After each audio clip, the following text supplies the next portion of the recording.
Some boy do some YouTube sitting them shaky, them nervous.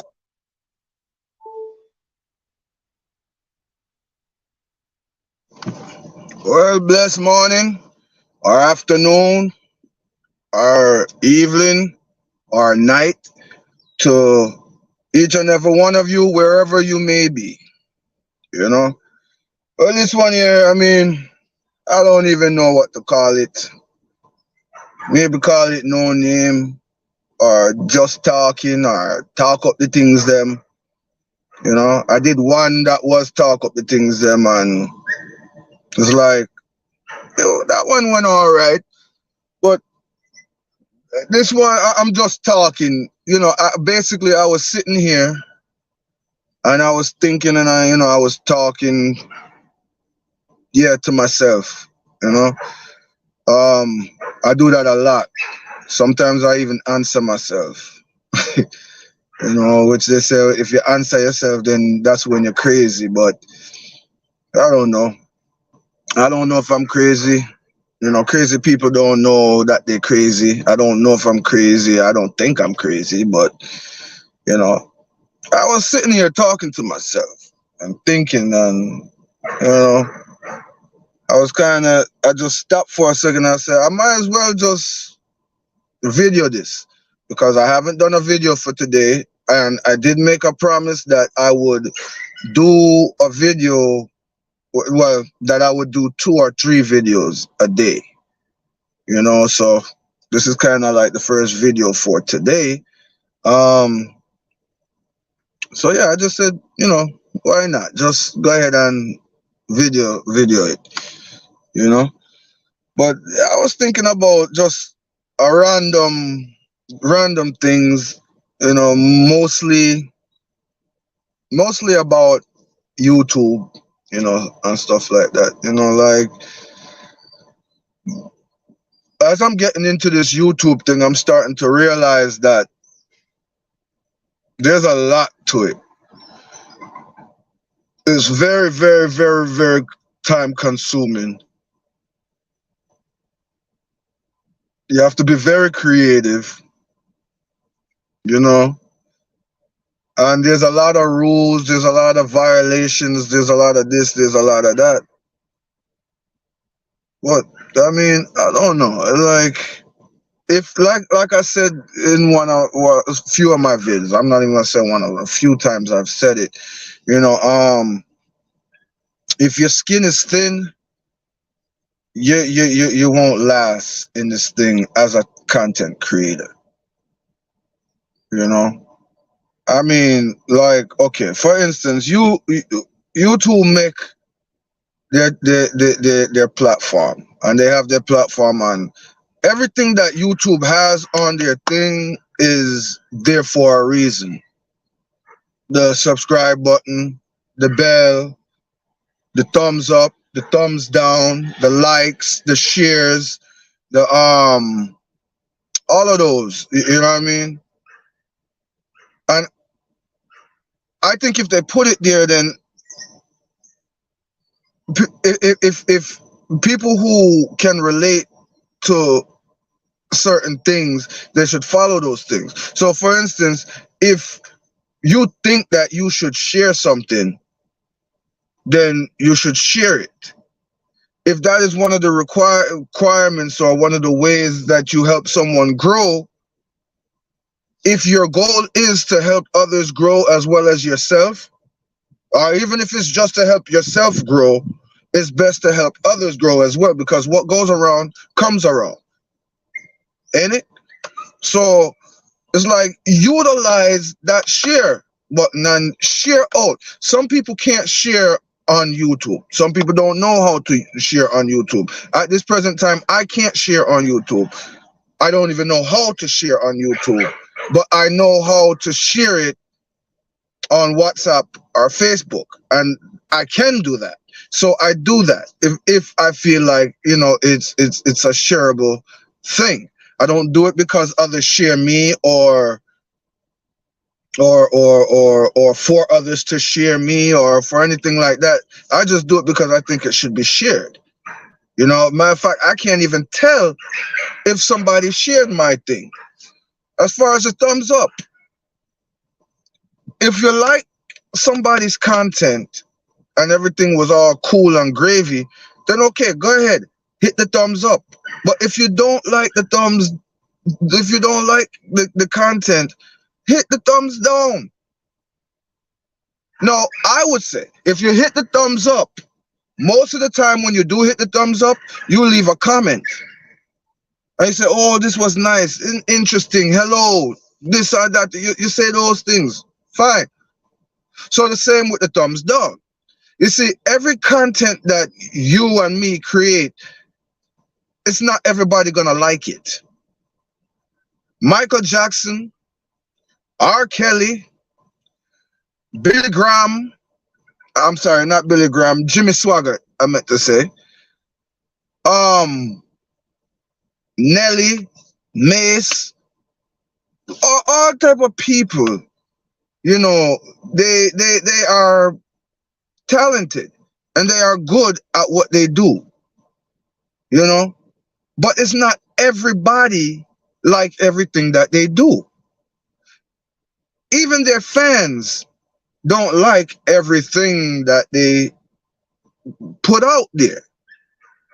So to me, if you don't like my channel and you just hit it, or if you don't like my video and you just hit it, hit the thumbs up just to hit the thumbs up to say, okay, to me, that's dishonest. I don't need dishonest people around me. I need sincere people around me. Okay? So, like I said, you know, if you're going to hit the thumbs down, go ahead, hit the thumbs down, but explain why, you know, because in that way, now, you're not being rude about it. You're not just hating on someone or anything like that. You're saying, look, thumbs down because you were cussing too much. Thumbs down because you talked about a thing that I personally did not like. Thumbs down because the video was too blurry. Thumbs down because of whatever reason that you didn't like it. That way now I can go back, or the person can go back and look at it and say, all right, well, let me try to fix this so that next time it will be better than the last time, to improve. What does that mean? Elevation. What is Servant David about? Elevation. So that me say. You know what I mean? Like, I don't know. It's quite a few things that that I just sit here and say about, you know. Like another thing, you go on people LS, and the first thing that they say, hey, don't forget to hit that thumbs up and hit that subscribe, share me out, share me out. I didn't even get a chance to grab a seat yet. How would you feel if you went to a church? Okay, how would you feel if you went to a church and as soon as you walk in the door, they hand out the basket and say, here, give me your offering. Here, do you have a tithe? Here, here. As soon as you get in, you would find that kind of offensive. Stop forcing, or may I suggest that you stop forcing people, because in a way that's forced. That's like forcing people to hit the thumbs up, forcing people to subscribe, forcing people. Ladies, gentlemen, my brothers, my sisters, if a person likes your content, they will hit the thumbs up. It's okay to talk about hitting thumbs up, thumbs down, and stuff like that, because there are some people who are new and don't even, excuse me, sorry, and don't even know or understand this YouTube thing. So it's all right to kind of explain to them. Sorry again. You know what I'm saying? But I'm just saying, like, we need to change up the way that we are coming across to some people. You know, like I said, the first thing that you guys, some people say is, hit that thumbs up or hit the. I try my best not to tell anyone to hit a thumbs up or tell anyone to subscribe or any of that. I try my best not to do it, you know. And if I do it, I do it as if it's a question. If you do like, if you don't like, if you would like to do, please do. You know, like I make them feel like they have an option, or like I'm open to whatever option they choose. But everybody is not me. Everybody is not like me. You know, and I'm not like most people. I am not like the average person. You know, so I can't be upset because people don't say or do the way I do or say. You know, but I'm just saying, like, I personally find it very rude when the first thing I hear is, "Hey, hit that thumbs up," as soon as I walk into someone's LS. You know, like, I personally find that rude. Like, I don't know. You know, and there are many different topics. You know, many different things to even think about, to even consider about on this YouTube thing. You know, now you're doing.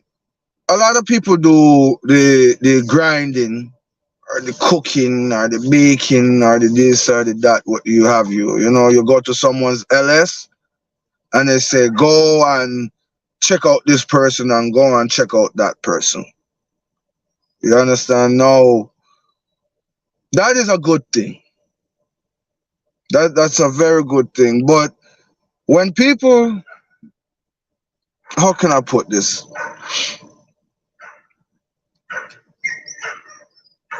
It's cool to do that. You know what I mean? It's very cool to do that. Yeah, sorry. So it's very good to do that, but just keep in mind, like, okay, when you go to someone's LS and you're grinding and all of that, now, from my understanding, when you're in their LS, they're getting the watch hours or views or whatever, and the comments count as views and things like that. So if the comments count as views, you know, like, why not comment on the person's LS? You see, you can come into a person's LS and you can even hit a thumbs up or a thumbs down, but that person won't know who you are or who came in unless you type in the comment section, where they will know that that's you or that's her or that's him. You know, another thing is, like, the purpose of going to bake, grind, cook and all of that, you go over to the next person or to the people that are in that comment section. You know, you go over there and you're supposed to watch a vid for at least, they say, 2 to 3 minutes. I disagree. And from my understanding, YouTube disagrees too. But YouTube does allow you up to watch at least 1 minute of the thing. Most people say go a little extra mile, watch the 2 minute, 3 minute. I say go the full mile and watch the whole thing, because you and me put hard work in these videos or LSs that we do. You understand what I'm saying? So why watch part of it? And by watching all of it and commenting throughout it, you're helping the person to elevate. So why not do that? Don't just go to someone, watch 2 minutes or 3 minutes of their thing, hit the thumbs up, hit the subscribe, and even share, and then hit the bell. and then you never ever go back to them again. YT is not stupid. So they know what a sub for sub is, and they are against sub for sub. So that's why sometimes people lose things, and that's why YT start purge more often now. That's why YT changing up their rules to make it more and more subscribers that you have to have in order to be monetized, etc., etc. You know, another thing, if you know that you're going to be participating in these these silent grinds, these grinding in the darks, these come bake and cook and all of those things, if you know you're going to be participating in that, why not make short videos? This video here is not a short video. I could have summed it up. I try my best to sum it up, which is another thing. It's hard to do short videos. But if we keep in mind that, hey, let's do short videos just for short videos. So let's keep it. If you're going to recommend that someone watches something for 2 to 3 minutes, make a 2 to 3 minute video. That way they watch the whole thing. The only thing, you'll just have to keep making videos so that it will add up, or whatever you have to do. Wouldn't that be a more wiser thing to do? Wouldn't that be a more productive thing to do? Make short videos so that when you do go into those LSs, you can post those short videos instead of posting a 15-minute or a 20-minute or even an hour video when they're only going to watch 2 or 3 minutes of it. Because a lot of people, your content could be so good that they want to watch all of it. But because they are in the other room and they're grinding and they don't want to be rude, you know, and just stay there for the 15 minutes, for the hour, or for whatever it is. And then by the time they come back over to Sally's TV has logged off. So now you got to go back and watch the replay. And it's good to go back and watch some people's replay.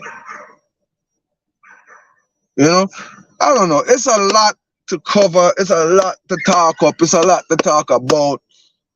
And I was just now talking about short vids. And I checked the timer and I'm already gone 17 minutes, 33 seconds. You know what I mean? So that just shows you it's hard to make a short video, but it's possible because most of my videos are 5 minutes or less. I try to keep everything else, like my LSs, longer, you know? And I make some long videos, like this one is pretty long. It's not on purpose to be long, but hopefully someone does watch all of it. Hopefully. You know, but there's a lot to cover, like dropping your own links. I think the host should drop someone's link and or have a moderator or two dropping the person's link. The host will drop the moderator's link, such and such like that. Or I think that each one who is in the chat or the comments or whatever, the moderator or the host should pick a person to drop another person's link. So let's say we have Mark and Sean and we have me. Mark and Sean is one, you know, person. Well, there's 2 people, but 1 channel. You know what I mean? And then you have me. I'm by myself. You know what I mean? And then you have, let's say InfoSpot. Yeah. Now, Sean and Mark is doing the LS. I come into Sean and Mark.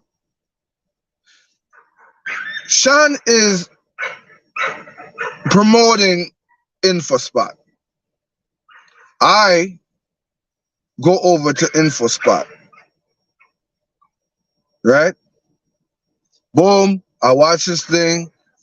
I give him the thumbs up or the thumbs down, and I comment, and I do everything like I'm supposed to do, which takes time. You guys got to remember that too. So stop rushing people to, hey, I bake with you, return. All you gotta do is say, hey, I baked with you. That's good enough to let them know that you baked with them, so now they can go look to see and yada yada. Because not everybody know how to check the library and check the comments and this and that, you know, in their YouTube studio. So bear with people and be patient. Let them get back to you. Sometimes give them a day or two, and if they never come back to you, so what? Don't go back and take back what you gave them. That's not a genuine heart.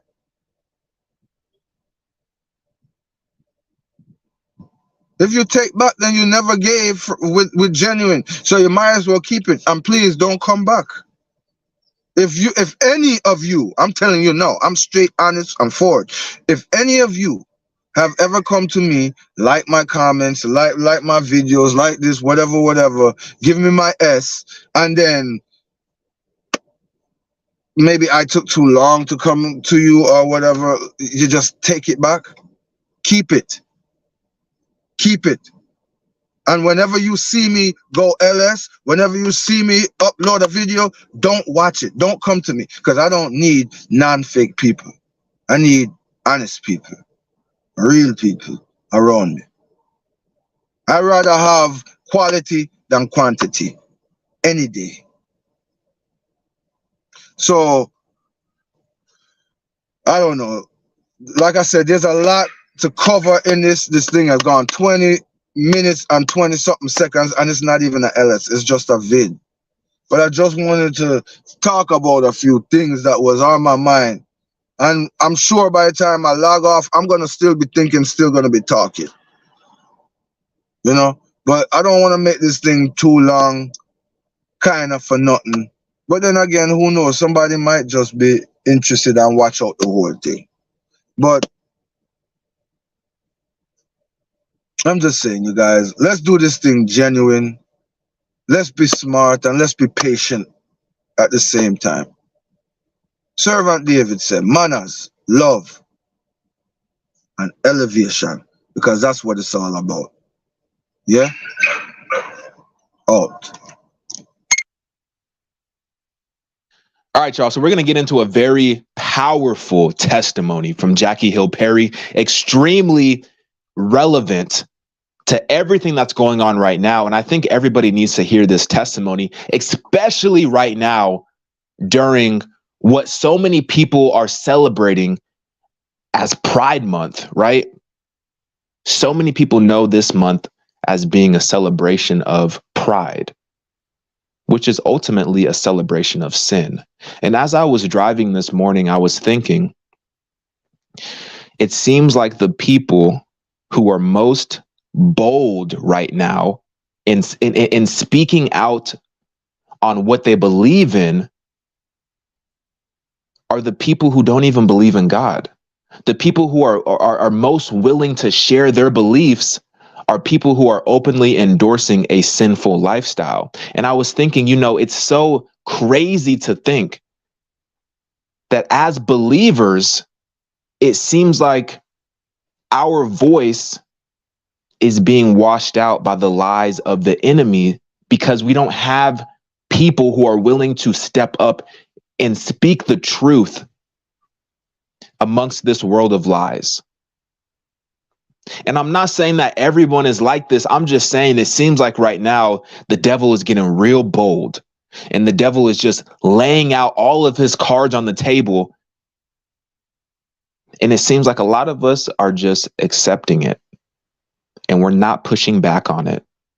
And we're not truly operating in the authority that has been given to us by Jesus Christ. And if we truly believe in the Bible, if we truly believe that the Bible is the word of God, which I know so many of us believe, then we need to be speaking about it every opportunity that we get. Because guess what? The devil and his minions are speaking about what they believe in every opportunity that they get. So how come we're not sharing what the actual truth is? How come we're not calling sin sin? How come we're allowing people to walk this path of destruction and we're not waving the flag and pointing them towards the truth? So I want to get into this video by Jackie Hill Perry. I haven't actually seen this video, but I've heard a lot of good things about it.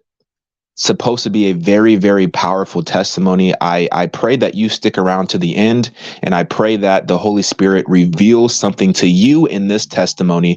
And I pray that you share this with a friend who may be going through something similar, because like I said, right now is a month where a lot of people are celebrating and glorifying a sinful lifestyle, not knowing that there is freedom in Jesus Christ.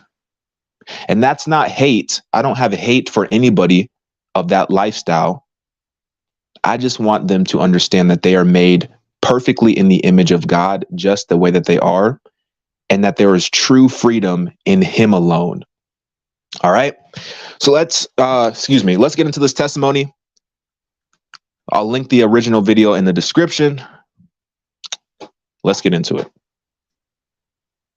In 1989, and I was born to in a single parent household. I think that already kind of established a bit of confusion in me, just because I didn't have a father figure. My dad was very inconsistent. He would come into my life in seasons and then come out of my life. And so my entire framework of men for a long time was that men were not to be trusted, that men said things that they did not believe, that men did things that they did not really want to do, specifically when it related to me. I was introduced to pornography around the age of 5 or 6, and I was molested around the age of 7. So you have to understand that now I'm not only fatherless, but I'm also being introduced to sexuality in its perverted form. I'm being introduced to sexuality in a way that makes it seem as if sexuality is to be outside of marriage, but also that it means that it's to be an objectifying thing, that it has no dignity attached. It has nothing to do with glory, and it has nothing to do with Jesus. It's just people doing what they want to do. And so I'm already having kind of a confused perspective when it comes to sex itself. I think that's why our generation, or millennials, if you will, I think that's why we're kind of jacked up now. It's because we have been introduced to sexuality in a distorted form. And so now when people tell us that sex is beautiful within marriage between one man and one woman, it sounds confusing. It doesn't sound as beautiful because that wasn't the original way we learned about it in the first place. And so that's where I came from. Growing up, I also had gender confusion. So I felt in myself that I wasn't supposed to be a woman. It felt as if this body was not my own. It felt like this body was a bit strange. I felt more comfortable being in masculine positions and doing masculine things. And honestly, to be frank, I believe the culture has assisted us in this kind of confusion, because for too long it has made femininity and masculinity things that are not biblical. For somebody like me who doesn't like pink, who doesn't wear purses because I don't like extra baggage, I would prefer to have my debit card and my phone in my back pocket. I have been told growing up that that made me a tomboy, that made me less than feminine. And so now when people start to question themselves, what they're questioning is things that wasn't even non-feminine in the first place. And so I was confused. And so I went to church with my aunt. My mother is not a believer, and so I didn't go to church with her, but I went to church with my aunt every weekend who was. And the thing about my aunt that was crazy is that it was just weird to be, Christians are weird. I'm sure y'all know that. Jesus was writing on the ground, while people was telling people to stone people. It's like, why are you writing on the ground, bro? Like, what are you doing? My aunt was a clear contrast to my mother. And I remember there were 2 situations where I saw how Jesus makes people different. The first situation was we were at a thrift store because she really loved thrifting. And this lady, I guess, cut her off. Something happened in traffic where the lady got mad at my aunt, and she just started to cuss my aunt clean out. My aunt, just this sweet lady with like a dress down to her ankles that listened to gospel all the time. She's just like, God bless you, God bless you, God bless you. And she meant it. And I was so confused. I'm like, this lady is talking to you crazy, and you just talk about some God. You need to curse her out too. I don't understand how you just gonna let somebody disrespect you. But Jesus had changed her. The second situation was, I remember I would be at our home, and she would be singing the songs. And as a 6-year-old, I'm like, why are you singing a song that doesn't rhyme? I don't really understand how, like, nothing connects. It's just you and Jesus. But to me, it was a distinctive difference between how she lived her life and how I saw my mother live her life. Where to me, it began to do something in my own conscience and in my own heart, where it's like, man, God really does make people different. He really does change people.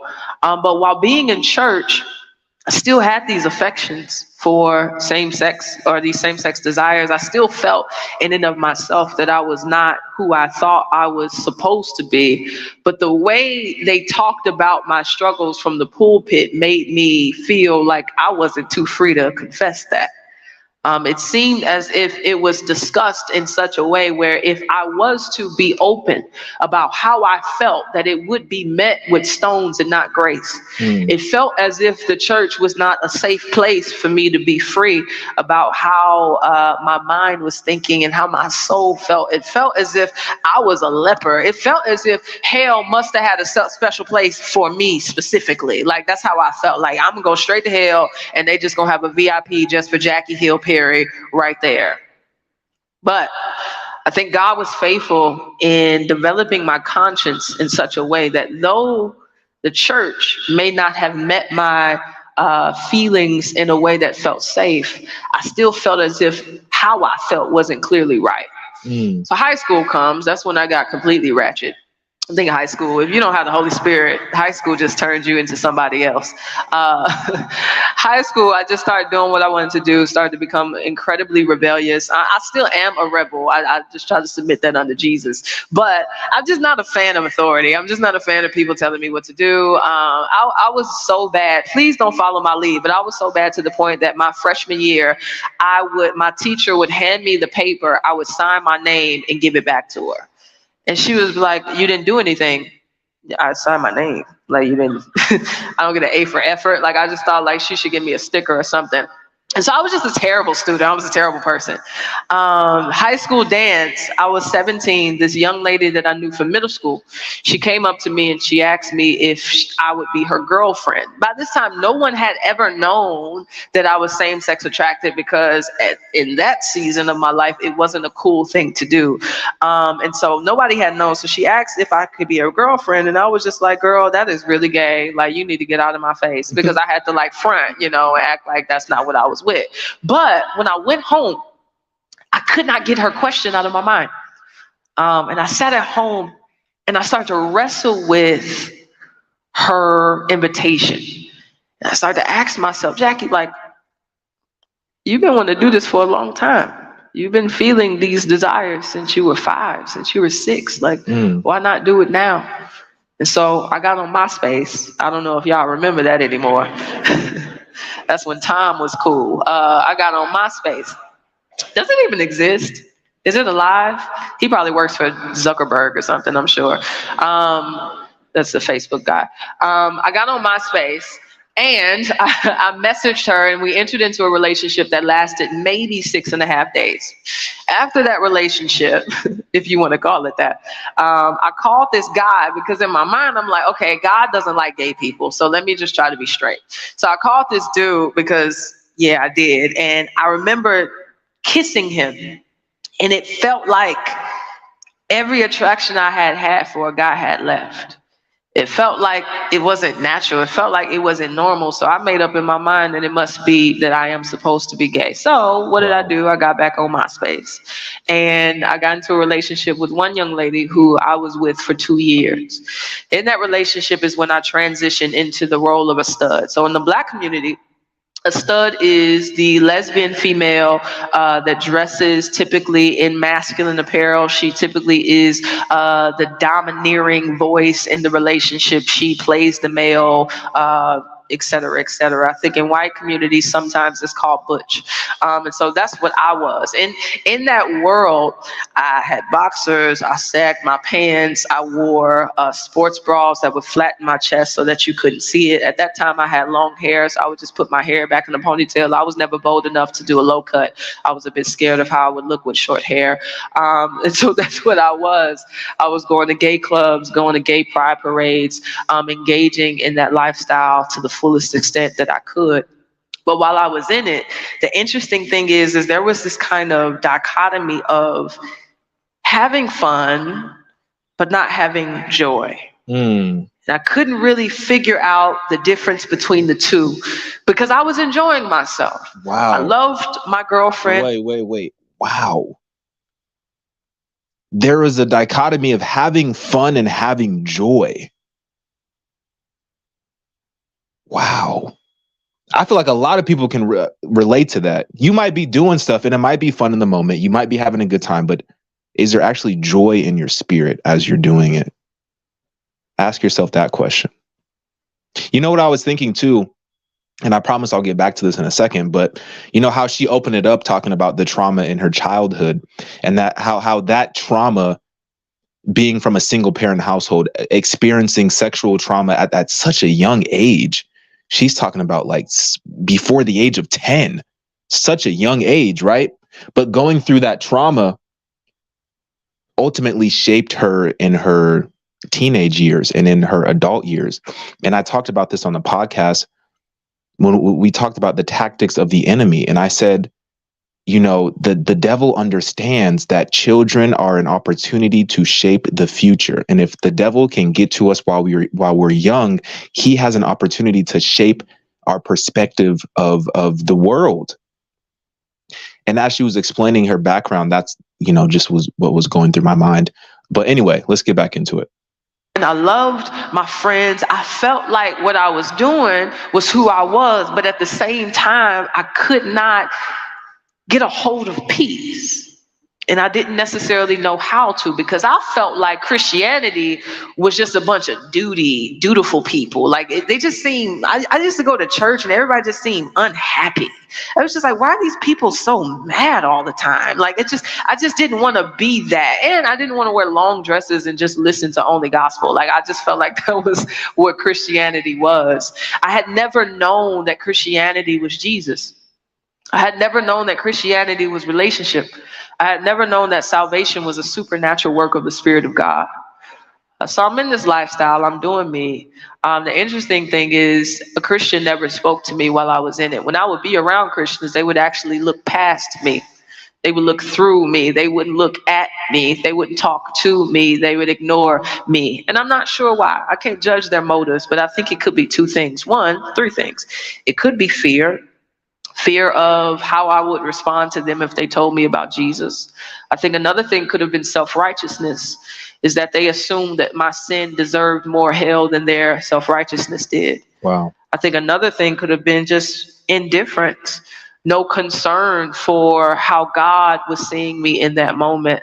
But the thing was, God was faithful to continue to work on me. So my convictions just would not let up. I think that's the thing about when you kind of grow up in church, is that you know too much to be able to do things without conviction. And so I knew a lot about God, so my convictions would not wane, and I didn't like it. I would be at the club and I'm just like, I don't understand why I'm thinking about Jesus right now. I just really wish this would go away. So I called my cousin. My cousin was the only believer that I knew who would not quote Revelations as soon as we got on the phone. I don't know if you know any of those kinds of saints that just won't tell you about hell every time y'all get on the phone. You know you're going to hell, right? I didn't. She wasn't one of those. She would actually have a conversation with me, ask me about my day. So I called her, and I was like, Keisha, I feel like God is calling me, but I really don't want him. Like I don't want God. Like I'm enjoying my life. I'm having fun. I'm like chilling. You know what I'm saying? Like I could really do without him. And she told me, she was like, God is going to show you how much you need him. I wish she didn't say that because my life just became real bad. It just got hectic. So I'm gonna just say this briefly. So my dad died. That was sucky. And then I got some money from him dying, and being the fool that I am, got on eBay and bought a car. Don't ever buy a car on eBay, okay? Just don't do it. So I got on eBay, bought a car, had that car for about 4 weeks, and then it got towed. Didn't have enough money to get it out the tow shop, and then I got arrested because I used to steal. And so it just was terrible. Like, it was just like my life was just becoming ridiculous. And it felt like God was just making my life horrible for me to take notice of his goodness, for me to pay attention to him. And I think it's a mercy, because there are some people who are living wicked lifestyles, and they are in lives full of prosperity where they don't even have the opportunity to pay attention to God. Wow. And so I think that my life being a little bit hard was God's goodness towards me. Wow. October 2008, I'm 19. And I'm in my bed. I wasn't at a church. I wasn't at a conference. There was no altar. Once again, I wasn't going to church. And I was in my bed. I was probably watching Making the Band or something really irrelevant. And I felt God speak to my heart and say that the girl that I was with would be the death of me. It was deep because I felt as if he wasn't just saying that lesbianism would be the death of me, but that my life would be the death of me. Wow. I think a lot of times when we have this conversation about homosexuality, one thing we forget is that homosexuality is only a piece of the problem. I'll explain. One time when my testimony came out, this girl, she messaged me and she went off on me and saying that I was being judgmental, being bigoted, et cetera, and that God was okay with her lifestyle. And I asked her, I said, if lesbianism wasn't even an issue for you, would God still be pleased with your life? Would you still be reckoned holy and righteous? And she said, no. That question, what it does is it identifies that lesbianism is not, or homosexuality is not the main problem. The problem is sin. Sin is the problem. The homosexuality is a leaf on a tree of sins. And so on that tree, you might have liar, you might have lustful, you might have pride, you might have unrighteous anger. But what needs to be dealt with is not plucking off one sin. That's why you have some people that say, you know, I asked God to make me straight and he didn't. The problem was you asked God to save you from one thing and not to save you from all of you. Wow. That was the problem. And so what needs to happen is that God needs to get a hold of the root. God needs to get to the root of the tree, change the tree through regeneration and sanctification and salvation, so that the leaves now will bear fruit, where you will see joy and peace and self-control and all of the things that the fruit of the Spirit will produce. And so in me, I noticed that I had a big issue with the Lord. So I started to compare the costs. I started to think about everything that I loved and their consequences. So I thought about, okay, I'm gay. I think it's been clear that God don't like that. I done heard that all my life. Okay, that's not good. Oh, I really like getting drunk. Man, that's a sin too. Dang. I don't honor my parents. Man, Old Testament was very clear that that's not okay with God. Oh, goodness gracious, I'm a thief. Hell, wow. Like, I was just like, everything I loved was terrible. And what I saw was everything that I had affection for, everything that I enjoyed, everything that I did naturally, that at the end of the day, it wasn't worth it. So I started to have this conversation with God, and I was like, God, I hear what you're saying, you know, but I don't want to be straight. Like, that's just not something I want to do. And that disposition of heart that I had is typical, where if you meet those who are same-sex attracted, you will hear, if you preach Jesus, what they hear you say is be straight. When in reality, Jesus is not calling us to heterosexuality. He is calling us to holiness. But it's hard to hear the difference. Hear me. Heterosexuality is not the goal per se. Holiness is the goal, because once I get to know Jesus, then he works out all the rest, right? Wow. I think sometimes people have become what I like to call heterosexual evangelists, where when talking to the LGBTQ community, they will present the gospel of marriage. or the gospel of being straight, as if that is the goal of this life. Wow. As if when we get to heaven, we will have marriage between man and woman. Marriage won't exist. What will exist is the Lamb and the church. Will exist in the bridegroom and the bride. So we can't preach marriage. We need to preach Jesus. So what I came to see. That's good. Wow. What I came to see was that God was ultimately calling me to himself. That God wanted me to know him. That God wanted me to love him. That God wanted me to serve him. So I told God in my bed, I'm like, man, what you called me to is hard. I had tried to be saved about 18 times, reading the little sinner's prayer on the back of the little books about heaven. And it just never seemed to work because no one had ever explained to me that salvation was a supernatural work of the Spirit of God, that I can change my clothes all day. I can change my friends all day. I can start listening to certain music, but that would not change my heart. That would not change my nature. That would not change my mind, that I needed the Spirit of God to do the work for me. And so I told God, I don't know how to do what you are calling me to do, but I know enough about you to know that you will help me. I had no idea that that was repentance because I didn't know that word existed. I had no idea that was faith because I didn't know that that word existed. But what had happened was I saw my sin rightly. I saw it as unworthy of my time. I saw it as unworthy of my attention. I saw it as worthless. I saw it as not good. I saw it as an idol. I saw it as a lie. All of my sin, hence, I saw it all for what it was and I turned. But I didn't turn to self-righteousness. I didn't turn in on myself to think that I can make myself saved. What I did was I turned to Christ, seeing that only he could save me. Only he could change me. Only he could renew me. Only he could sanctify me. Only he could regenerate me. And I had no choice but to believe. Faith is not optional. God was not suggesting that I would repent and believe in his name. He was commanding it. So that's what I did, and God saved me. And I knew I was different the next day because I went to work. I used to work at Wendy's, so if y'all want the recipe for a junior bacon and the sour cream and chive potato, holler at me afterwards. They do have real meat, though. I'll let you know that. McDonald's, I can't vouch for them.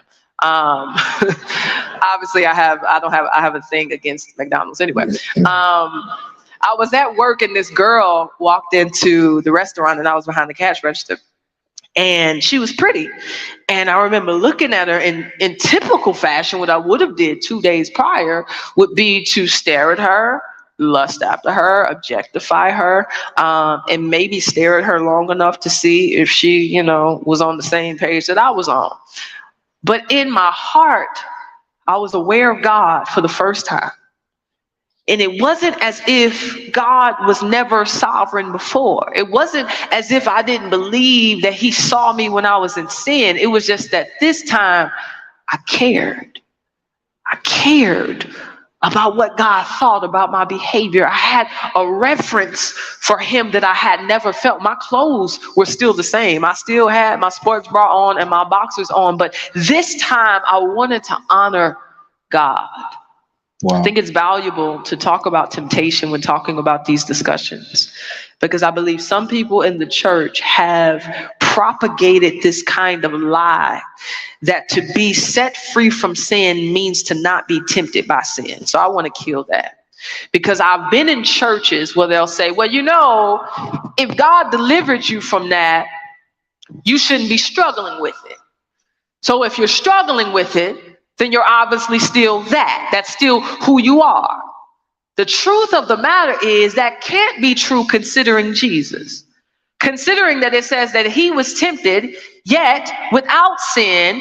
And so now, if Jesus was tempted, yet didn't sin, then obviously temptation can't define deliverance. Then obviously temptation can't define my identity, but rather how I respond to it. And so being a believer means now that though I might be tempted, though I might still see beautiful women, though I might still want to lust after people, though I might still want to watch pornography, though I might still want to do things that are wicked in God's sight, now I have power. Wow. She said, I'm paraphrasing, but she said, being straight is not the goal, holiness is. Being straight is not God's desire for you, holiness is. And when you truly submit and give your life to God, he'll transform and he'll work out everything. Not just one sin, but everything that you're dealing with in your life. I think sometimes I fall into that as well, in terms of talking to people who are in these communities as if the goal is for them to be married, or the goal is for them to be straight, or if the goal is for them to have children and to have a family, because that is, the design. But it really is the goal, God's desire for us to be holy as he is holy. And the only path to do that is to submit fully and give your entire life and all your baggage to God, not just the ones that you want to let go of, but everything, the entire lifestyle, your entire mentality, the entire perspective that you have of this world and your place in it. You need to submit to God. Wow. Let me know what y'all think about this testimony. Leave a comment, leave a like, subscribe if you want to. I'm out, y'all.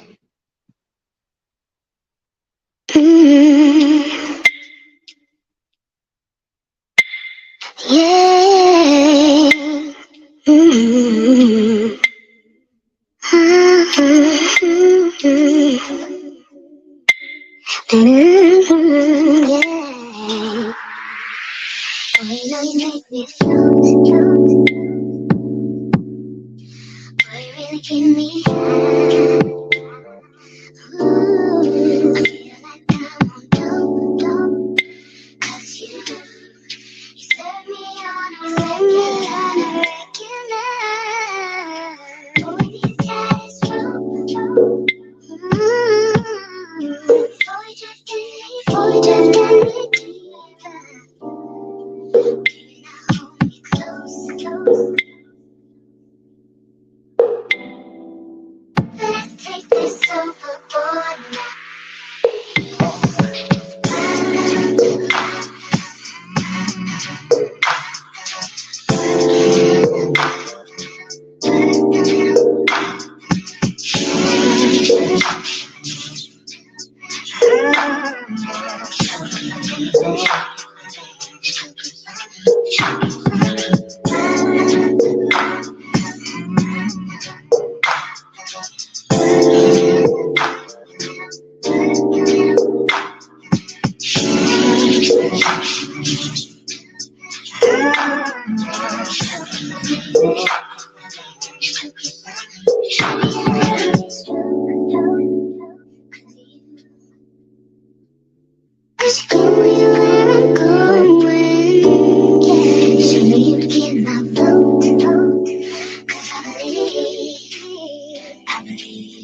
Just what you're doing now.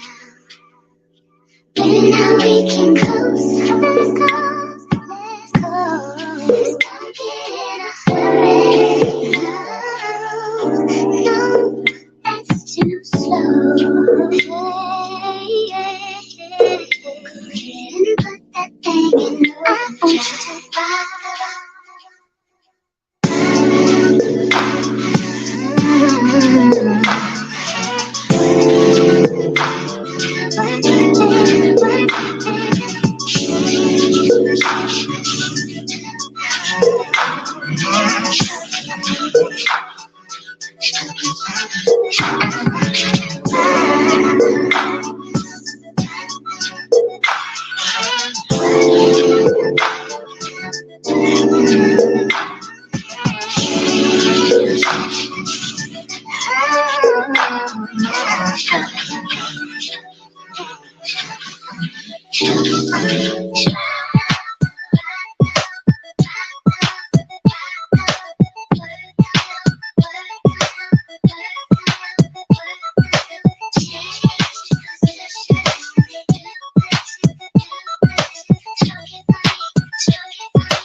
Persian eyes, but she's from Nicaragua. Thought you was Persian love. How we turning up? Are we wasting time? Girl, don't waste my time. You know I'm party. I don't just wanna chill with you. Oh no, I wanna turn on. I wanna turn on. I wanna let you.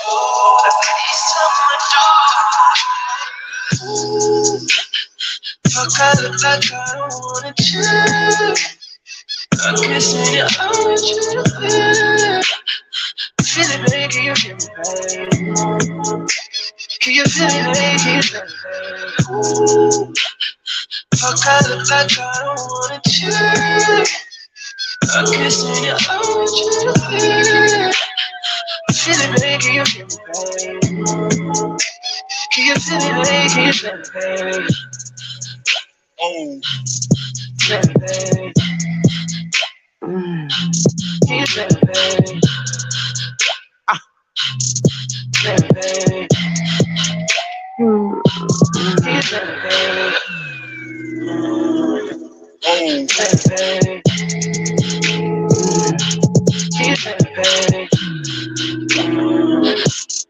Feel me, baby. Can you feel me, baby? Feel me, baby. Can you feel me, baby? Feel me, baby. Can you feel me, baby? Feel me, baby. Can you feel me, baby? Feel me, baby.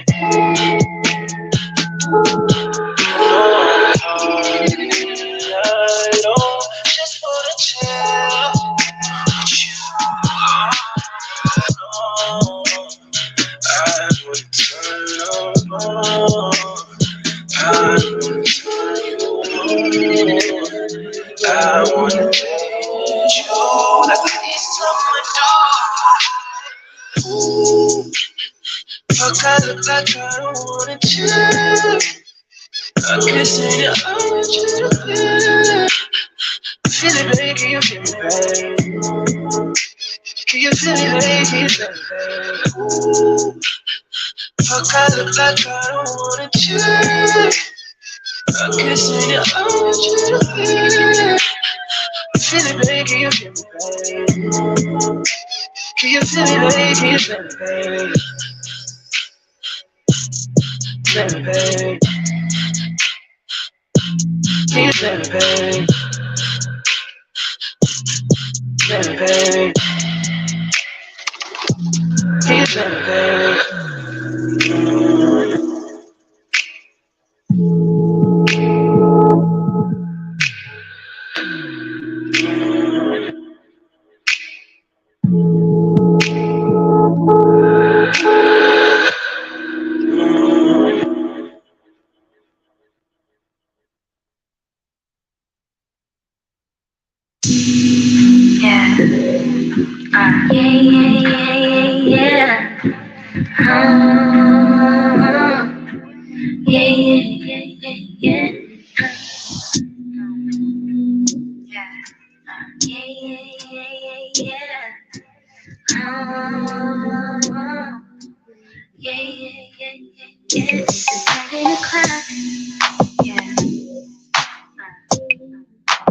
You got me looking at my watch every minute.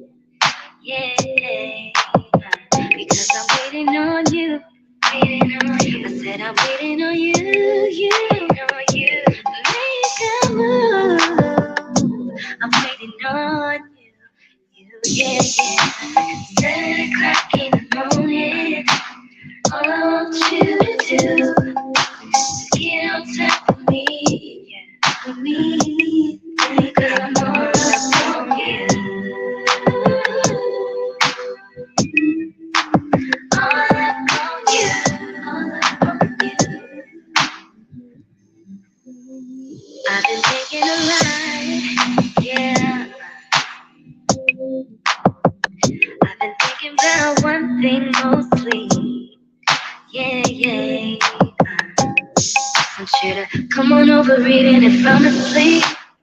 Pick me up in my dream. When you find me, you find me while I'm dreaming. You come behind me, remind me while I am contemplating. All up on it, early in the morning. You deserve a man who will do it how you want it. All up on it, early in the morning. You deserve a man who will do it how you want it. I want you now. Need you now.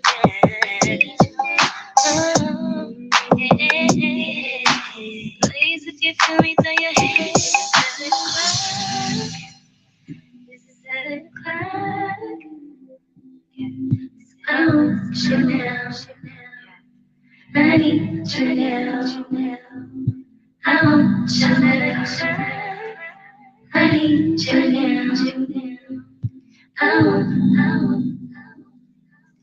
I need. 7 o'clock in the morning.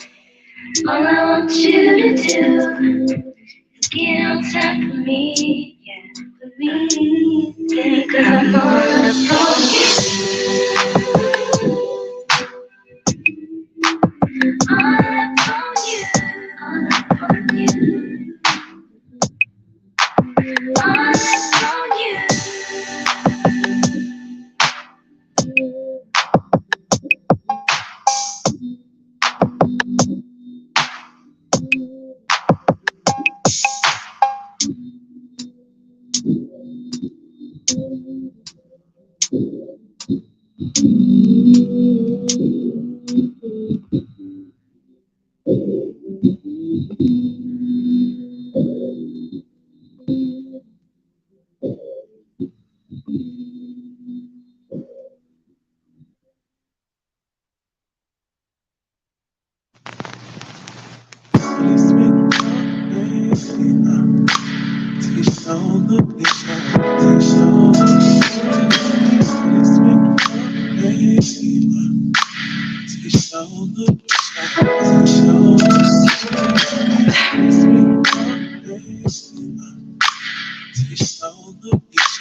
Long as you got your eyes, got your drippy on them private jets, taking trips. Come back at 6, wake me and your child, and then won't lay today. Make me wonder who you might have been playing with. Makes me wonder who you think you're playing with. I'm just telling myself to keep playing this record back over and over again. Swear that you changed, but I noticed the end. Always you on scene. Think you know your girl's so funny to me. That's why you think I left by one time. Got tired of your shit, you almost your mind. Long stay, you'll continue to try to play these games. Leave your family in the cold rain. I don't think you'll ever change your ways. Cause our house is not a home where no one's there. So alone, no one's there. Should I move on since no one's here? Hey, you know what you got is good, that's why you refuse to let me walk down to life. You refuse to match up with my vibe. You keep wasting my time, you keep wasting my time. Always you on scene. Think you know your girl's so funny to me. That's why you think I left by one time. Got tired of your shit, you almost lost your mind. Long stay, nothing from you to try to play these games. Leave your family in the cold rain. I don't think you'll ever change your ways. Cause our house is not a home where no one's there. So alone, no one's there. Should I move on since no one's here? Hey, you know what you got is good, that's why you refuse to let me walk down to life. You refuse to match up with my vibe. You keep wasting my time, you keep wasting my time.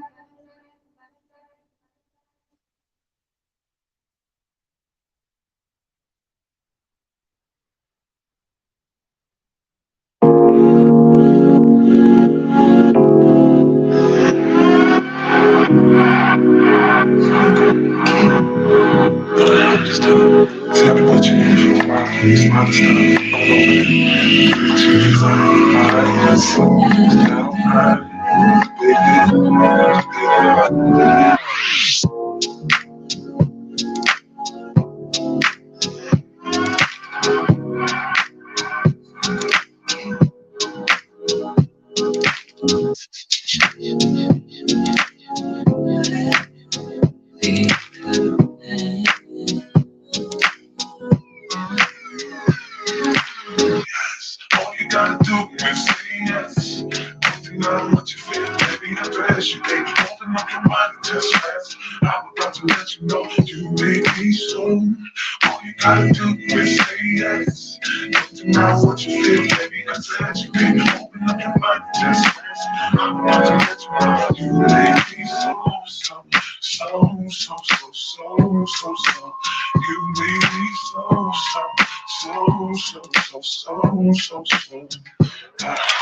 so.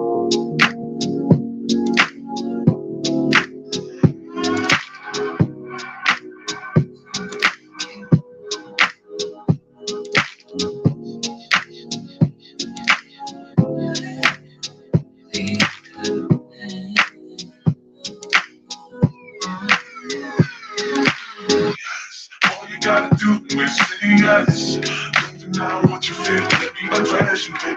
Open up your mind and just rest. I'm about to let you know you make me so. Don't deny what you feel, baby, undress you, baby. Open up your mind and just rest. I'm about to let you know you make me so. You make me so. You make me so. You make me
what I feel.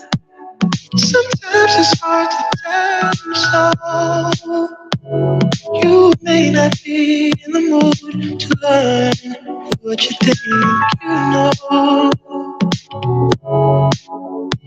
There are times when I find you wanna keep yourself from me. But now that the strength, I'm just a mirror of what I see.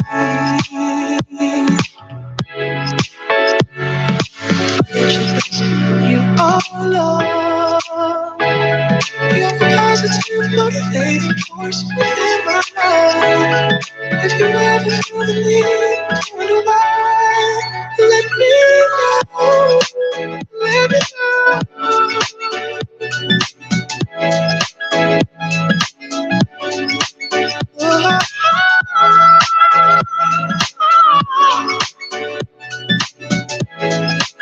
Let me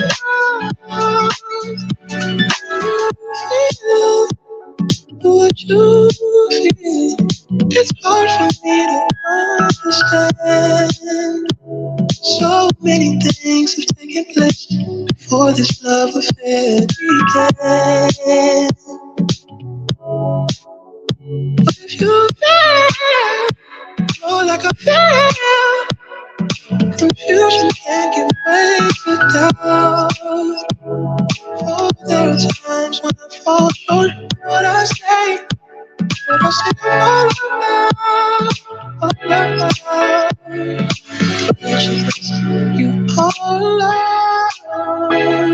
You're a positive motivating force within my life. Should you ever feel the need to wonder why, let me know. Let me know. Let me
I wanna all night. Say it. I wanna all night. Hello, stranger. It's been a minute since we last kicked. By the way, just got in town, and I won't let cumulus clouds all in the sky ruin my vibe. Usually I don't do this often, but since recruiting isn't an option due to unusual rain and thunder, baby, I wonder,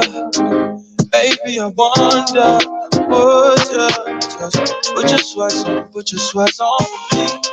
Yeah. I got the plug, I made the call for me. Talking late night for you. Let me lay a great time on you. Don't hesitate, no, don't you?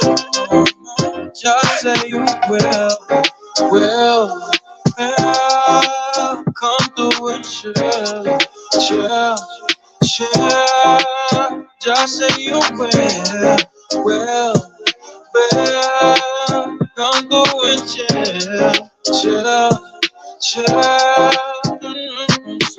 I wanna all night.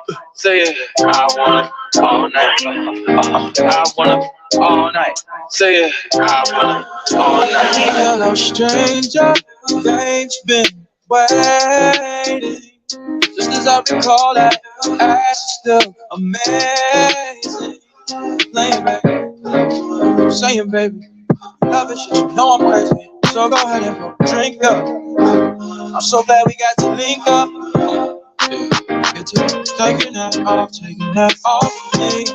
Yeah. I got the plug, I made the call for me. Talking late night for you. Let me lay a great time on you.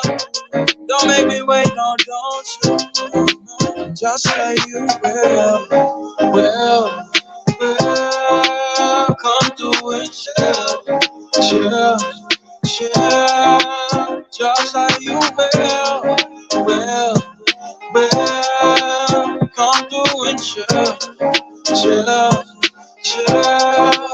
Just say you will.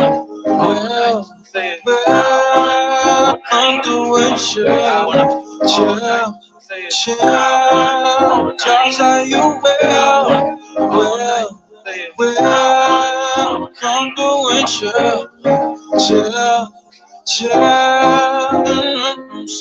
I wanna all night. Say it. I wanna all night. I wanna all night. Say it. I wanna all night. Pick up the phone, show me it's real. Pick up the phone, show me it's real. Pick up the phone, show me it's real. Pick up the phone. Yeah.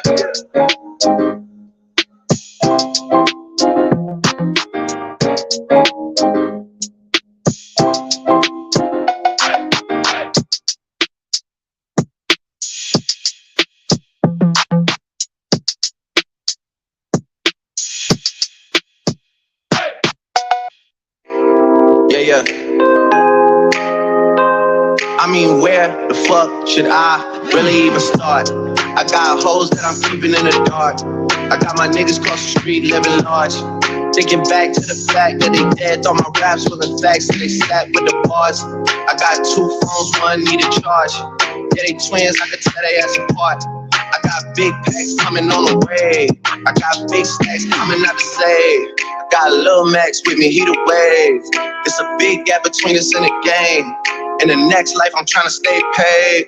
When I die, put my money in the When I die, put my money in the grave. I really gotta put a couple niggas in their place.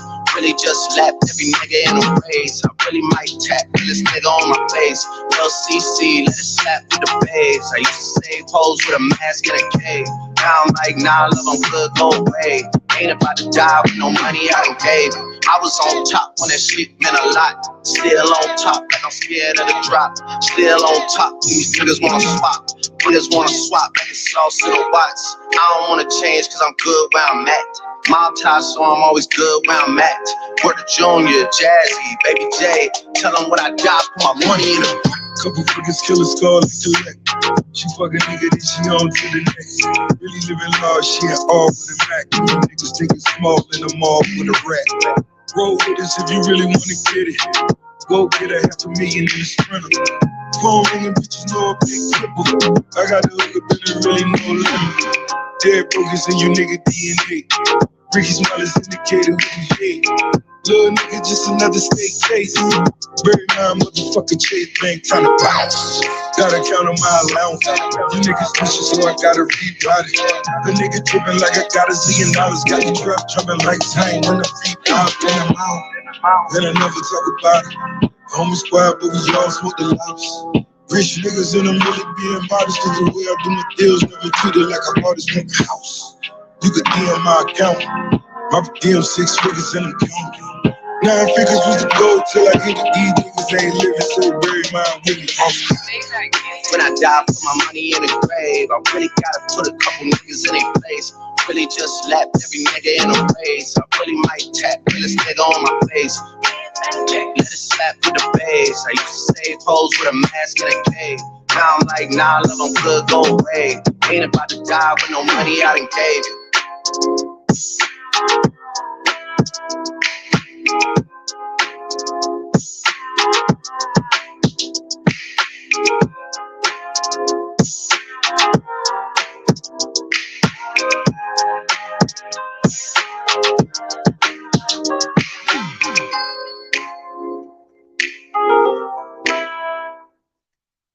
Because surviving in the jungle is deeper than dodging bullets. It's deeper than saying no to drugs. And it's more pitfalls than peer pressure. But what do you think about our current mayor? I know he did a few good things, but now it's been a little bit of stuff going on with him. So what are your thoughts on that? You know what? To be honest with you, I can't speak too much into that because I really don't know all the things that he's been doing.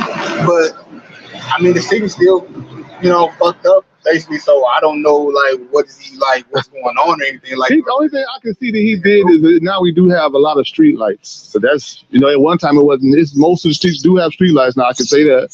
But it's other issues. Why don't y'all tell people about this neighborhood right now? I mean, it's the trenches. It's the trenches, man. As you can see, man, this shit is run down, you know what I'm saying? I done grew up here all my life, you feel what I'm saying? My dad was a hood nigga, the oil shop on Southfield, he robbed it and got killed, and his best friend worked there. Oh, sorry to hear that. You know how Rocky man, you know what I'm saying? I ain't got to say too much, you know what I'm saying? I ain't really got to say too much, you know what I'm saying? Yeah, we blocking shit. Face card shit, you feel me? Hey, look, though, this is what you came for, right? Look, all that clothes and shit, that shit don't mean shit. Motherfuckers know who they want. You ain't going back this way. Motherfuckers know who they want. All that clothes and shit, that shit don't mean shit out here. That shit don't mean shit at all, bro. Yes. Regular shit. You feel me? Whole gang out here, we just trying to get this paper. That's the only thing you can do unless these niggas want smoke, Okay.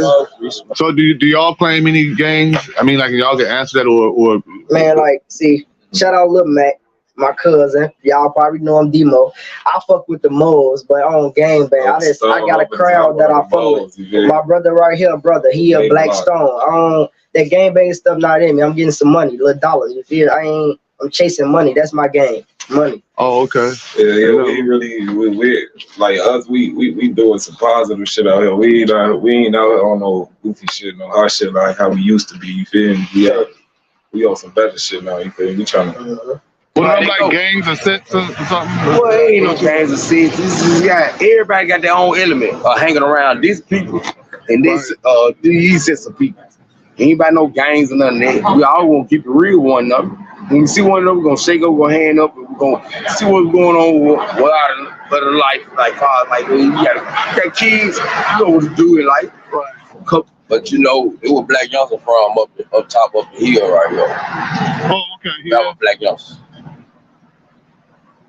I shout out to everybody from out of town to the south, to the north, all the way back to Westwood, to the mountain. Shout out to Player Fly, Black Youngster. And really shout out to I ain't gonna say nobody else name. Gangsta Black. You know what I mean? Okay. Shout out to Gangsta Black, man. He's still out here doing his thing, him and Player Fly. And my nigga GH, Gangsta Black. You heard the song before. sometimes this is a peaceful neighborhood, but sometimes it can get very violent. Yeah, like shoe robberies, all that. To like houses or like this concrete slab right here. This could be a basketball court or something. On me for the people I Right. Do they have like any community centers or recreation centers or anything around here? I just know in the summer when they bring this stuff out. Oh, so what can you tell me about this neighborhood around here? Like, is it good? Is it bad, or what? Oh man, it get serious over here, man. Or what kind of stuff happening around here? Everything. You gonna see some everything right here. You probably see a nigga running out with real nigga mama car right here. It's real right here. Oh, okay. So do y'all have problems with the police around here? What? Like, you know, are the police, they treat the people right, or you know? Sometimes, like once in a while, they'll treat us right, and then they treat us wrong and shit like this. Police better come around here. Yeah, bad and like, I mean, you doing some strange anything, like robbing anybody or something like that, they might fuck with you then, but for then, like they come like I do not. Y'all was saying something about the gangs. What kind of gangs in this area? Like, man, you got IVL, you got gangsters, White Lord, you got Stone, and you got all type of shit out here. I'm White Lord. Oh, you is? I ain't shit, to be honest with you. Okay, so you said you from South Jackson, so that the gangs in South Jackson, that's just the ones around here. It really gangs around the whole thing. Around Jackson, it's just gangs. Want to be White Lord gangs?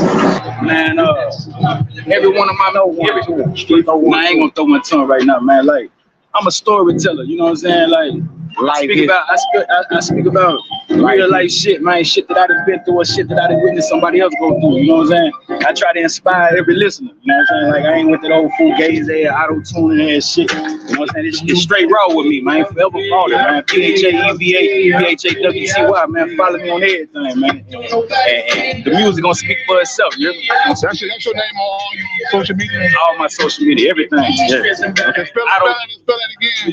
PHAEVA, PHAWTY. Forever fought man. You know what I'm saying? Little southern grammar with it. You know what I'm talking about? We don't say forever down here. We say forever.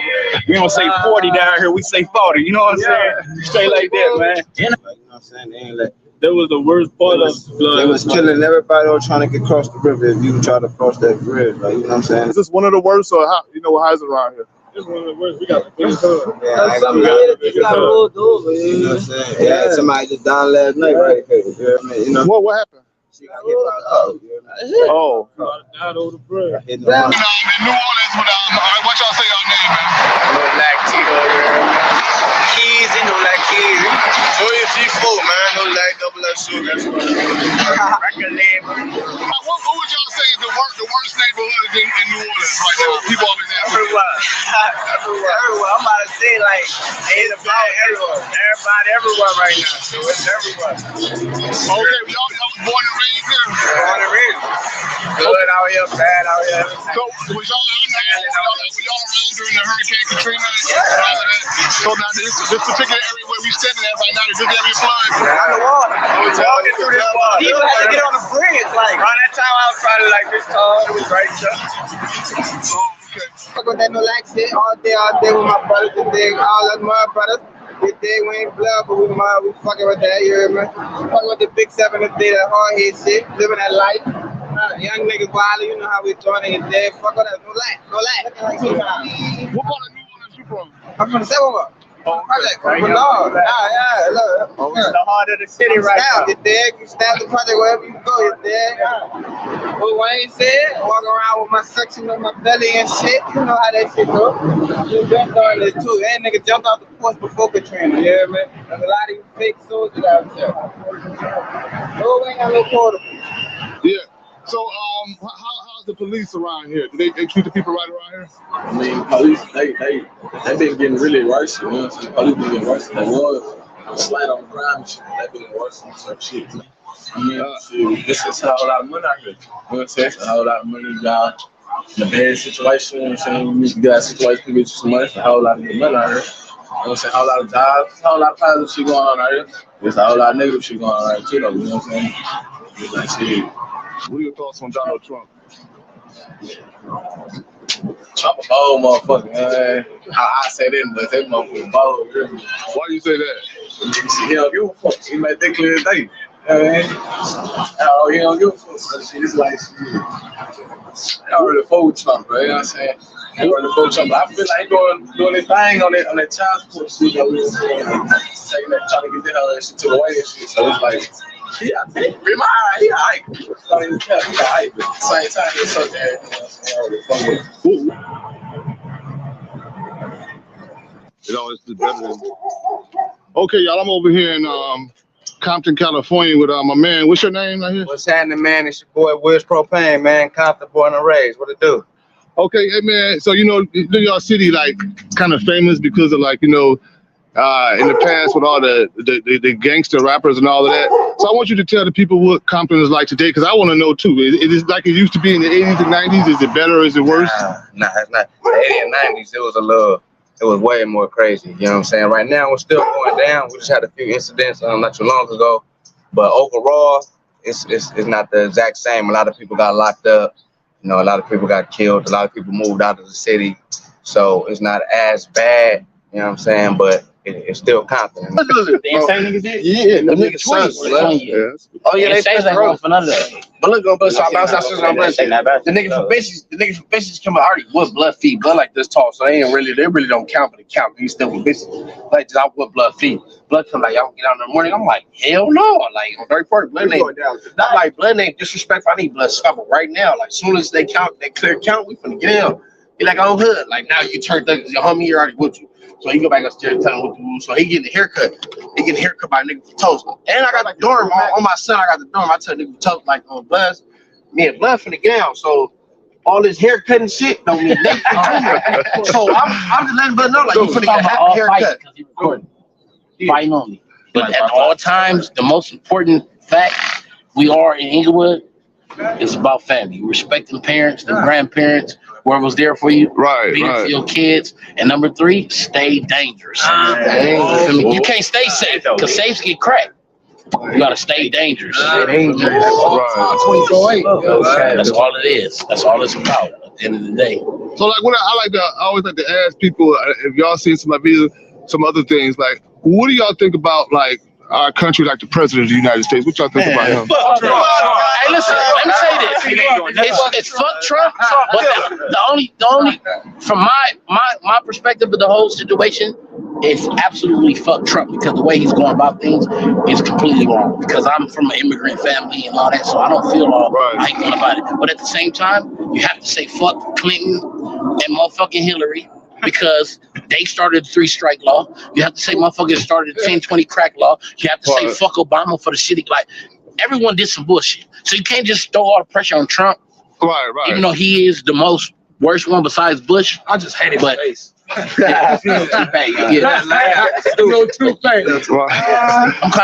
what's the name of this neighborhood right here?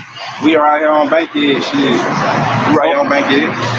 Shit, right here, this trench right here. You know, this what we growed up at. I guess you Atlanta native. I might test you. All the way strong. I might test you. Okay, other day, you did what I'm from the deck though. I'm from the east side. You know what I'm saying? On the east side, man, Glenwood and Boulder Crazy, you know what I'm saying? I'm out here on Hollywood Road, my kid, I both up going home, man, long little shout out Carlo, you did what I'm saying? To be exact, you did what I'm saying? Yo, real 90 baby with the drop, man. You got to kick E2 right here. You did what I'm saying? I kick E2 right here, man. Not out here playing for real. And I'm with my main mans right here. We met locked up, but get what? They're my main man, so that's how I live, man. Shit, stay in the circle. First of all, what area am I in Pittsburgh right here? East side. Marlboro, Pennsylvania. It's the east side of Pittsburgh. Okay, it's the east side of Pittsburgh. Okay, so like, what can you tell people about this area? Are y'all from here? Yeah. Okay, that's on the east side too. But we're in Marlboro right now. Okay, what can y'all tell people who don't know anything about Pittsburgh about this area right here? It's dangerous. You go through this shit every day. Okay. Just like any other place. Any other hood. You ain't from there, it ain't safe for you, period. Yeah, okay. So how does this area rank as far as the neighborhoods in Pittsburgh? Is it like as far as the worst? No, it ain't the worst. It's like, I don't know. It's just the same as any other hood for real. It's not, you mean? Shit go down when it go down. Yeah. Like it just like when shit happen, it just be happening. I don't say it's like the worst one. Okay, what can y'all tell people about this neighborhood over here? What did y'all grow up around here? Yeah. Okay, what would you say about this neighborhood? You tell people that don't know. That's a chill neighborhood. Long you know all the right people. You know what I'm saying? But if you be on like bullshit, it ain't the best neighborhood. What's some of the crazy things y'all seen happen around this area? Like, you know. Oh man, you don't want to go there. Listen. Niggas get shot in they shit broad daylight. The police, I mean, issues with the police officers around this area, the community and the police. Well, we recently here and there get chased by the cops, but yeah, they be drawing sometimes. Man, the Philly cops is gay.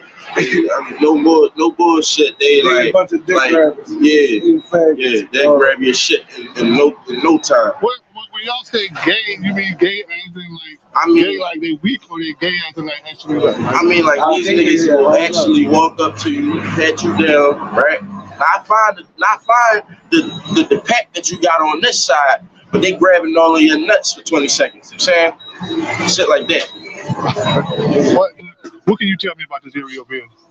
This area right here is like love. It's love. Like everybody got love over here, you know. Every now and then, you know, we got little disagreements with each other, you know what I'm saying? But it's always love, you know what I mean? Right. Always love. You know? People don't like it. They like the old New York. You know what I'm saying? Pardon me for a minute. You go ahead. I also wanted to ask you, what do you think, like, what's like the worst neighborhoods in New York? Like, which neighborhoods is the worst? The Ville is like, Brownsville is like, there's so many. Brownsville, the Heights, the Style, right, where you in right now. What's this called? This Bed-Stuy. Okay, Bed-Stuy. Okay, I thought it was a little bit further down. Okay. Nah, this is the Style right here. This is the heart of the Style right here. But Brownsville, that's the worst. These young brothers, like, change their ways, you know? Like, back in the days, we had respect for one another, you know what I mean? Right. Like, now, these young cats ain't got respect for each other, you know what I mean? They don't respect nothing. Everything got to be shoot 'em up, kill, you know what I mean? Back in the days, we used to knuckle up. Yeah. You lose. You go home, go get your crew, we come back and fight again, you know what I mean? But now it's like, brothers just want to shoot everything, you know what I mean? That got to change.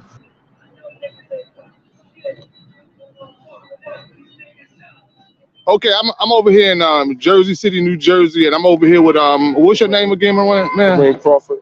Okay, Kareem, I really don't know that much about. I'm originally from Patterson, but I don't know that much about Jersey City. But I'm over here riding around, and it looks pretty lit over here in Jersey City. So why don't you tell the people a little bit about Jersey City? Man, Jersey City, man, it's an awesome place. You know what I mean? But you know, just at nighttime, it get kind of hectic, just like any other city. You know. And just, you got to stay on point. You got to stay on your pivot. You know what I mean? In Jersey City. The gang activity is serious, you know? And let me just stop and just say this. It's very sad because it's not even the older people. It's the younger people, you know? And the older people should be ashamed of themselves because they're using these kids as scapegoats and gassing them up to do stuff that they know that they won't do themselves. And that's why it's so crazy out here, because it's the young kids that's doing it. So like they exist around the main core, but if you're from Toronto, like I'm from Parkdale, and that's the heart of the city. Nah. So I'm from Toronto. What you say you from? Parkdale. Oh, okay. Oh, you know that. Now Toronto is about like roughly the size of Chicago. Like they both got like probably close to 3 million people. How did y'all view Chicago versus Toronto? Yo, I only been to Chicago on a layover. I didn't get a chance to actually like step out in Chicago, so I couldn't give you like a full blown like analysis of my experience. But I mean, from what I heard, man, I know South Side is like wild, man. North Side's kind of chill. That's what. Plus I have homies out there. You know what I'm saying? I'm connected with like. From what y'all hear, what U.S. city seems like it's probably the worst? Oh, you heard? from what you heard and what you know, about Baltimore, that's so crazy. Baltimore, some areas in Detroit. I hear Detroit going crazy. Compton. Although I've been to Cali that time. I just came back from there. It's palm tree. Yeah, and Long Beach was our last time. Man. Yeah. Oh, what we say? Gang activity? Yeah. Like specifically in Toronto, like generally, or like in this community? In this community and in Toronto. What do you know about it? Is it here and how bad is it? It's here. It's here. Like obviously you heard about what's going on in the news this year. There's a lot of shootings and stuff. What, in Toronto? Spike of shootings. Yeah, there's a big spike of shootings. But like I'd say it's here, and it's a likelihood that somebody that's either involved, that somebody that they either got shot or whether it's the case they're in jail or they're just going through they're in a little pickle, Like, and the reason why I say that there's a likelihood of that is because the population, as they compared it to New York or something, like I heard like the land mass or the landscape or whatever is the exact same or like a similar size, but like the population out here is less. It's like 2 or 3 million, and in New York it's like 8 million. This year, like there's either as much shootings or as much murders or a little bit more than. If you don't share your password with your significant other, does that automatically mean you're hiding something? No. Listen, sharing passwords to anything is 100% hell no. No, just don't do it. It's not even a question. No, we're all individuals. We all deserve our privacy. If you can't trust someone, then you shouldn't be with them. Yeah. I thought I heard somebody hear people slipping into their DMs. People reacted to it. But no, I wouldn't. I don't think it's necessary. I think, it seems a little childish to be like, you have mine, I have yours, or, some type of lack of trust. And I did kind of go through that phase with my boyfriend where I was like, I think I should have your information, But was it because you thought he was sneaky? We was having a moment, and I don't mind to admit that. Like I had a moment where I was like, a little too many googly eyes in these comments. Maybe I need to see what's going on. But to me, that I had to check myself that was an indication that maybe we needed to have a communication conversation as opposed to a conversation about passwords. Right. Being sneaky like that is never sexy, you guys. Insecurity is never sexy. That is going to turn it off immediately. Okay, come on, Jimmy. I'm going to be a little bit different. Personally, for me, I love the freedom of knowing that I'm not doing anything. So anybody I date can see my phone. They know the password to my phone. If God forbid something happens. And I've never asked for passwords because if I got to a place where I was asking for your password, we'd be having a whole separate conversation way before that happened. Yeah. So I would be gone. Like if I'm feeling insecure in the relationship, something is not right. Yep. Wow. I don't even need your password. It's a bigger issue than that. Wow. Yes. My wife has all of my passcodes to everything. Yeah. And I got all of her passcodes to everything. I'm not saying that's how you have to do it. Yeah. Because I do think that people should have some individuality. The only thing that we're not allowed to do with each other is I can't go into her personal bank account. I can't ask questions about it, and she can't go into mine. But my phone, I agree with Jillian because I'm at a level in my life, I'm older than y'all. So look, my phone stay on the counter, downstairs. Same. Baby, your phone ringing. Answer that for me. Yep. She can answer my phone, I answer her phone. Steve, give me your code. Let me show you something. All right, baby. Because that's where we at now. Thing is when you snoop, either you find what you're looking for, or if you're letting him know you're going through all these things, you just teach him how to be more conniving. And I think we sabotage ourselves when we do things like that anyway. The DMs are shady. I mean, that's why it says it goes down in the DM. I had a lot of shady stuff in there. It's shady. Yeah. A lot of, what you want to do. I know you say you love her. No. I really do. I really do love my girl. Man. I really do. I really do love her. I really do. I ain't playing. Plus, you know, I'm 62. Yeah. I messed around and got too close to the gate now. You know. Yeah, I done lived longer than I got left. I know that. I ain't got 62 more years.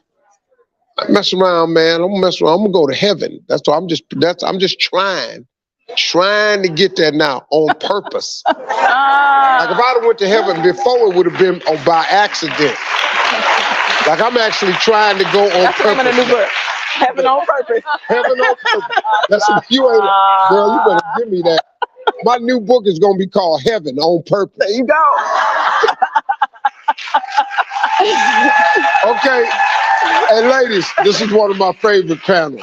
This is one of my favorite panels. I enjoyed y'all. Thank y'all for coming. Thanks for stopping by. We'll be right back, everybody. Hey, you made it to the end of this video. I got a lot more that you're going to enjoy, so just click to watch the next one. And make sure you subscribe to always know what's happening. This episode is sponsored by Squarespace. Whether you need a domain, website, or online store, make your next move with Squarespace. Last year, I did a video giving you some no-nonsense advice about how to use a platform like Instagram well if you're a photographer. And some of you reached out and said, could you do the same sort of thing but for YouTube? So you asked, this is that video. Let's be honest about motivations right up front. I think a lot of people get into YouTube because they think that it's some sort of shortcut to fame or fortune. They see YouTubers driving around in fast cars and having screaming fans and big mansions. And even though they know that that's only a tiny fraction of people on YouTube at the very, very top, they still think some version of that could be mine. And that probably explains why last year alone, there were an estimated 7 million new YouTube channels started. But I'm sure you can guess the sort of proportions that are still around and going strong today. The vast majority of those were abandoned like bad New Year's resolutions within a few weeks. And I think the reason is that people go into YouTube with unrealistic expectations for growth that aren't met early on. And so they get frustrated and just abandon the whole thing. In my case, when I started my channel, I saw very slow growth for that first year. Not a lot happened. And I think there's probably an algorithmic reason for that. Because if you think about it from YouTube's perspective, with so many new channels starting and just being abandoned within a few weeks, there's no incentive for them to promote your work, because they don't know if you're going to hang around. And so they wait. And I think they wait to see if you're going to stick around and post regularly and consistently over a period of time before they start pushing your videos to their suggested list, which is where most of us get our views and our new subscribers. So what can I tell you to get you through that first patch where you're putting out content, you're trying to be consistent, but you're just not seeing the growth? Acknowledging, of course, that all channels grow to different sizes and at very different paces. I think the best thing I can do for you is to give you some perspective and all the fame and fortune stuff, because I think it's the biggest reason people leave early on is unrealistic, unreasonable expectations. I'm not a small channel, but I'm far from being among those bigger channels out there. But in this sort of middle ground, I think I found something which works for me, where I'm able to support myself just producing the work that I love. I can keep the message that I have to give a primary importance, and hopefully in all the mess of this, I can also keep my integrity intact as well. So let's start out by talking about recognition, because I think it's one of the biggest reasons people get into YouTube is this idea that if I build a big following, I'll be able to get validation for the work that I'm doing, I'll be able to bring in new work, and I'll get respect in this industry that I'm a part of. I'll get to all that in a minute, but let me just say that when I started out on YouTube, my goal was not to amass a huge following. I had a simpler goal than that. My dream was that I could build enough of a following that I could support myself in producing the work that I love and saying the things that I thought were important to say. And that might not take as many people as you think it would. Starting out, I was heavily influenced by an article written by Kevin Kelly called 1,000 True Fans. And I'll link it in the description below so you can read it yourself. But he starts out the article by saying, to be a successful creator, you don't need millions. You don't need millions of dollars or millions of customers, millions of clients or millions of fans. To make a living as a craftsperson, photographer, musician, designer, author, animator, app maker, entrepreneur, or inventor, you only need 1,000 true fans. I'll let you read the article yourself and how Kelly defines a true fan and how all that stuff works out. But that was the article that meant that when I went into YouTube, I ignored the big subscriber numbers. I didn't really care about that, and it wasn't a goal for me. My goal was to cultivate that small core audience who would believe in what I was doing enough to support me to keep making that work. And we all know, don't we, that there's a big difference between that small group who Kelly calls true fans and those big subscriber numbers. They are not the same thing. I have approaching 400,000 subscribers on this channel, but I would be naive to think that those are all engaged and supportive followers. It's not the case. And I know that because of how we use the subscribe button. And I'm the same. I've hit subscribe on channels and then completely forgotten about them, maybe watch the odd video every now and again, which makes me an interested fan maybe, but not what Kelly would call a true fan, a real supporter of their work. So to give myself a slightly more realistic picture of what's going on, what I do is I look at the video in any given year that had the smallest number of views, and that's usually the update video I put out at the beginning of the year. And this year, the video that came out in January with an update for this channel only has about 30,000 views. Now, I'm not naive enough to think even that group are all supportive, engaged followers, but that's a better picture of how many people who are following along who are actually interested and wanting to check in on every video you do. And if you take a look at that, in my case, that means that less than 10% of my subscribers watch every video that I put out. And that puts things in perspective for me. And I don't feel bad about that, because taking a scan at a lot of my favorite YouTube channels, it seems to be roughly the same for a lot of people. All this to say that I've always tried to have a sober view of the number of people who are following along and actually care about what I'm doing, because it helps me not to get inflated or ahead of myself.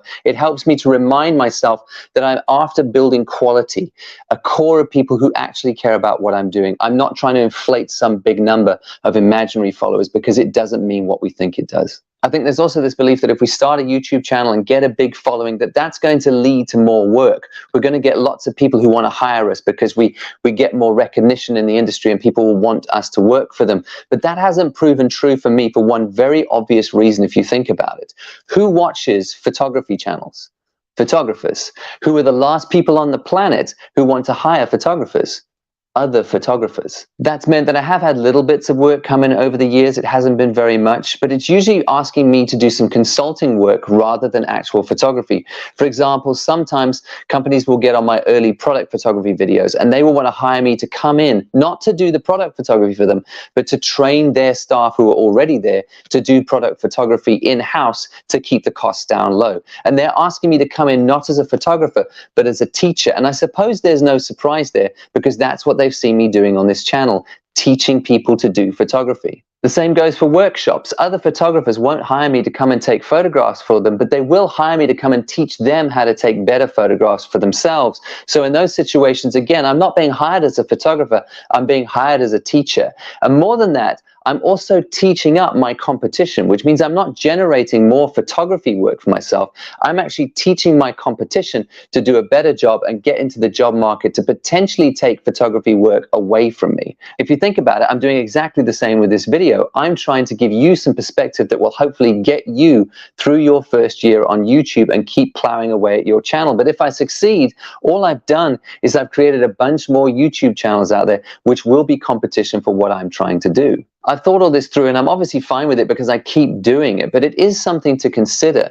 When you take an honest look at the following you might have built for yourself on YouTube, you might discover that there are far less potential clients in there than you assumed, and that what you're actually doing is generating a lot of future competition for yourself. So what about notoriety in general? I had this question from someone on a live stream on Instagram the other day, and he asked, is getting into YouTube the only way to get recognition for yourself these days as a photographer? And I think there's this misunderstanding that if you get out there on YouTube and you get a following around something like I'm doing, like photography, that you're suddenly considered one of the greats in the industry. But I don't think that's how it works at all, at least not in any meaningful way. Yes, there might be people following you because you've started a channel on photography or painting or design, and all those people want to hear what you have to say, but you have to take a closer look at who those people are. And I know that if I'm honest, in my case, most of my audience are beginner to intermediate photographers who are coming up the ladder behind me. You have to remember that the great photographers don't care that I have subscriber numbers or have a following. Great photographers I respect, like Steve McCurry and Salgado and Annie Leibovitz, don't know who I am and shouldn't know who I am just because I have a following. On a platform like YouTube, it doesn't mean just because people decided to follow along to pick up some tips and tricks that I suddenly became a great photographer. That's not how it works. Yes, if you manage to build a following for yourself, you might find yourself being invited to speak at things like photography shows, but that's usually going to be camera companies inviting you to speak on their stages because they think they can sell gear to your following. You'll never find me on a panel discussion with David Bailey and Joel Meyerowitz because I'm not nearly their level, not by a long shot. So yes, the simple truth is you may get recognition, you may amass a following for yourself, but if you take a close look at who's following you, you'll probably realize that it's downward recognition. It's recognition for beginners who are coming up the ladder behind you, who you're teaching and helping and encouraging and inspiring, and all that stuff is well and good, but it's not upward recognition. It's not the great photographers looking back who were impressed with your following because they couldn't care less, and it's not recognition in the industry in general. So again, it's important to have a sober view of what that following actually means about you as a photographer, because I think the work to becoming a great photographer is actually a totally separate pursuit, and it's the work of a lifetime.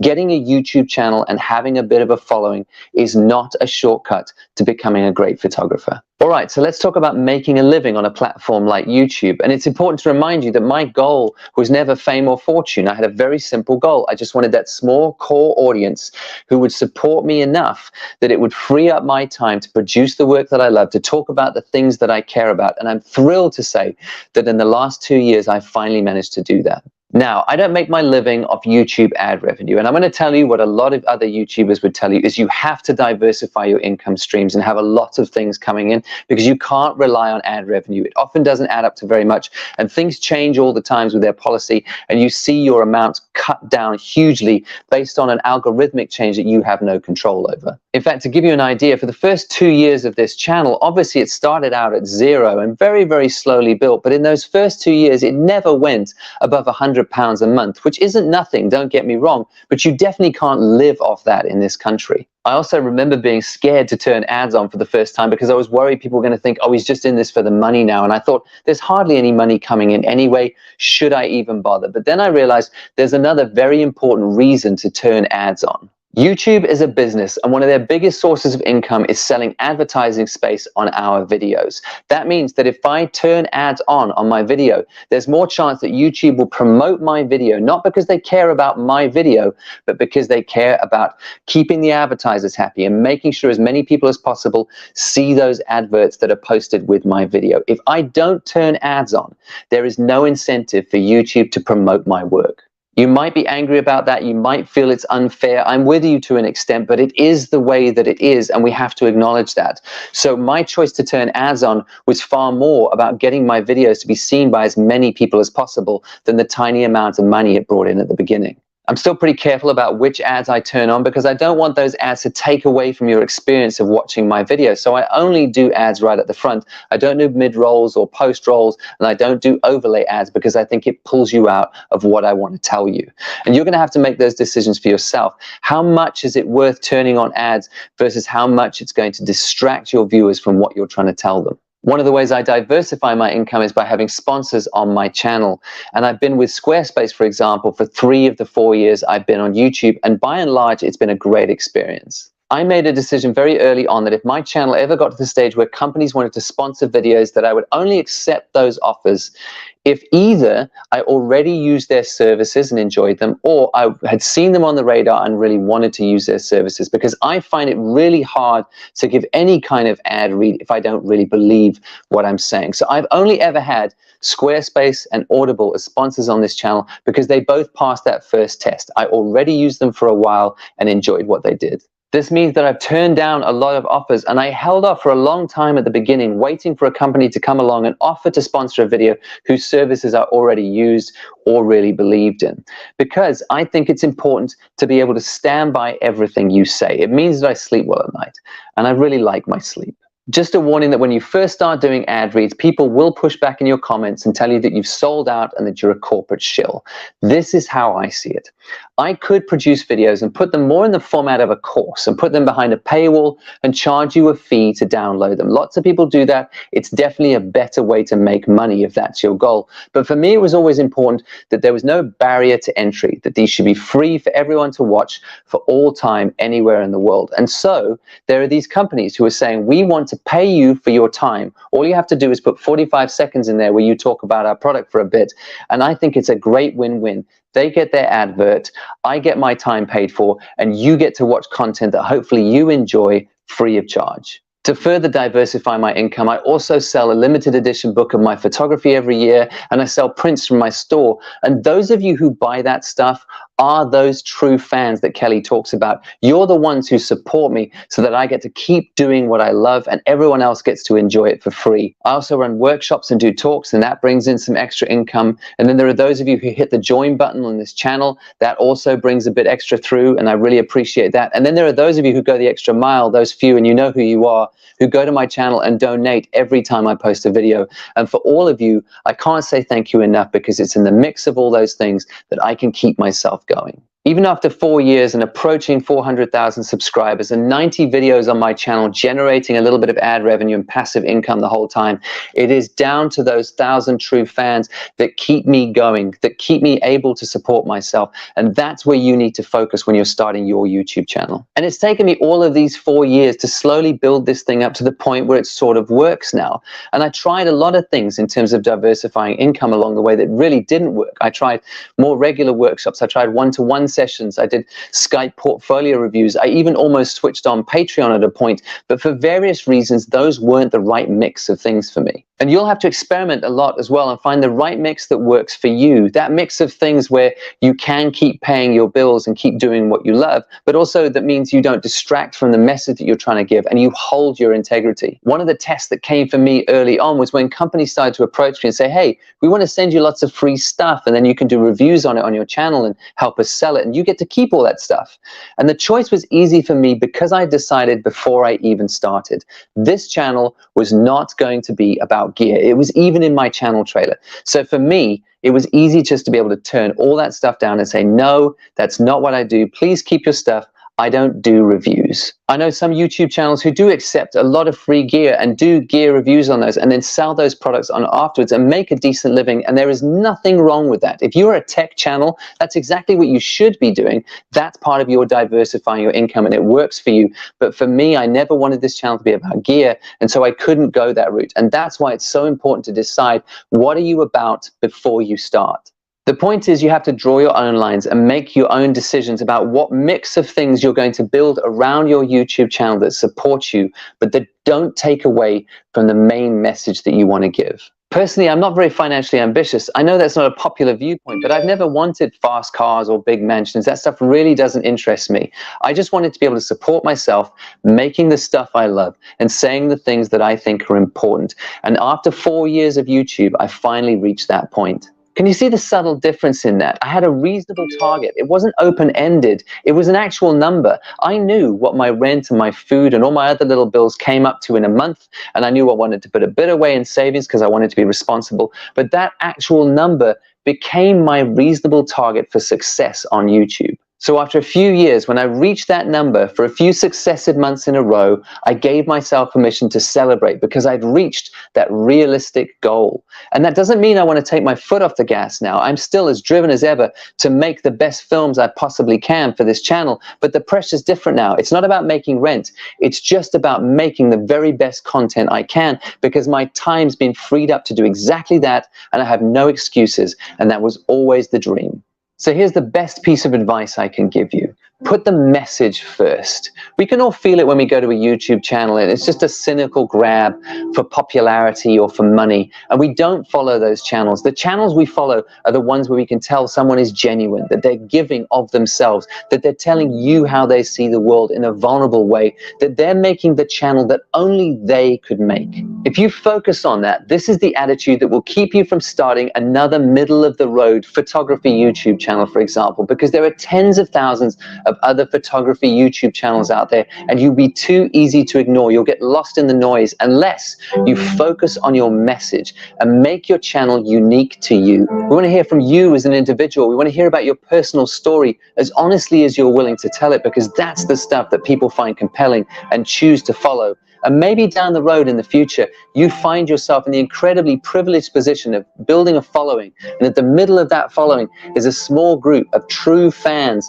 who support you in tangible ways so that you can keep making the work that you love to make and they love to watch. And remember to enjoy it. It's genuinely been such a joy for me to run this channel for the last few years. And I would still be doing it, honestly, with a fraction of the following, and if I still had to keep the day job. And the fact that I'm able to keep my head above water doing what I love life, I know more than anyone, is a massive privilege. It's also one which could be taken away for a variety of reasons that are beyond my control. But if that happens, I will always look back on this time fondly and really appreciate the time I had to make these films and talk to you. And if this gets taken away, I will just move on to the next thing and find a new way to keep talking about the things I really care about. So I hope this helps. And if you're thinking of starting a YouTube channel for yourself, just remember, put your message first. Don't let money take you off track.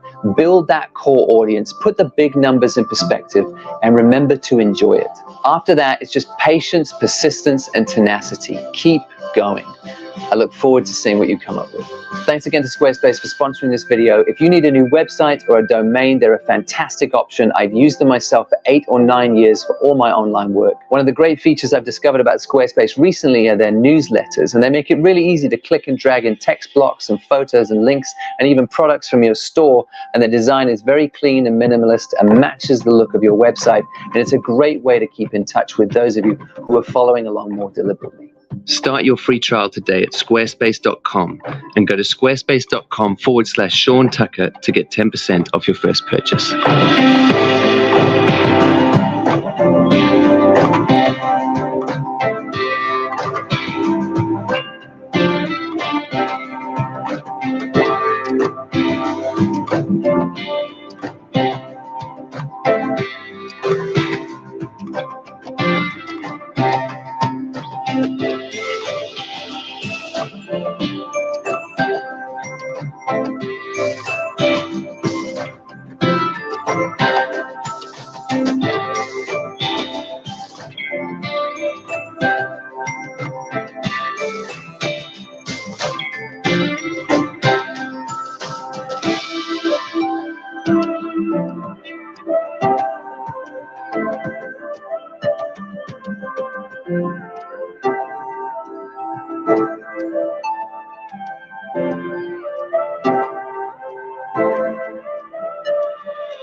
Why would we expect them to forsake their mating strategy, which is to spread their seed?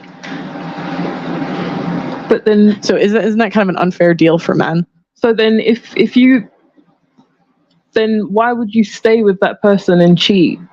If the woman's not giving you the youth and whatever, why keep her there and cheat on her when you can just leave and be with the youth that you want? That's my thing. Like, I don't understand. You could, but I'm saying, well, is it fair that women expect it over a certain age? That's the question. Because you give your best years to someone else. So she's talking about going into a new relationship. Yeah, I know, but if you go into a new relationship and say this is the car and the car has been used for the last 15 years. We don't have expired date, honestly speaking. Like, who said that we gave our best to someone else? I don't even know my maximum or my best. Probably I never done to no one my best because I don't know. I give, honestly, I loved someone before. I don't know if I get the maximum I can. I don't know. Maybe I'm going to find tomorrow a man I'm going to give actually the best of myself. Who said that I already gave to someone else? It's about what they think's the best. It's not about you because you're not the one buying. So the guys think is the best. Men, yes, what they think is the best. Men from the ages of 20 to 80 all think that girls are the most attractive around 22 to 24. Okay, but like this is a man that cannot stand on his own. Like honestly, because if you honestly think that he can't stand on his own, yeah, because like they actually mind about what other people think. Because if you're telling me that after like you're shaming men for their standards, that's shame. It's shame and self-guilt need to be right. No, that's just my point of view. I'm saying that I don't have an expired date. That doesn't mean that after, because I had 6-year relationship, I gave my best to someone. No, like if a man think this, it means that he's not that confident to like get my best. Because if you are a proper man, you're gonna get my best. But see, that's shame. And if you're saying like, I'm not shaming. No. I just don't want it. I'll tell you why. Because you're saying if you're a real man, if you're a proper man, then you would think like me. But that's shaming men for what they want. It doesn't have to think like me. I just don't want a man that think in this way. Just give me alone. Do you know what I mean? I want a man that it comes with confidence. Say, I'm gonna get the best of you. Point. Like I'm not aspiring like just because I'm 30 or. Yeah. Do you think you determine what the best years are, or do you think they determine what the best years are? I think we pick each other. We should actually pick the best for us, me and the man also. Okay. What do you think? I think it depends on the situation. It depends on your ages, where you're at in your life. Obviously, men prefer younger women. So, what age ranges are we saying are their best years? I mean, it's different for. I didn't say an age. Yeah. So you could say 40, you could say 45, you could say 35, you could say 30. I don't tell the men what to think. So if they're 40 or they're 45, on average, men prefer younger women and women prefer older men. So I'm guessing the man is older. So why wouldn't she expect monogamy? Like, is he going to go younger than the 40? I'm saying, isn't that a unfair deal for men because he's not getting the things that men value? It depends on the age. So say you're 50 and you're going out with a 40-year-old. Like, what more do you want, bro? Like, do you know what I mean? A 35-year-old. Yeah. You should have went for a 30-year-old. So why did you go for the 40? That's the point. That's why I said it depends on the age. But the question, so the reason I asked this is because I think a lot of women would have better results if they took that off the table. But they think they're a higher value than they are because they're selling the same price they had at 22 that they are asking for at 35, 45, even though they're on sale, they're on discount because you're not as sorry. Now you're degrading women, saying women their value is they're getting less value as they get older. In the sexual when marketplace, you're getting more wise and more wisdom and all that sort of an experience. You're in everything. You're evolving and becoming a better woman. Because you're telling men what to think. I'm not telling. No. I'm saying in this room. I'm talking about now. She can't even say it with a straight face. No. I'm saying that you're saying value me for my experience, but like they don't want that. They don't care. You just said that your value is dropping in the sexual marketplace. Yes. Well, sex isn't all that you bring as a woman. You bring more things to you bring more things than just sex. If it's just sex, then go have. Do you want to marry someone you can't have sex with? No. Do you want to marry someone you can't have sex with? Do you want to marry? Hell no. Sex is a big part. It starts with sex. Sex is a big part. For women, not for men. Okay. Like, how big is sex to you in a relationship? Well, it will keep me in a relationship. No, honestly, like one question, do you best sex with like 18, 20 years old girl or with a 30, 35, 40 women? I don't really tend to rate sex like that. When I go into sex, no, because we're saying that we're dropping by age. So I'm just asking from your point of view. Just I'm not saying to just what she's saying is about men as a collective. Yeah, that's what I'm asking. What she's saying is correct. Speaking to the mic, my bro. Yeah, and what she is saying is correct because when women get to a certain age, men do see them as less valuable. Yeah, why? I'm asking why. Because they had, like I said, youth purity. You automatically see a younger girl. She looks younger. She looks more attractive. You think that, you hope that has less mileage than an older woman. So naturally, your first thought is, I'm dealing with someone who hasn't been run through, who doesn't have a higher mileage. Her face moves. There's no like Botox foreheads. Right.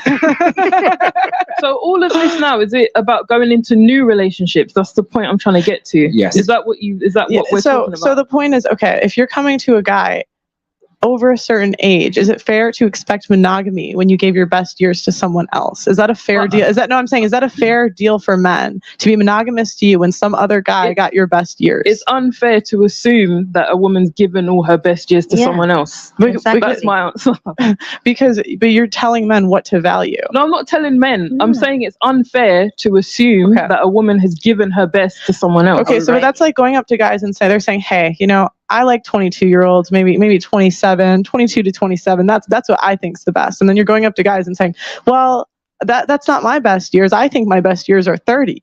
When they're like, not really. When you say best, what do you mean? The most valuable. The most valuable. But valuable in what way? The market wants it the most. Okay, so are you talking about bearing children or bearing children? The way looking younger, bearing children, the way you look, less bodies. But if everything. someone is 40 and she's had less bodies than a 20-year-old, and she looks younger than the 20-year-old, who's more valuable then? Again, because you're looking for an extreme extent. No, Show me one 40-year-old that looks younger than a 20-year-old. I'm 35. Yeah, I and look she younger doesn't than look my 35. niece. You don't look honestly 20. speaking. You don't look 20. Honestly, I come never on said now. 20. Yeah, Let's I'd give you 30. So like 20. No. Okay, that's from you. Okay, But I'm saying, in general, people don't believe me when I Yeah. say my age. So if a woman like myself who doesn't look her age, whose body count is lower than a younger person who's been run through, as you're saying, would that mean that I'm less valuable or more valuable than a younger girl who looks older than me and has had more bodies? In the marketplace, you would fall into an exception. You would find that men are extremely surprised, potentially to the point they probably may not believe you. But if we're talking about a collective, most women will tell you that from 18 to 25, they got the most attention from men. And after those years, it dwindled. And that is the point she's making. What she's making is when you get to a certain age, you become less desirable. I can't relate. Because you're not a man.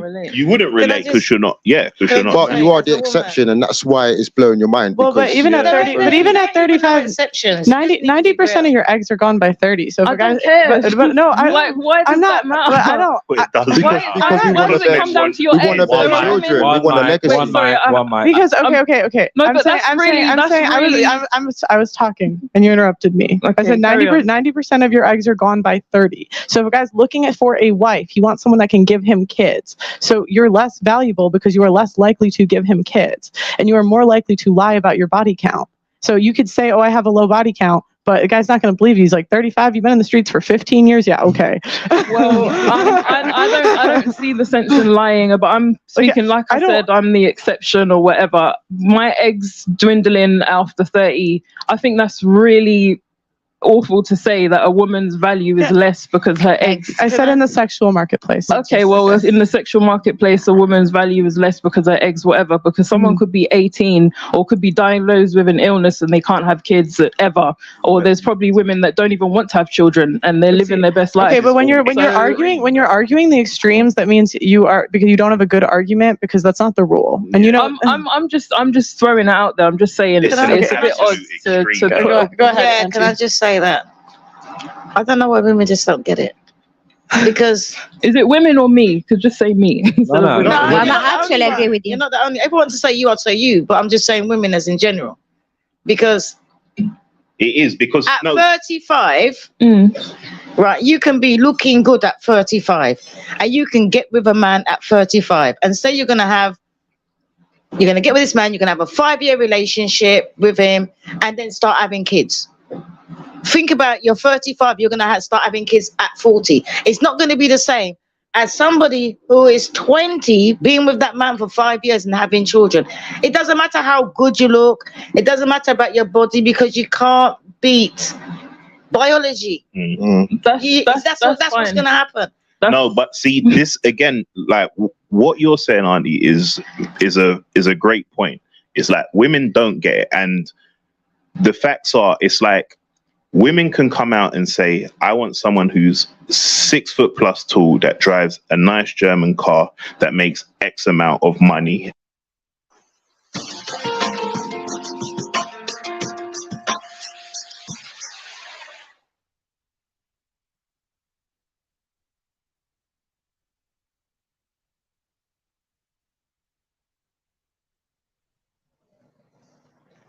The number one need of a male, write this down, is sex. Write that down. You need to know that. The number one need of a male is sex. I didn't say the number one need of a man, because a man is spirit. A man needs God. But the number one need of a male is sex. Why? Because the male is designed by God to be a progenerator. That means the male is always full of seed. His purpose in life is to provide seed. That's why every male right now is carrying 500 million sperms in his loins right now. He's a seed carrier. So his number one purpose in life is to provide the genes or the generations or the generations, the genes for the generations. So a male is designed by God to produce generations. That's why when God wanted to create a nation, he never went to a woman, he went to a man, because a man carries the generations. He said, Abraham, a nation shall come from you, and Sarah will incubate the nation. So the man needs sex. The man doesn't want sex, he needs sex. Say he needs it. Men don't want sex, they need sex. A need is something that helps you function. A car doesn't want gasoline, it needs gasoline. If you don't have gasoline in the car, it stops functioning. A need is not a want. Men do not want sex, they need sex. Don't look at me so funny, lady. Say hallelujah anyhow. I'm trying to give you some education so you don't get in trouble. Now, because a man number one need is sex, because he's driven by the divine purpose to produce seed. That's why men have no cycles. A man have no menstruation cycle. He's always ready. All the time, every day, all day, anytime, anywhere. The guy's ready. All the men say, right on. Don't look so quiet on me now. Come on, brothers, help me out here. Help me out here now. So you see, a man ain't got to build up to sex. He's just ready. And he ain't got no cycle. So he's ready even when you are not ready. Creates a problem. Now, most women who are married, especially you Christian women, some of y'all think that your husband got a demon. What's wrong with you, man? You had it last night. This morning again? What's wrong with you? And yesterday you had it, the day before. You're sick, man. I'm going to pray for you. I'm going to take you to Pastor Matthew and cast out this nymphomaniac demon. You are full of the devil. And so you take your husband down to the office. You make an appointment to see Brother Matthew and say, Pastor, my husband have a demon. He's a nymphomaniac. He won't leave his hands off me. You got to pray for him. Cast the demon out. And Brother Matthew says, I got the same demon.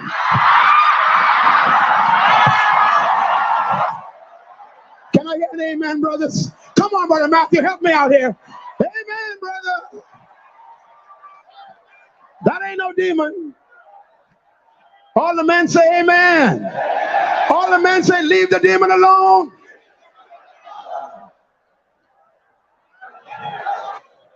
Your husband is not sick. He's normal. And if anybody here want to be too spiritual, any brother want to be too spiritual, if you don't have this same desire, you need prayer.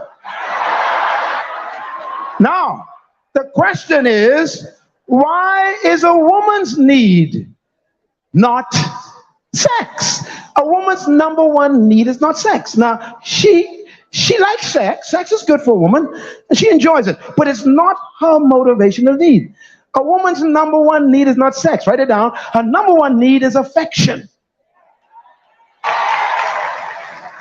Affection is not sex, brothers. As a matter of fact, sex is the result of affection to a woman. If you give her affection, you'll get your need met. Now, some of you ladies need some help. You go to bed in the night, you got on all this clothes, socks, long mitten dress, tam on your head. You got wrapped up all around your body. The guy got to fight to find something. I mean, you got to stop this. All the men are shouting now, boy. Ladies, you want to be a good wife? Make it easy. Go with nothing on. Say good night, baby. Come on to bed. I'm talking to wives now. If you ain't married, this ain't for you. Some men feel like they are raping their wives. Ladies, you ever wonder why Paul says, your body's not your own? Because sometimes you don't feel like it. The problem is he always feels like it. Now, women have 4 seasons. Summer, winter, autumn, and spring. So men, you got to be sensitive. When it's winter, leave her alone. Buy her flowers, kiss her, hug her, but don't touch her. That's winter. You're out in the cold, brother. Control yourself. Right, mama? You acting so spiritual now. You know it's true. When it's winter time, baby, you don't want nobody to touch you right now. It's winter. Then there's autumn. Autumn means that things begin to change, begin to warm up a little bit. But you still ain't interested right now. Then spring comes. Spring means everything's coming back to life, baby. You just get it on here. Then summer comes. Oh, it's so hot. She grabs you in the bed. Come on, yeah. And then there's winter again. You out in the cold again. So men, we got to be sensitive. Even though you're ready all the time, she ain't. A good marriage is built on a man who understands sensitivity and a woman who understands the need of a man. Now I'm going to tell you something, ladies. A man doesn't want sex. I like what Paul says. Paul says, don't you be spiritual now, ladies. Talking about going on missions. I'm going to fast and pray for 3 weeks. I'm going to just, what? The Bible says, don't you go and fast and pray unless you first ask, not God, but your husband.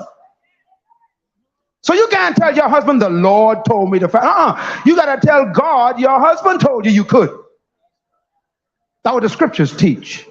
And then the Bible says, and after you finish fasting, after he allows you to go and fast and pray, it says, hurry back to the bed. Why? Because Sister Mabel in the church will provide what he needs if you don't. Don't look at me funny. While you out having missions, someone on a mission with your husband. Because he doesn't want it, he needs it.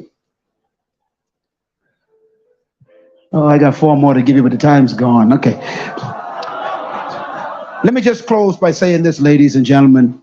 Marriage is an honorable thing, but the bed is undefiled. You keep it pure by understanding the needs.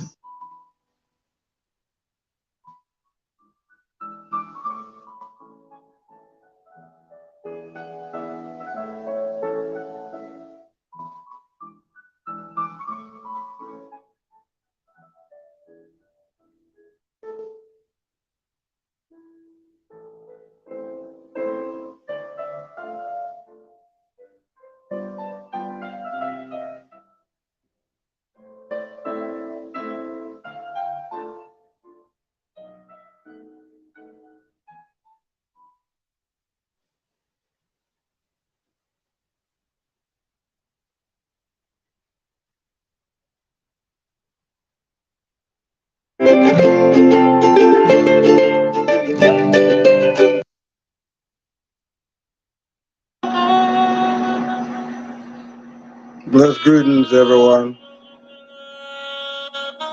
Servant David there. Well, this one here is called Questions I Have. You know, I have a few questions. I answer some, but now I want to ask some questions.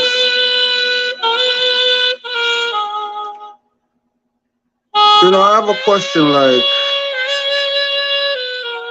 why is it that at times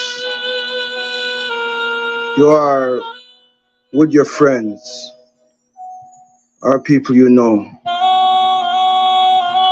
and neither of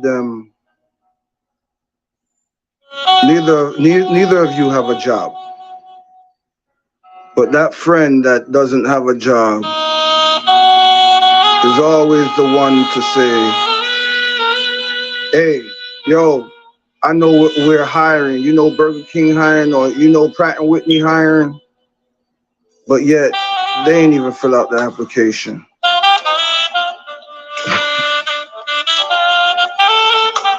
You know? Another question is, why is it everybody always call on God when they need him,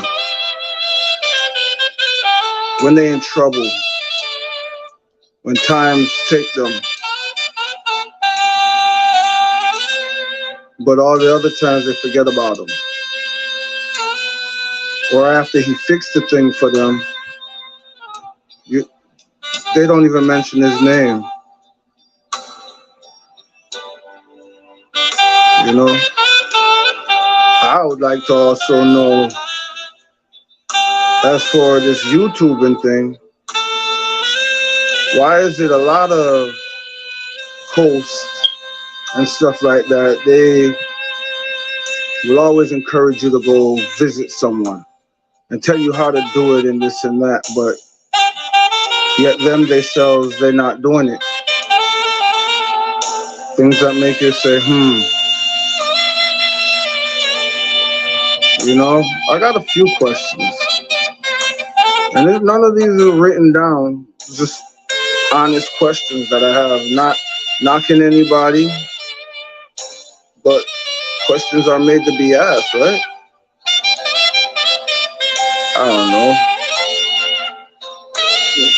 For those of you who know cartoons,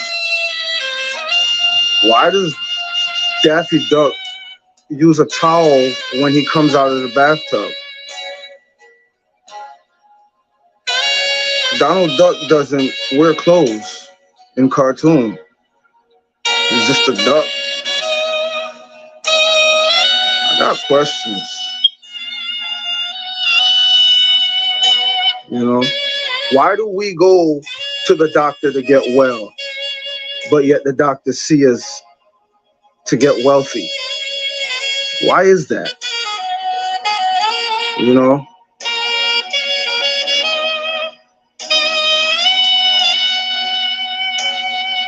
A lot of questions.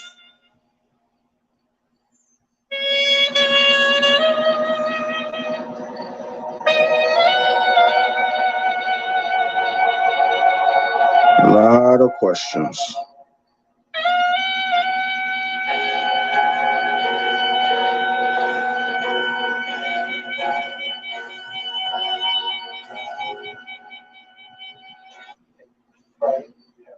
You know, I mean, it's like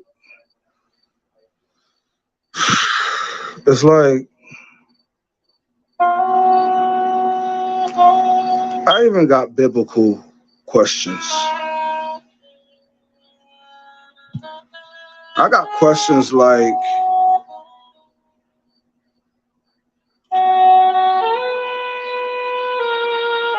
if Jesus is God, then why did he look up on the cross and say, Father, forgive me, for they know not what they do? You know? Why? Just why? Why? Why a lot of things?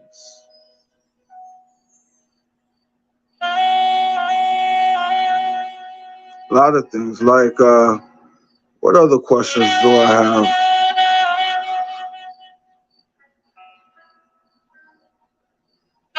Why is it that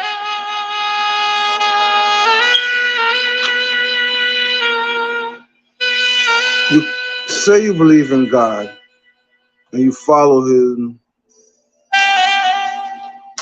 to his every word, but yet you don't respect the Sabbath day, which is the seventh day? In modern days, we call it Saturday. The first day would be Sunday. You know, I know that in the Bible, there were no days. They were all numbers. Day 1, day 2, day 3, etc. Monday, Tuesday, Wednesday, all those are named after God's, lowercase g. But that's another topic I'm trying to save for when I actually go live and people can more interact. You know? Why is it that YouTube is always changing up their rules? You know? Why is it that people on YouTube purposely spam another person's live? or channel or whatever. You know?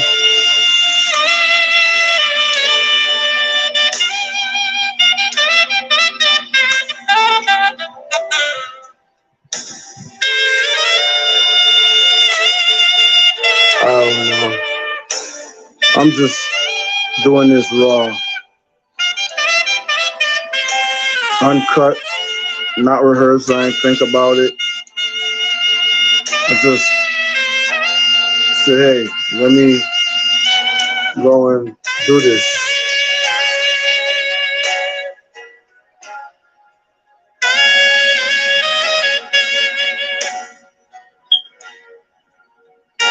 Why do people always, you know you when you have things, but they don't know you when you don't? You know, you don't have a car. Barely any friends call you.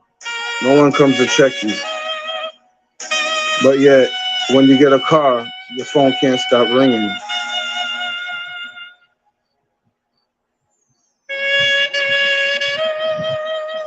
A lot.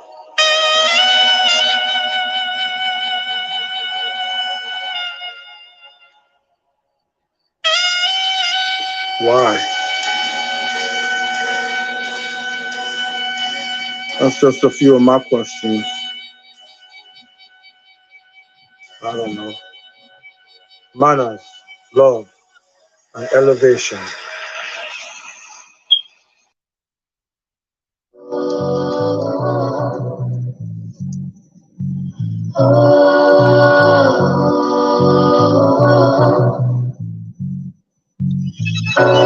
Blessed greetings, each and every one of you. Well, this one here, I'm gonna call it Waiting on God. So one day, there was this lady who would live her life as good as she could, but at the same time, she kind of was like on both sides of the fence. She would pray, do good things, but she wasn't fully in. She would also do things that she shouldn't do. One Sunday she went to church.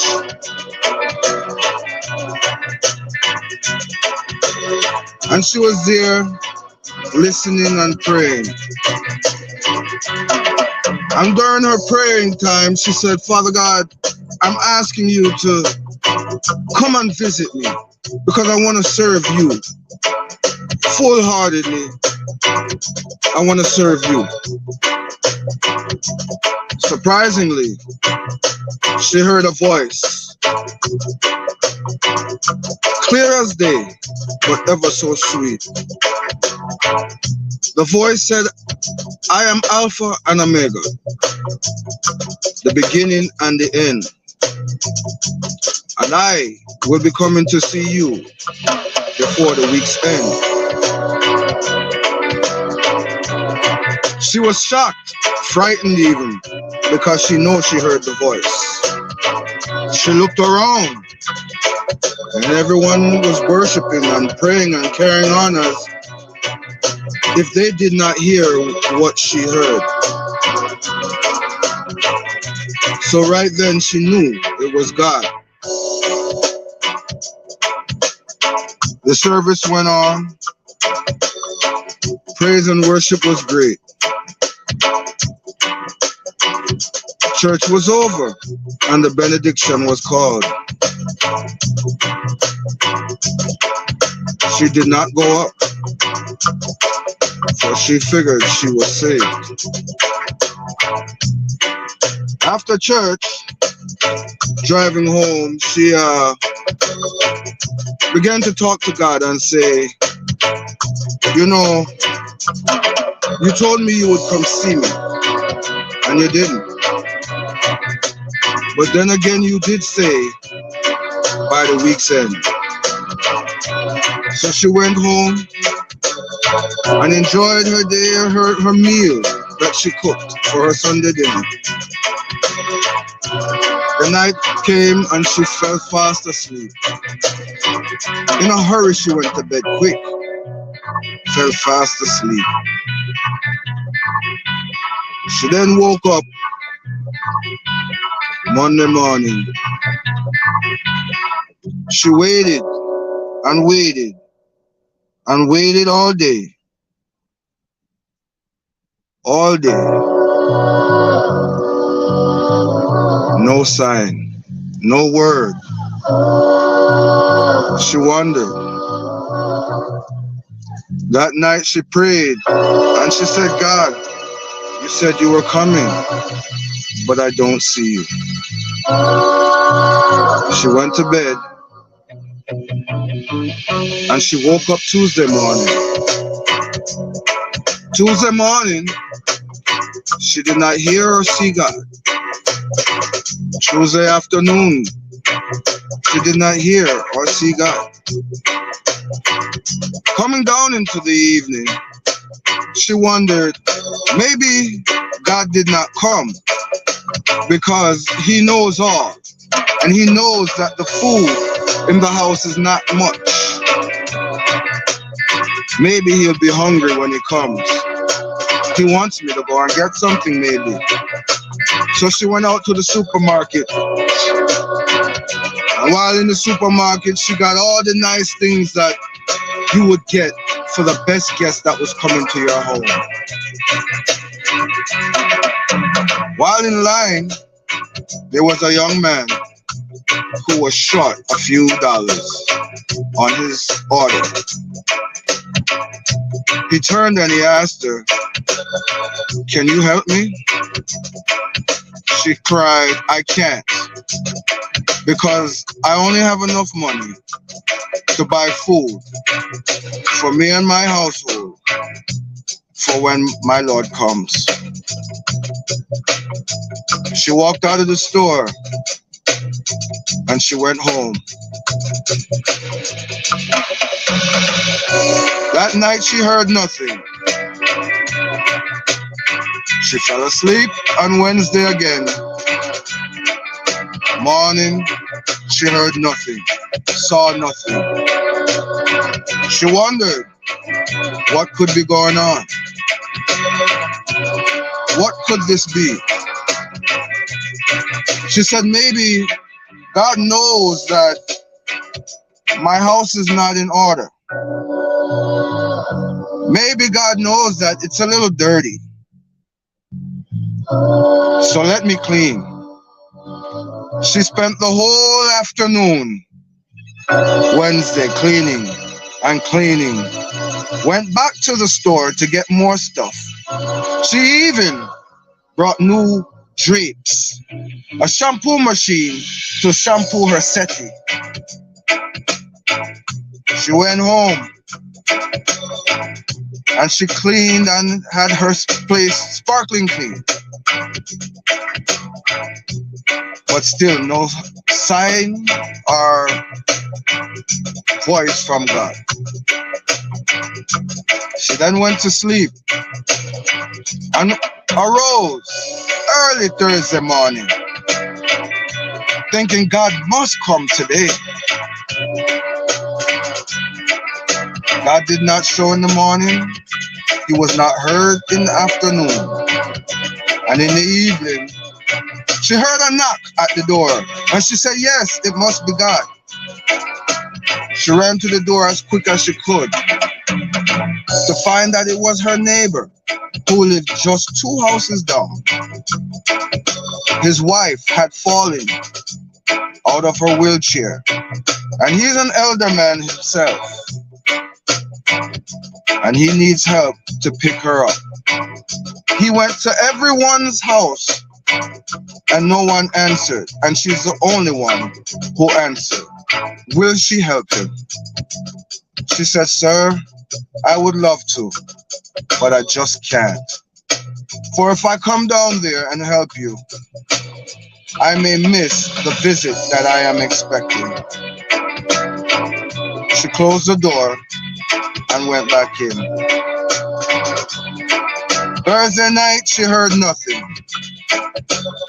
She saw nothing of God. She arose Friday morning and said, yes, God must come today. Friday morning, no God. Friday afternoon, she decided that she would go out walking around the block. And she walked around the block just for a second. And she saw an old man who appeared to be a bum. And he begged her for $5. She turned to him and said, I cannot give it to you because the money that I have is for my offering to God. She walked away and returned home. When she returned to her home that evening, she saw or heard nothing from God. She relaxed watching TV, her favorite talk shows, her favorite pastors on TV. She even sent out a few posts on social media until she got tired and she fell asleep. She slept ever so good. And she arose Saturday morning expecting to see God. She did not see him. She did not hear him. Saturday afternoon, still no God was shown. She wondered. She even began to pray and say, God, where are you? No answer. Saturday night, she began to fall asleep.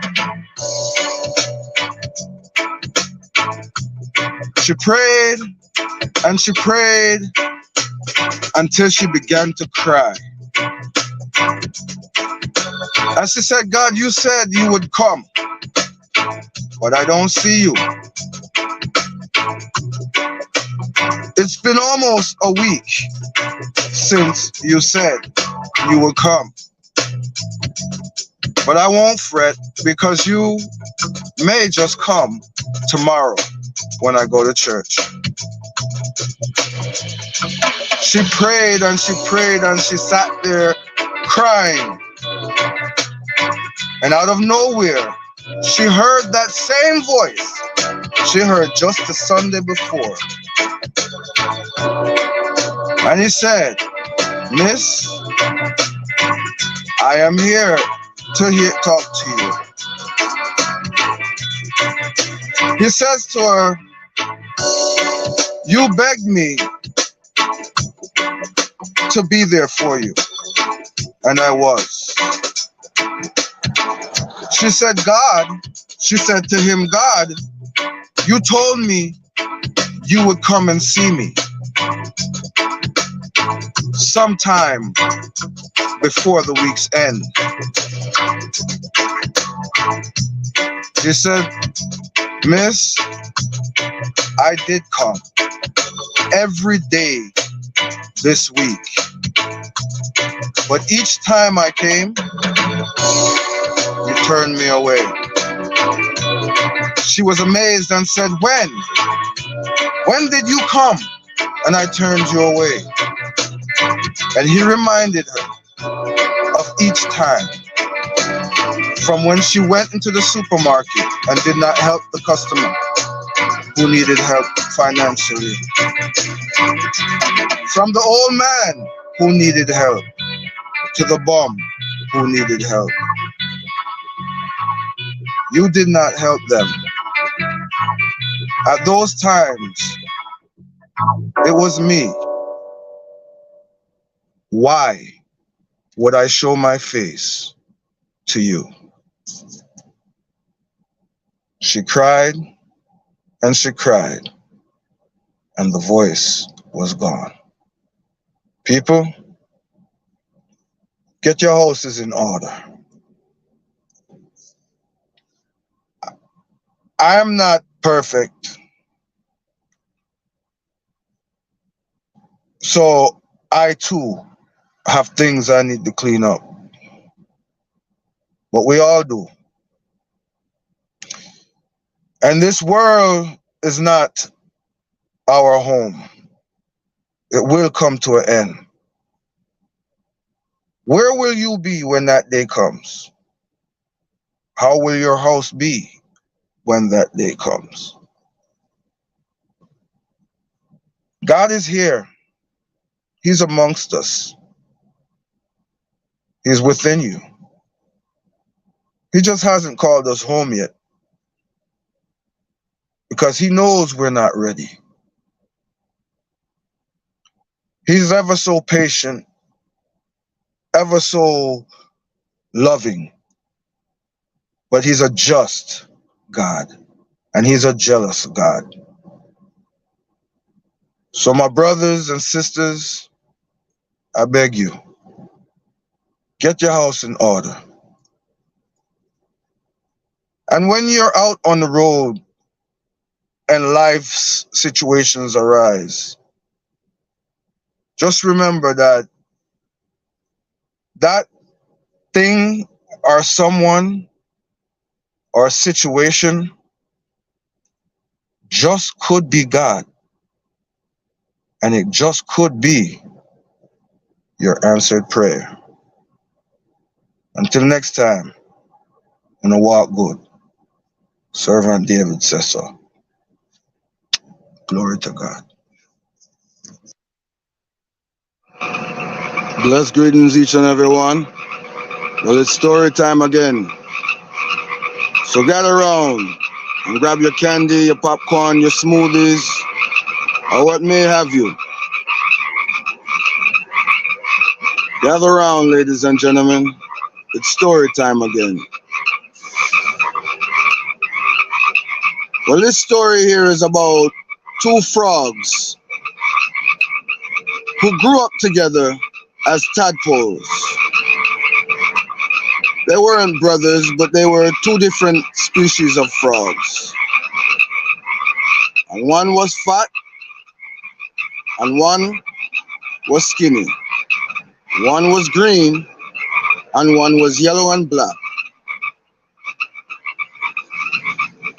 One day they were hopping along, just hopping along, and they came upon a barn. They saw that a farmer man had put down a bucket right there on the steps, kind of in the corner, but where the sun was. Well, they hopped on over after that farmer man walked away, and they were curious of what might be in that bucket. They hopped over and they reached the bucket, but the bucket was too tall and they couldn't figure out what was inside. So they hopped and they hopped until they got into that bucket.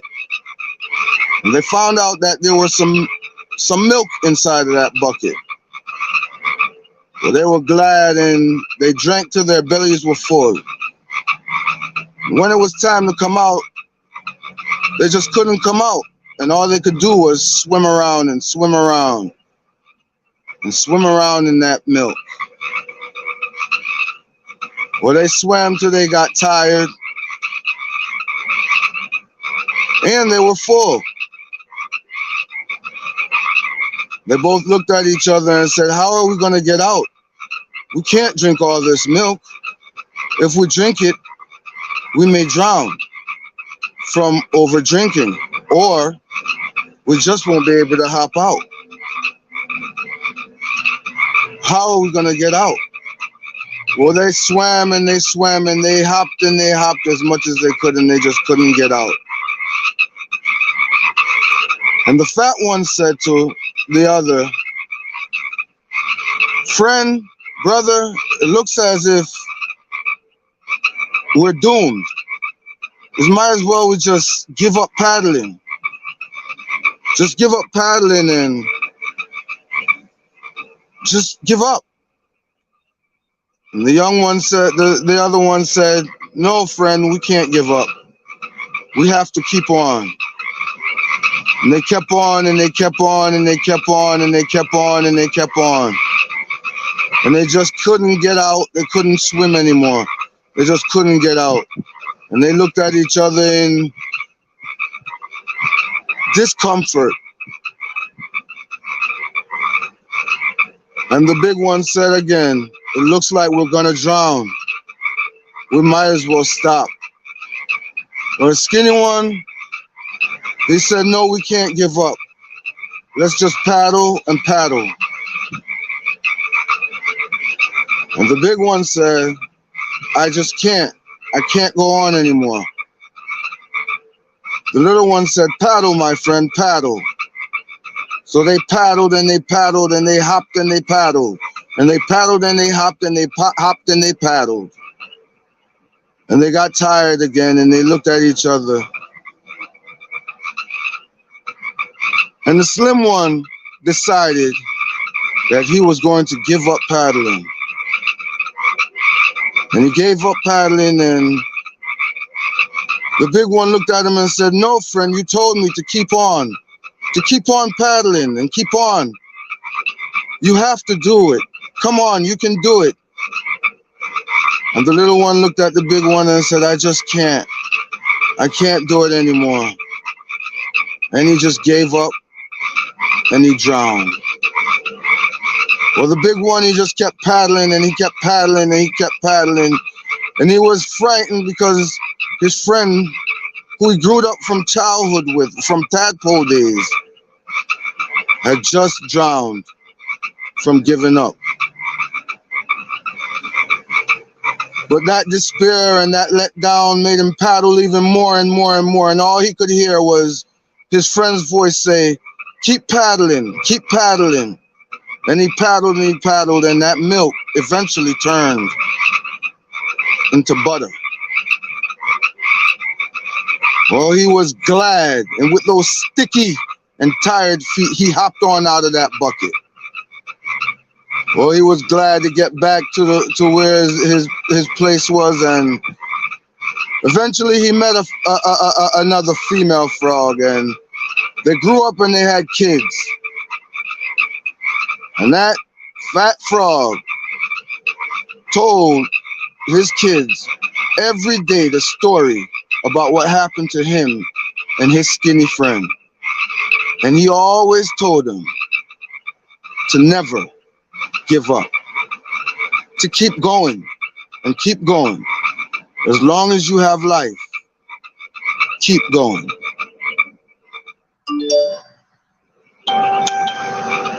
I appreciate you listening. Thank you. I hope you got something from this. God bless you. Servant David said manners, love, and elevation.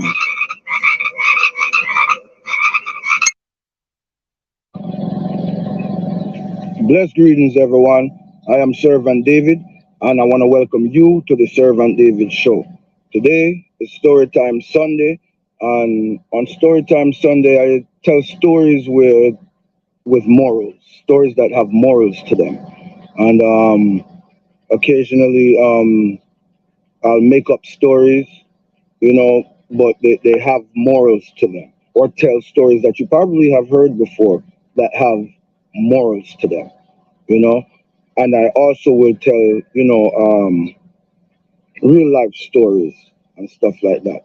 Once in a while, if I can get somebody else to tell a story, that would be good as well. But so far, it's just been me doing the stories, And today's story is actually going to be a true story, and let's name this one the stolen chain. The stolen chain, like a necklace, you know? Well, you want to say, I was probably about 16, 17, and I hang around some friends of mine and stuff like that, and this new guy come in from the crew, you know, and he's around for a few months now, and this and that, and him's a man where we get to find out some teeth enough.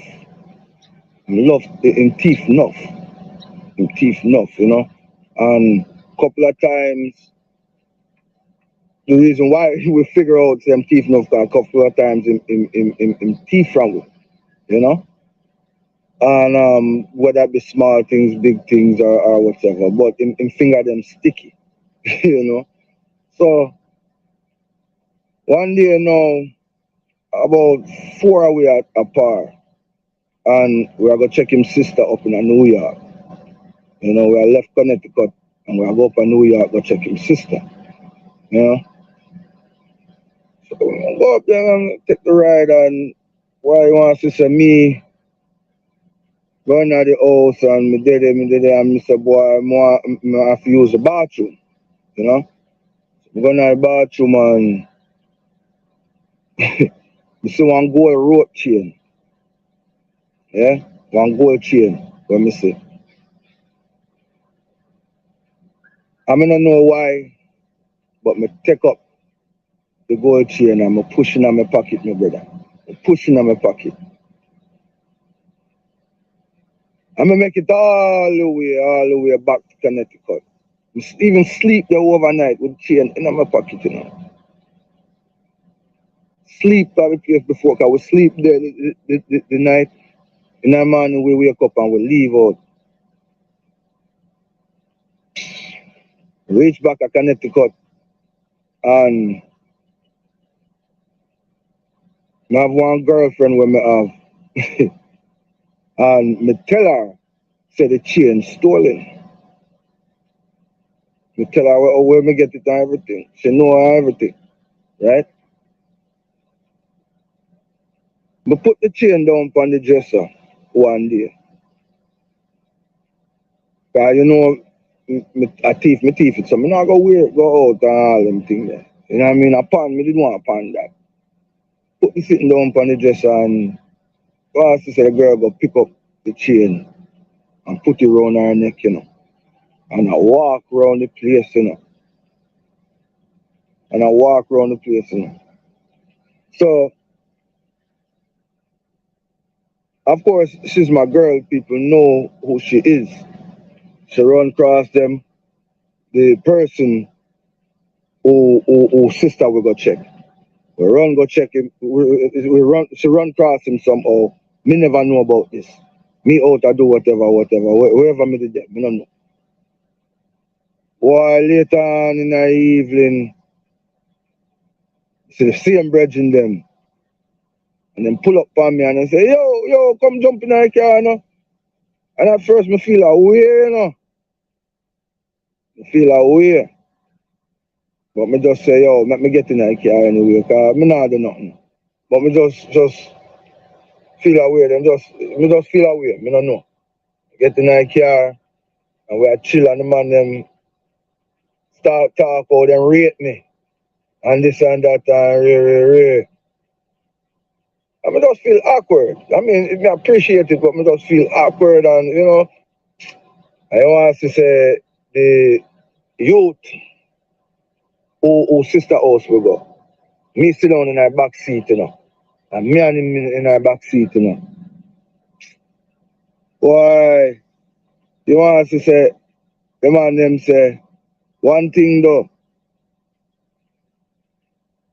When you have your friend them, you know, for thief from your friend them and this and that and do your friend them wrong and and there are reason about it and I want to say the man just switch it round for me and say, yo, if me ever thief from any of my friend them, I said, no. They said, you never thief from none of your friends. Them back then my name was Irie. They used to call me Irie. You know? I-R-I-E, Irie. So them say, you never thief from nobody? None of your friends them. I said, no, why would I do that? Him no know. But it hard. Because him want know how my woman end up with film sister chain round her neck. Eh? The way him get to find out say I'm sister chain because I never noticed say the chain have some inscription on it. Like some initial or something on it. Like an inscription. So then it is identifiable or whatever. Yo, say man, pull out the chain in my hand. Me shock my heart drop. And before me could have even said nothing, boom! It just bust me in my head. Bust me in my head with a 35. You know, shot me still, but in gun but me. Gun but me, yes. And then they coming like, why the man them hold me hostage for the whole night. And I beat me, you know. Give me some beating, give me some beating, give me some beating. Me say me never, ever thief nothing again in my life. That was the last time I ever thief nothing. The thief before that. But that was the last thieving lesson me ever get. Last thieving lesson me ever get. And I guess with this story you could say there's kind of two morals. One of them is a known one, where they say thief no love thief with long bag. And the next one is my past doesn't determine my destiny. You know? My past does not determine my destiny. So things I used to do, I do no more. And I learn a well lesson from that. Don't steal. So in all actuality, this story has 3 morals. Wow. See how God good? Anyways, as usual, Servant David said, manners, love, and elevation. Wanna walk good until next time, yeah? Well, blessed greetings, everyone. Well, this is Servant David, and this one here is Never Have I Ever. But you can play along as well. Down in the comments below, you can comment if you have or if you haven't. But in this one here, I'm basically just answering to you guys about me. So let's get started. Never have I ever been high at work. Never has Servant David been high at work? Yes, I have. Yes, I have. Never have I ever gone straight to work from being out all night before. Yes, I have. Yes, I have. Never have I ever been thrown out of a bar. Well, you know, that just reminds me of one story when I got arrested for being drunk in public. And when they were arresting me, I was trying to tell them that I wasn't drunk in public. You know, I was in the bar and they threw me out of the bar. And that's how I became in public drunk. True story. Never have I ever been a booty call. Well, yes, I have. Yes, I have. Never have I ever created a fake Twitter or Facebook account to stalk another person. No, that's not me. Never have I ever used shampoo as body wash.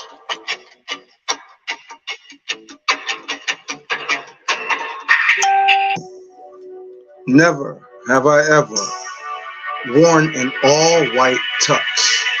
Of course I have. Never have I ever spent the night in jail. Yeah, I have. And I've spent more than just a night as well.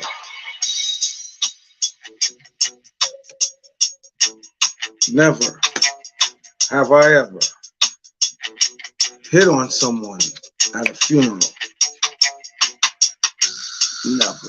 That's just rude. A baby shower. Never have I ever used a condom simply because we didn't have one. Never have I ever not used a condom simply because I didn't have one. Yes, I have.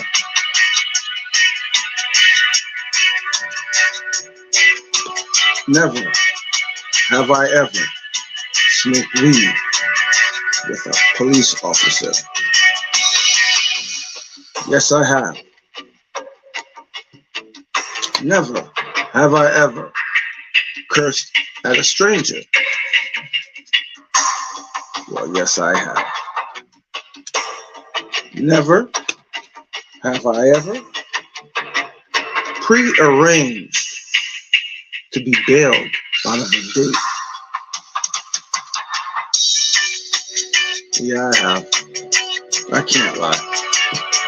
I have. Never have I ever had an accident during a driving test. Nope.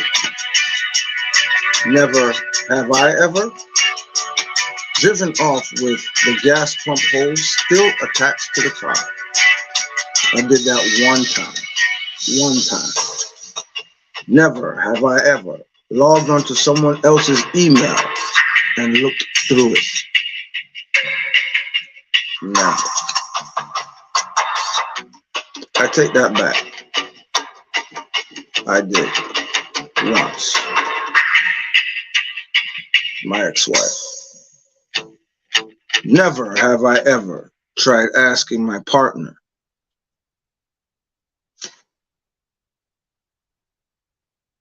never have I ever tried asking my partner if we could bring a third party into our relationship or sex life. Yes, I have. And got it. Never have I ever had to call someone to bail me out of jail. Yes, I have. Amazing to learn these things about me, huh? Don't judge me. Never have I ever lost my cell phone more than twice in one weekend. Nah. Never have I ever did the doogle on my lunch break. Of course I have. Never have I ever removed all my pubic hair. Yes, I have.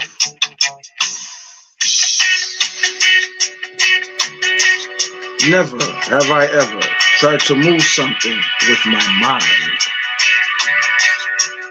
Yes, I have. Never have I ever stuck my hand in the toilet to retrieve something. Well, I cannot tell a lie. Yes, I have. Never have I ever questioned the moon landing. So have I ever questioned if they really went to the moon? Of course I have. So much that I had to research it and look into it. Wind is not on the moon, so how could the flag be aglow? Never have I ever forgotten my wedding anniversary. Never. And last but not least, never have I ever been in a crazy fight over a parking lot.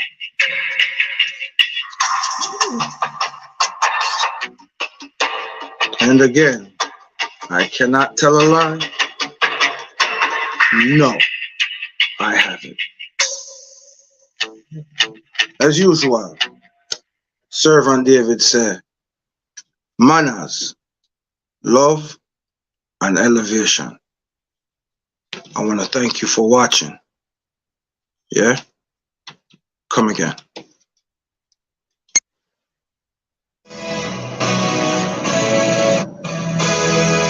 Blessed greetings, everyone. Servant David again. Well, this one here is part 7 of getting to know me.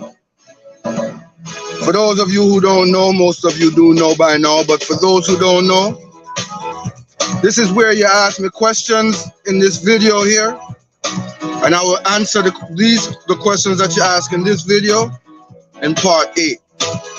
So each time I do a video, I'm answering questions that were asked in the previous video. So we're gonna jump right into it. First question is, what's my sign? I'm a Pisces, the month of March. Where do I see myself in the future? Well, I'm an honest person, so I have to answer that honest. I don't see myself in the future because I cannot tell the future and I cannot see the future. But where would I like to be in the future? That also depends on how far in the future. My ultimate goal is to be in heaven. So that's where I would like to be as soon as possible. Might sound crazy to some, but I'm different. And I have my reasons, I know my reasons, and stick by my reasons why I say and do the things I say and do. Do I still have lung cancer? No, the lung cancer was reversed. Who's my best friend? Well, I have two best friends. One of them is B. Lou, and the other one is Mills. Two best friends one could ever want. Did I graduate high school? Yes, I did. Yes, I did graduate. Who are my two favorite people in the Bible? Well, I would have to say Jesus Christ. And then King David. Yeah. Yeah. Do I go to church on Saturday or Sunday? I'm a Sabbath keeper. So that would be Sunday for me. You know, the Father God said, keep the Sabbath day holy, which is the seventh day. You know, not the first day. The first day would be what man has called Sunday. Yeah. What's my favorite fruit? Pineapple. Love pineapple. What's my favorite veg? My favorite veg, I would say, is broccoli. If I could bring someone back from the dead, who would it be? Dr. Sebi. I would bring Dr. Sebi back. Definitely. How do I overcome fear? I overcome fear through the grace of God. You see, anything that is not of God is not for me and cannot harm me unless the Almighty God himself permits it to be so. You know, so I don't really have fear really, you know, I don't like rats, mice, and all those things there. But I don't fear nothing. You know, it's God alone I fear. So basically, when it comes to facing things that might frighten me or frighten someone, instead of go around, under, or over, I just go through it with the grace of God. Why didn't I ever, what?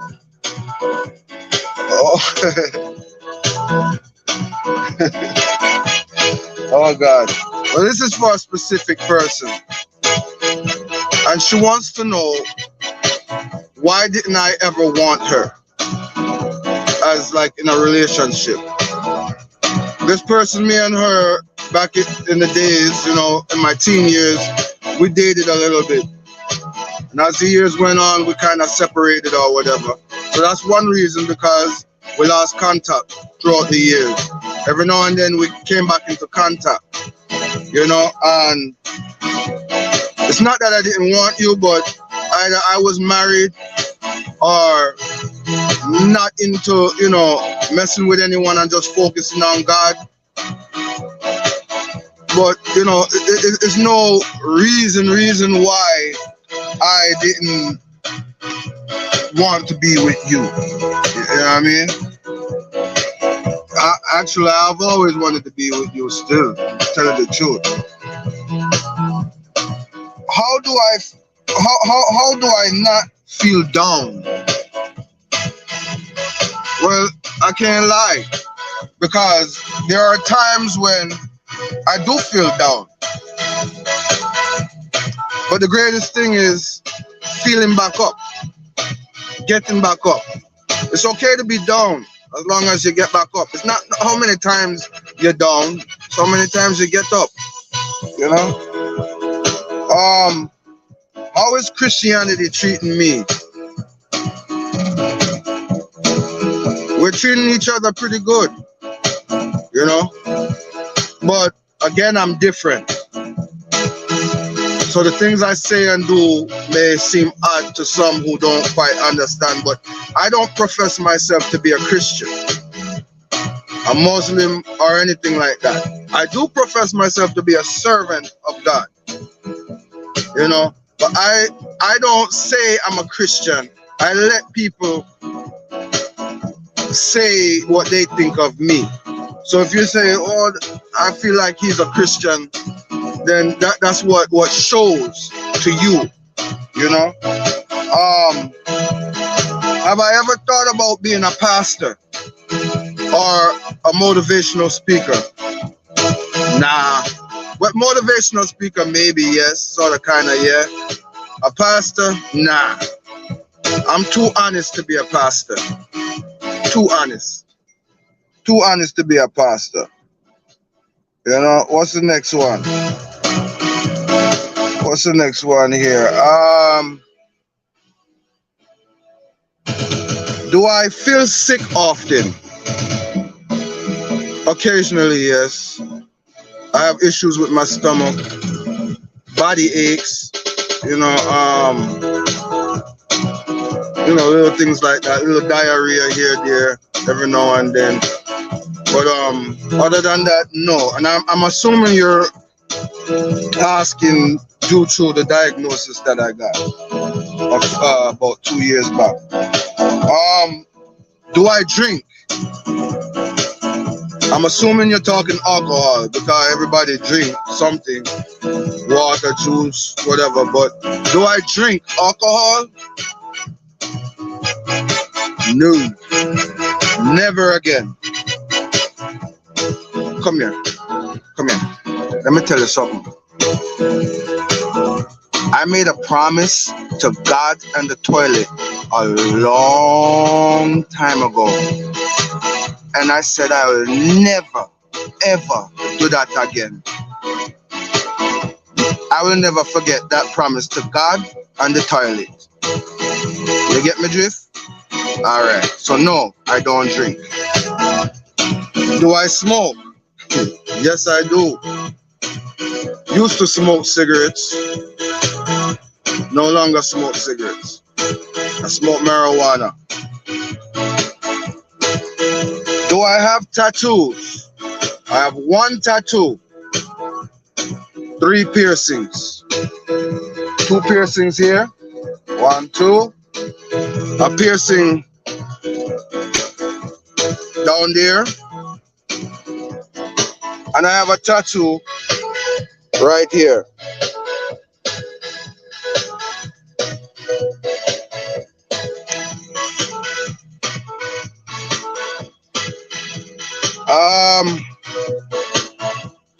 Have I ever been arrested? Yes. I got arrested a few years ago. I want to say back in 2007, I got arrested for having 53 pounds of marijuana delivered to me. What's my profession? By trade, I'm a pastry chef and a massage therapist. I also work at Walmart. I do a little bit of yard cleaning for some people sometimes. I've broken a few horses. You know, broken horses mean like when the horse has never been ridden before, and you break it so that people can then ride the horse. And that was the last question. So again, you ask me the questions here down in the comments below. And in part 8 of getting to know me, I answer those questions. I want to thank you all for coming and wish you all a blessed day. Manners, love. Servant David says so.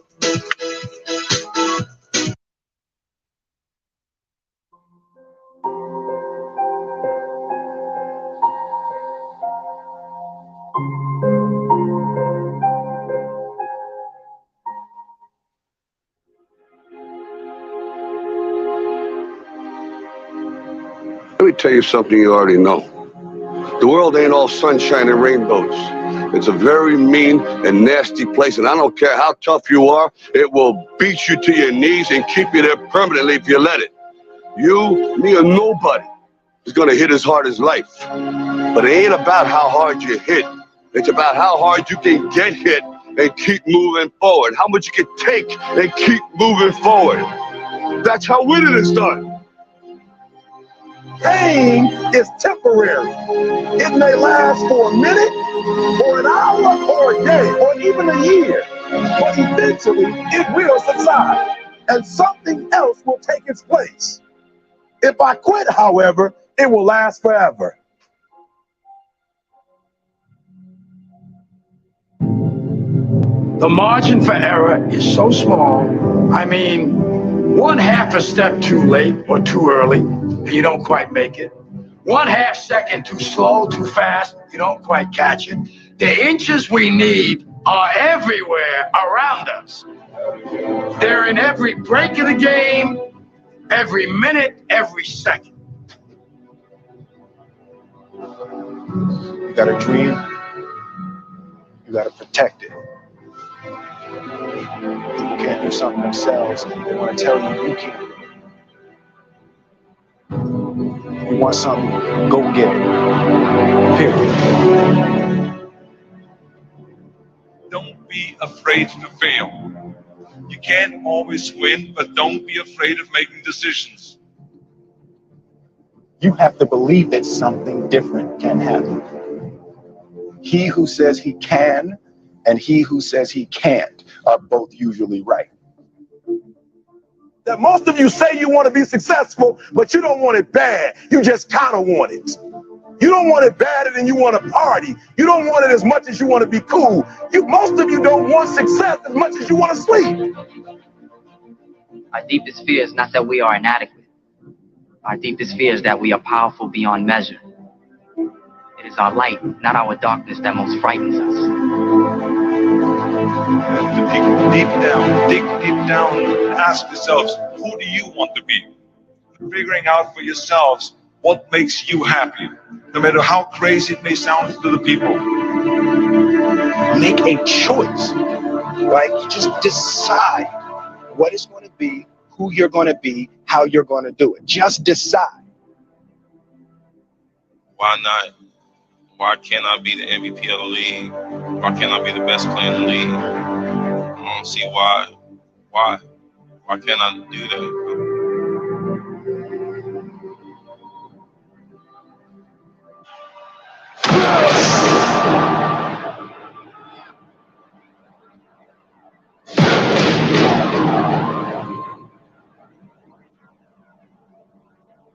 What is it you said to the kid?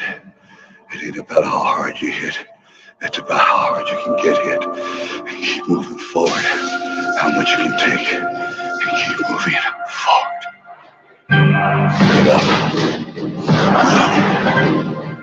Get up. And don't ever give up.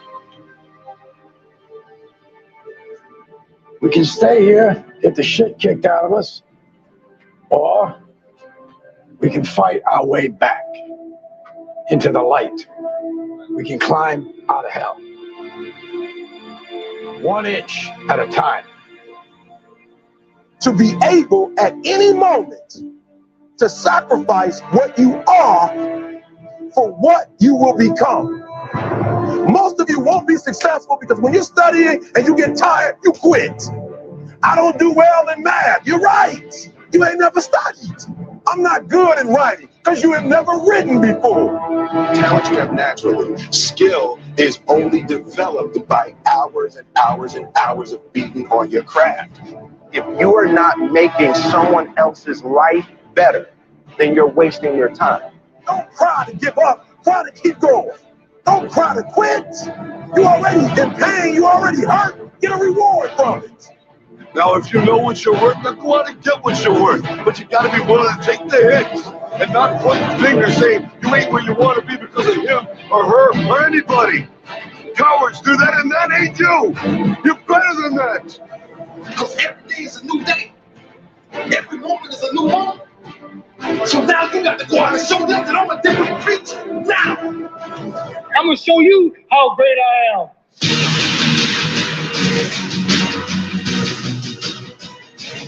In the 17th chapter of St. Luke it is written, the kingdom of God is within man, not one man nor a group of men, but in all men, in you. You, the people, have the power. The power to create machines, the power to create happiness. You, the people, have the power to make this life free and beautiful, to make this life a wonderful adventure.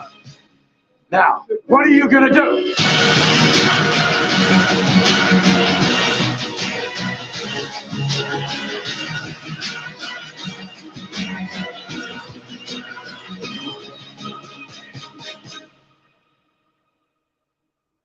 Because limits, like fears, are often just an illusion.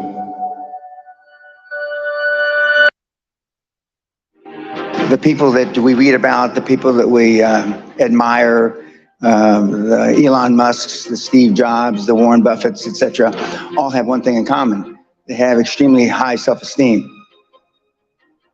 The high-performance people, the one thing that they all have in common is they're hungry.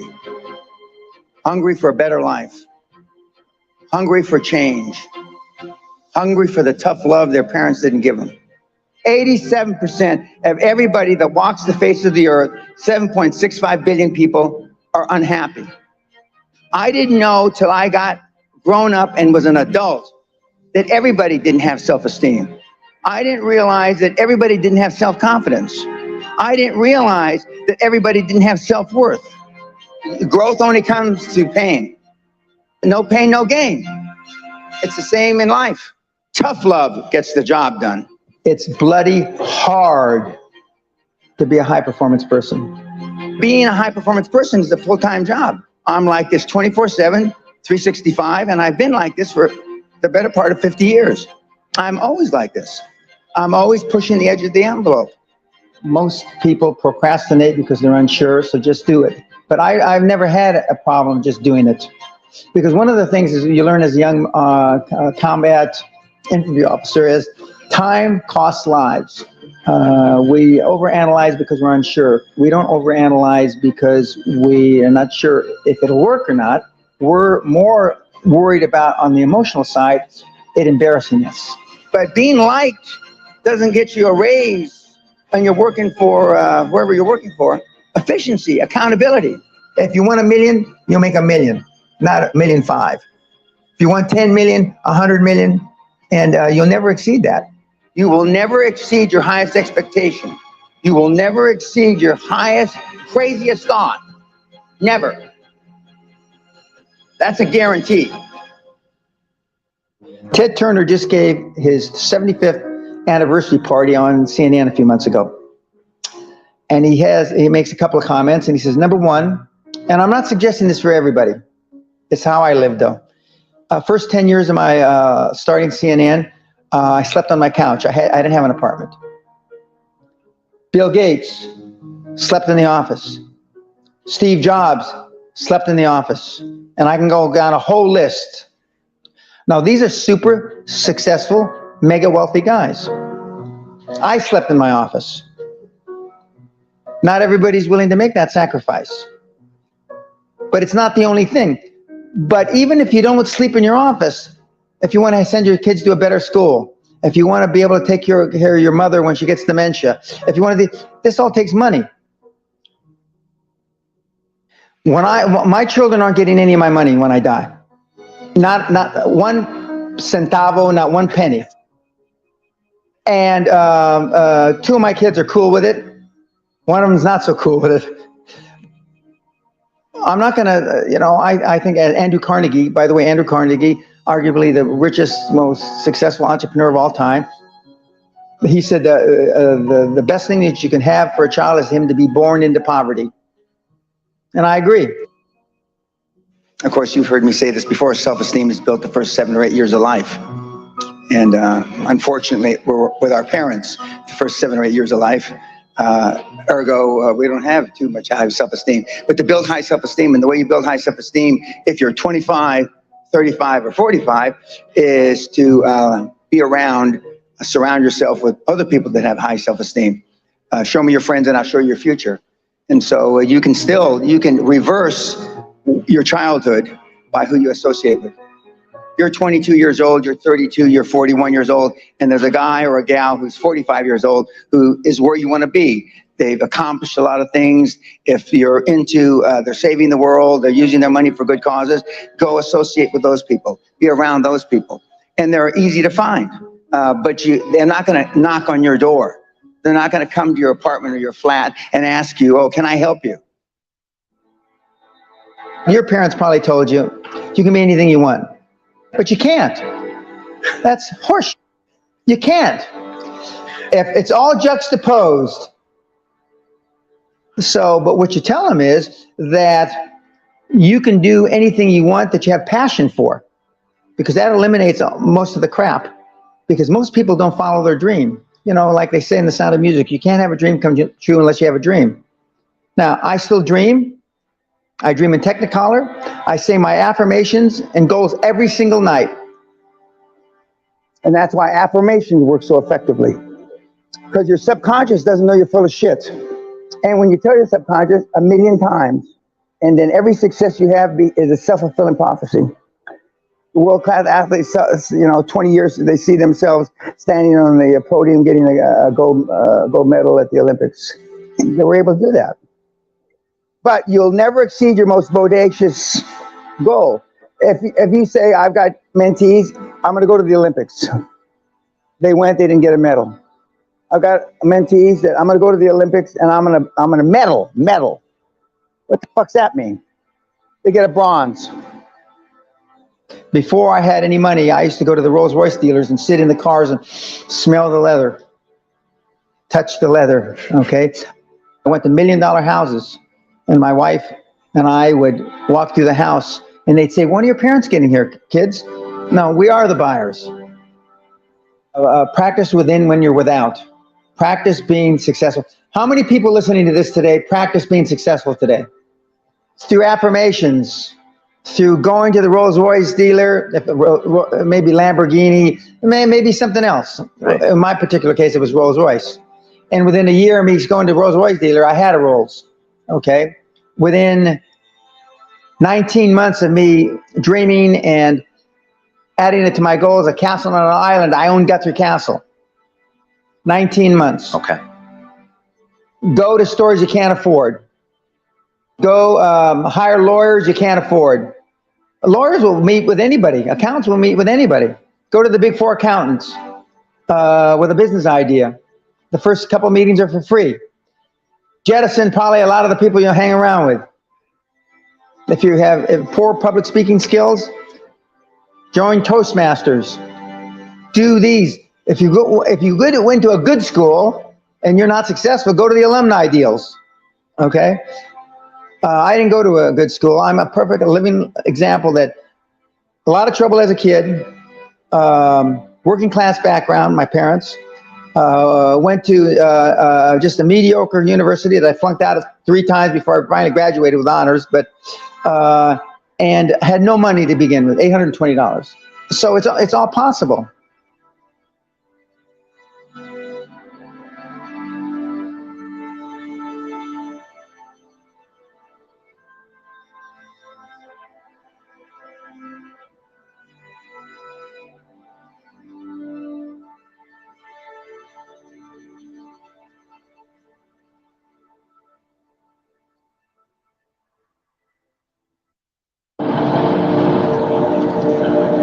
Motivation isn't real. Everyone says this. Motivation is not real. Discipline is real. I do not feel like training, but I still train because I'm a disciplined individual. You don't get to go through life only doing the things you feel like doing. So this is down to you, my friend.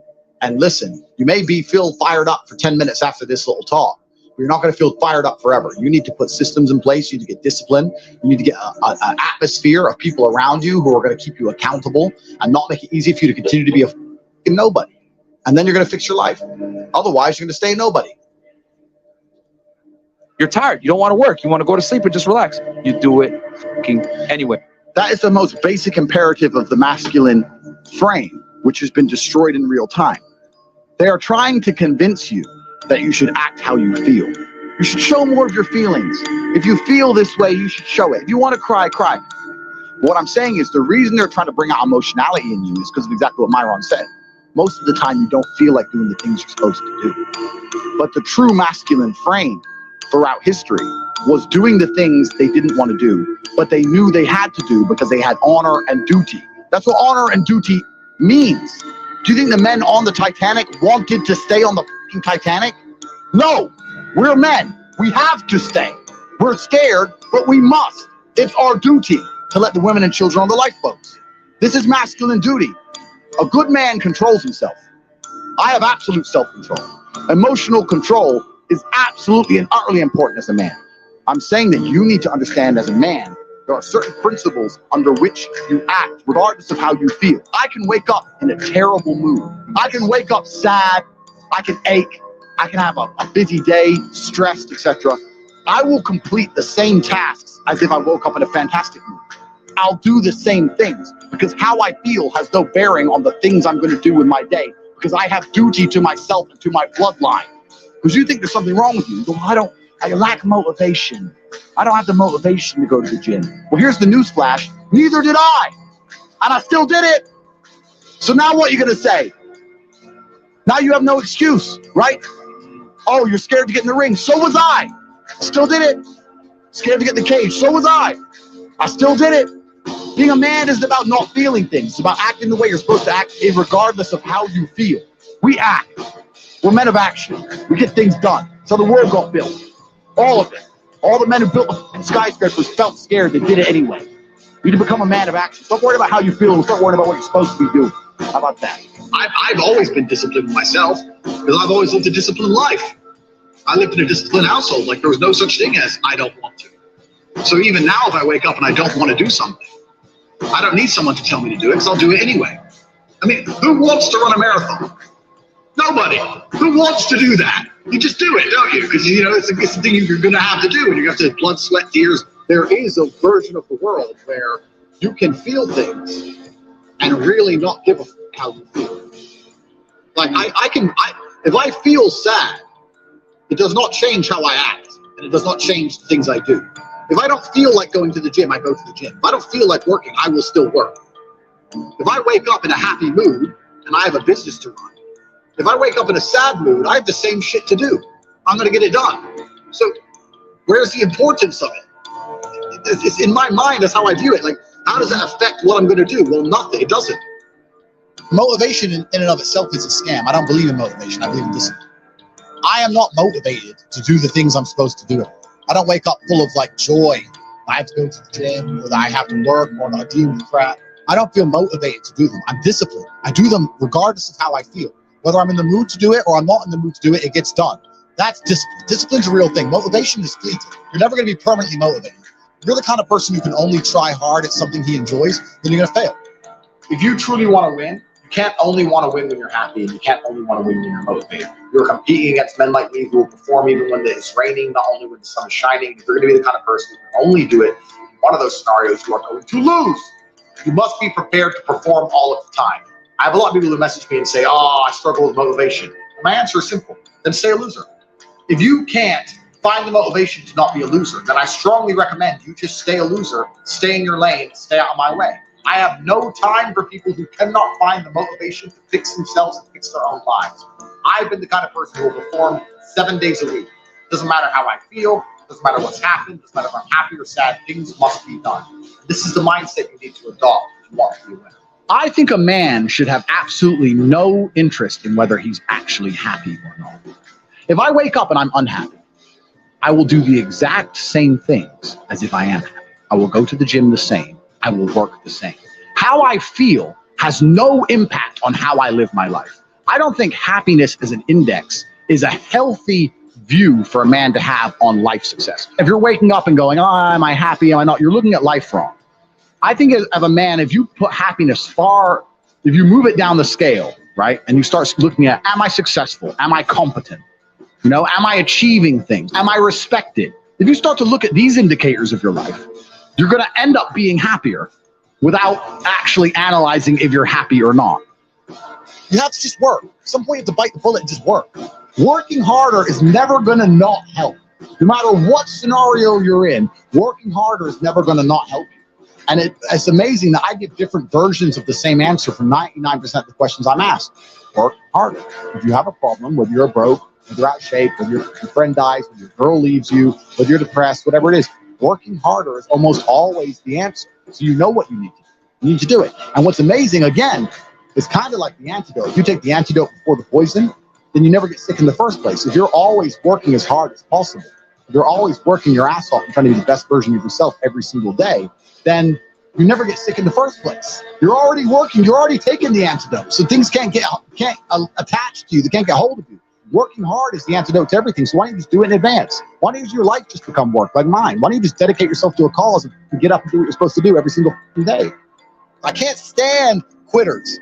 So if you're the kind of person who's going to quit because it's hard, I don't even want your energy around me, right? You need the people who don't quit. I don't quit. Every single facet of my life is testament to the fact that I don't quit. I didn't quit. So that's the difference. When it was hard, I did it anyway. That's who I've always been.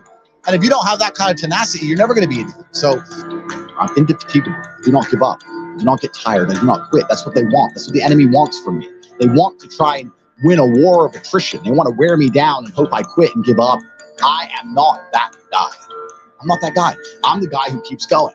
And if you're truly indefatigable in life and perspicacious, that's my favorite saying, the one I say all the time, unmatched perspicacity coupled with sheer indefatigability makes me a feared opponent in any realm of human endeavor, is absolutely and utterly true. If you pay attention to the things that are happening around you and you do not quit, you will be a dangerous opponent in any realm of human endeavor. It doesn't matter what you try and do. I'm a man who lives true to God and says what he means and means what he says, and I know the things I say are good for society and good for the world. I didn't put a magic spell on anybody. The reason people listen to me is because they like what I say and they know that I'm telling the truth. That's the reason I am here. I'm going to continue to do that, and there's nothing anybody can do about it.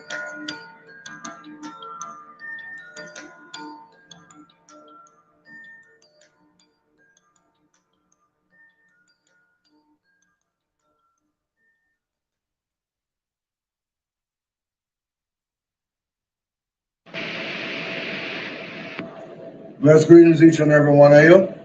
Well, I am Servant David, as most of you know, and today we're going to be doing a thing called Q's and A's, getting to know me, Servant David. So this is where, you know, you would ask questions that you want to know about me here in this video, and in the following video, I answer those questions. So these questions were actually asked from the previous video from this one. So again, this is getting to know me. And I'm going to do it a little bit different today. I'm going to have a little help, and someone is going to be basically asking me the questions that you guys have asked me. So take it over. How old are you? I am 48 years old. Where was you born? Hartford, Connecticut, in the USA. What is your deepest regret in life? My deepest regret in life? I don't have any regrets, because I've learned that whatever has happened to me in my life is part of who I am. So I don't have any regrets. Do you have any brothers and sisters? Yes, I do. I have a half-white brother. He lives in England. I have a younger brother who just passed away back in November of last year, and I have an older sister. Are you close with them? No, I'm not too close with my sister. I'm pretty close with my half brother. And my younger brother, I was real close. We were like peas in a pod. But obviously he's gone now, and I mean I'm still with him. He's still with me. You know. What inspired you to do YouTube? What inspired me to do YouTube is, well, let me back up. When I first started using YouTube, I was just using it as a storage type of place. Like, I love to always be videoing something or myself, and my phone would run out of, you know, storage. So just so that I'd be able to watch it again, I opened up a YouTube channel and started putting it on there. But it wasn't until a few years after that when I was diagnosed with skin cancer, lung cancer, and full-blown AIDS. And that kind of inspired me to, you know, to tell my story, because my story could possibly help someone overcome their issues. A lot of times, we all go through issues, we all go through problems, and at those times, we feel like our problems are the worst problems in the world. And we forget that there's someone else out there who has it way worse than what we have. So if they can get through what they're going through, we can get through whatever we are facing, especially once we have God with us. Do you regret anything in life? No. I think they asked that question already. Do you blame anybody for your diagnosis? No. No, I blame, if I blame anyone, it would have to be myself. I would have to blame myself, because I took a part in that as well. You know, even though, you know, we were married or whatever, if I would have wore a condom, it wouldn't have happened. Are you happy in life where you at right now? No, not fully. I haven't fully accomplished everything in life that I would like to. I'm semi-comfortable. What would you change? What would I change? My financial status.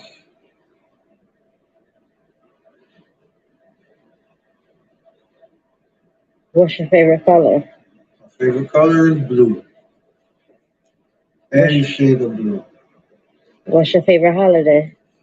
I don't celebrate holidays, so I don't have a favorite holiday. To me, holidays are pagan. So I don't indulge in them. I don't celebrate them. Birthdays, I'll celebrate. But Halloween, Christmas, Valentine's Day, those Easter, I don't indulge in those. So being a father, you don't celebrate Father's Day? No, I wouldn't really say no, I don't celebrate it. Those days are every day, just like Mother's Day. Mother's Day is an everyday thing. I understand that they choose a day to recognize it, but to me, I can't even say to me. You guys will just have to do your research to figure out or to understand why I say the things that I say. I don't force anyone to do anything. I don't force any info on anyone. I'll shed light, but yeah, those days are man-made type days, and there are other hidden agendas behind it. They make it seem like, oh yes, it's about Christmas. Yes, it's about, but Christmas is supposed to be about Christ. Supposed to be. Not some guy in a red suit. You know, they make it seem like Mother's Day is this great day, which it is a great day because it's great to be a mother, but they don't tell you the hidden things behind it of why they celebrate things. And anything that becomes basically a tradition, again, is big. So do you think Mother's Day and Father's Day is equal, or Mother's Day superior to Father's Day? If I had to choose, I would say they're equal. What's your birth sign? Pisces. Fish. What is your biggest regret? You asked me that. Okay. What is your favorite subject in school? What was my favorite subject in school, because I'm not in school anymore? Music class and gym. Why? Love to sing. I love to hear people sing. I love to try to make music with little instruments and stuff like that. I've always been in the, like the spotlight, like the music, the the entertainment per se. Gym, because it's like exercise, and I've always, as a kid, I always grew up like athletic, always doing athletic type stuff, running or competition sports, stuff like that. If you was to bring anybody back in life that passed away, who would you bring back? Dr. Sebi. Why? Because he was a great healer. And if he was around today, a lot of people wouldn't die. A lot of people would be happy and relieved of the issues that they went through, seeing that he has cured everything. And if you don't know who Dr. Sebi is, that's DrSebi. I advise you to go and check him out. Just type it in and you'll see a whole slew of things that come up. And just make sure you got some time and a listening ear, because you got some good stuff on there, some real eye-opening stuff. Okay, you're from Connecticut, and we have a lot of missing persons, females, young girls. What would you say to their family and to these young girls who run away? What would I say to the family? Yes. I don't know. That's kind of a hard question, and I hope no one gets offended.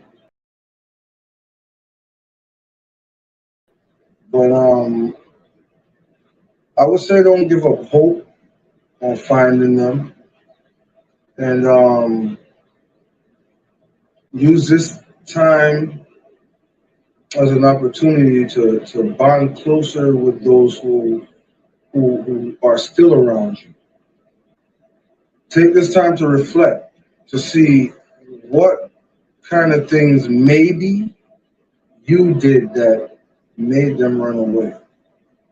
You know, I mean, most of you know I love dogs.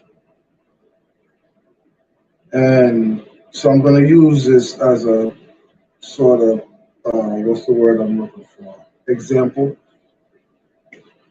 You have this dog, this puppy, and you grow the puppy and you love the puppy, treat the puppy right, feed him, groom him, play with him. The puppy knows when you come home from work that you bond with this puppy, and this puppy grows up and grows up and grows up.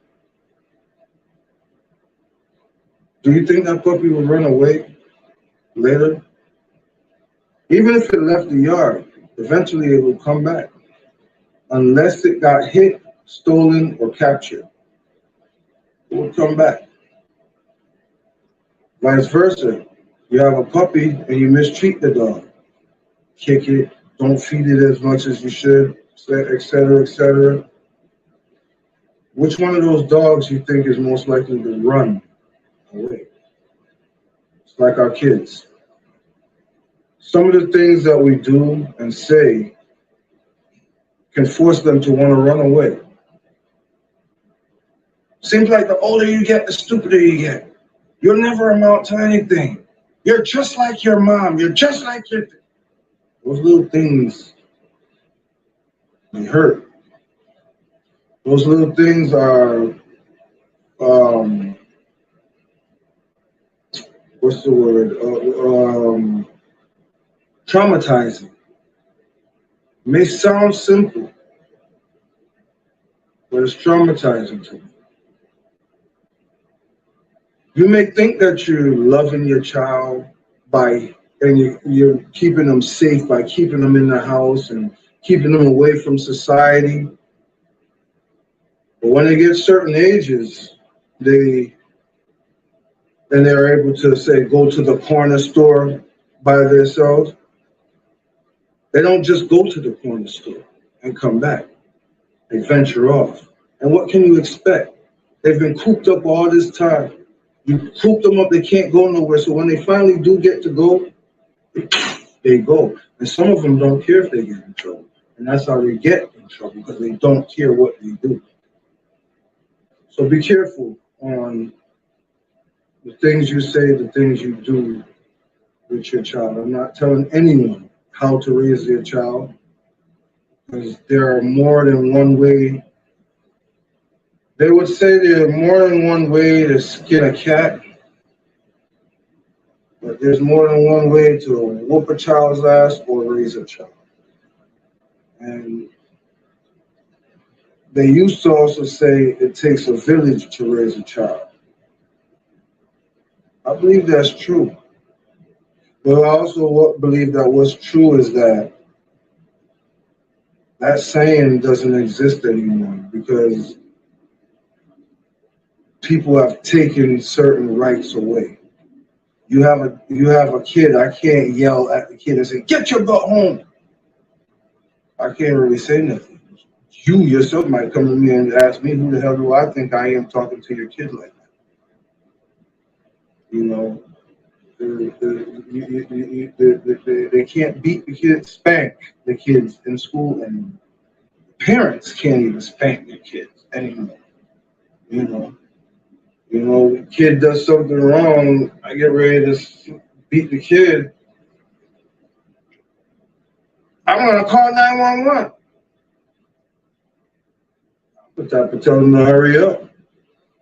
Or maybe I'll call them for you. You know, I'll take you out, make another one look just like you. I don't know. I'm just saying.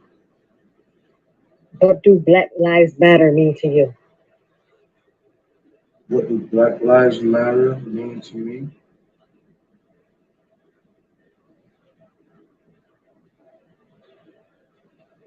just what it says. Black Lives Matter. Doesn't really have any meaning. I don't find any meaning to it. Black Lives Matter. All lives matter. Right? Do you think black people are equal to any other race and got treated better? No, we're not.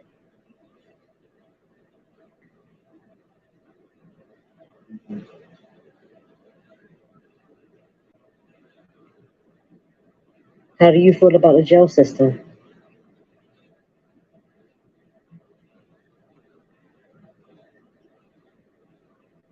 It's corrupt. How?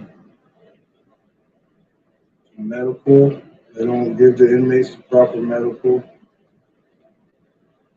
It's a lot of behind cell doors, things that happen that the public doesn't really know about behind when you're in jail, you know. It's not that great.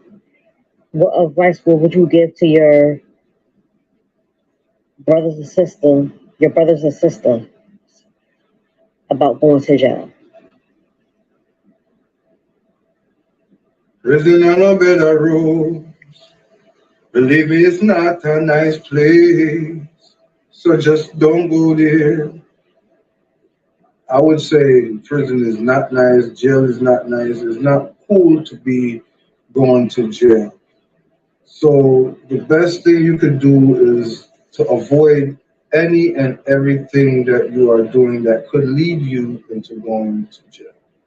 Easier said than done, but yeah.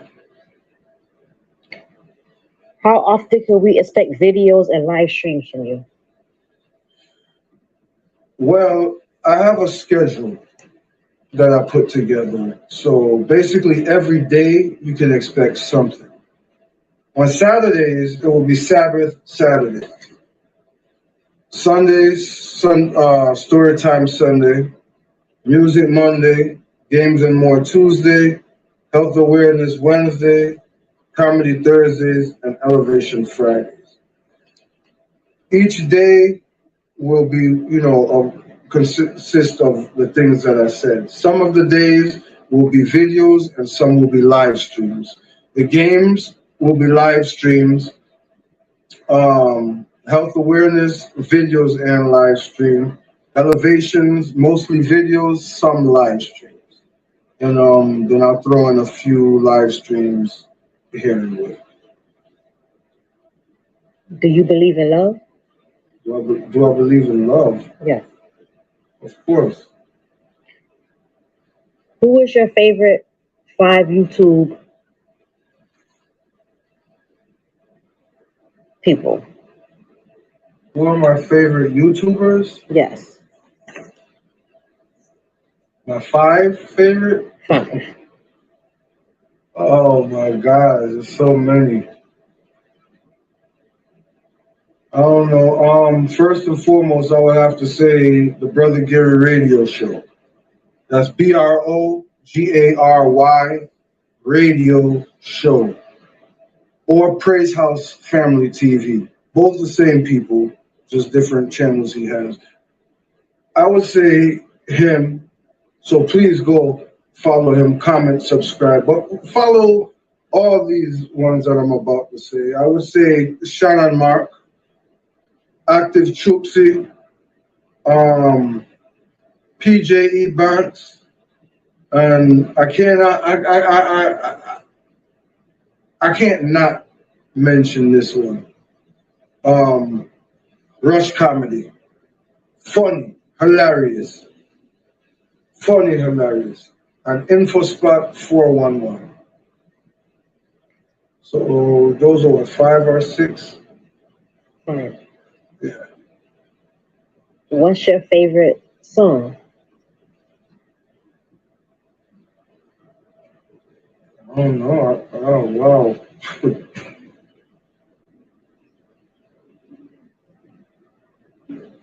I don't know. Even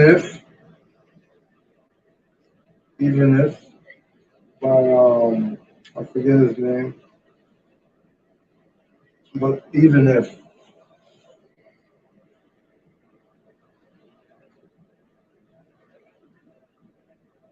What song inspired you the most?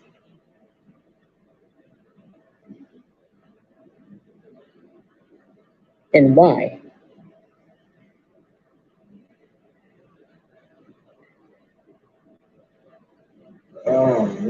That's a hard one. I don't know, but one that inspires me a lot and kind of stands out, it actually popped out right as you asked that, is Waymaker. Waymaker, miracle worker, promise keeper. You know, you guys know the rest. That is who you are. Yep, Waymaker. Why?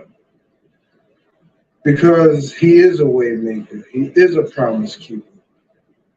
And that's just who he is, like the song says. You know, exactly that. There's no other, the song explains itself and why it would be someone's favorite or someone who knows it. You know how they say, he who feels it knows it? Well, if you go through something in life, whether it be financial or health-wise, and God came through for you, then you will understand that song. And if you've never gone through anything bad or everything is always good, just hold on, because your bad days are coming. I just pray that you be prepared to handle them. We all go through bad days. We all do. So, you know, just be prepared and know that you can get through that and that will pass. Is there anything else that you want your followers to know about you? I want you to know that I'm sincere, genuine, but I guess those are the same things. But basically that's it. I'm sincere. You can trust that by following me or watching me, you're gonna get something different than the norm. You may get some things that may seem controversial, you know, but that's because I'm real, you know. My name is Servant David, and yes, I'm a servant of God. I don't profess myself to be a Christian or anything like that. Just a plain and mere servant of God. And with that being said, it's like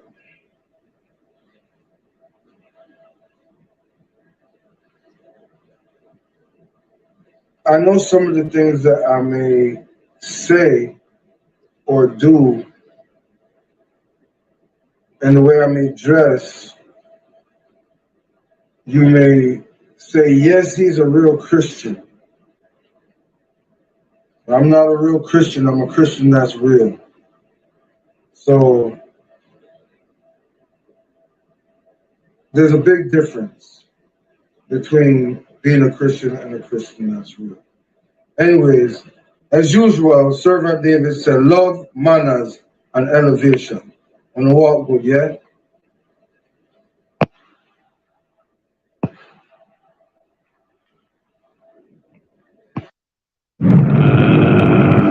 You don't have time to step back.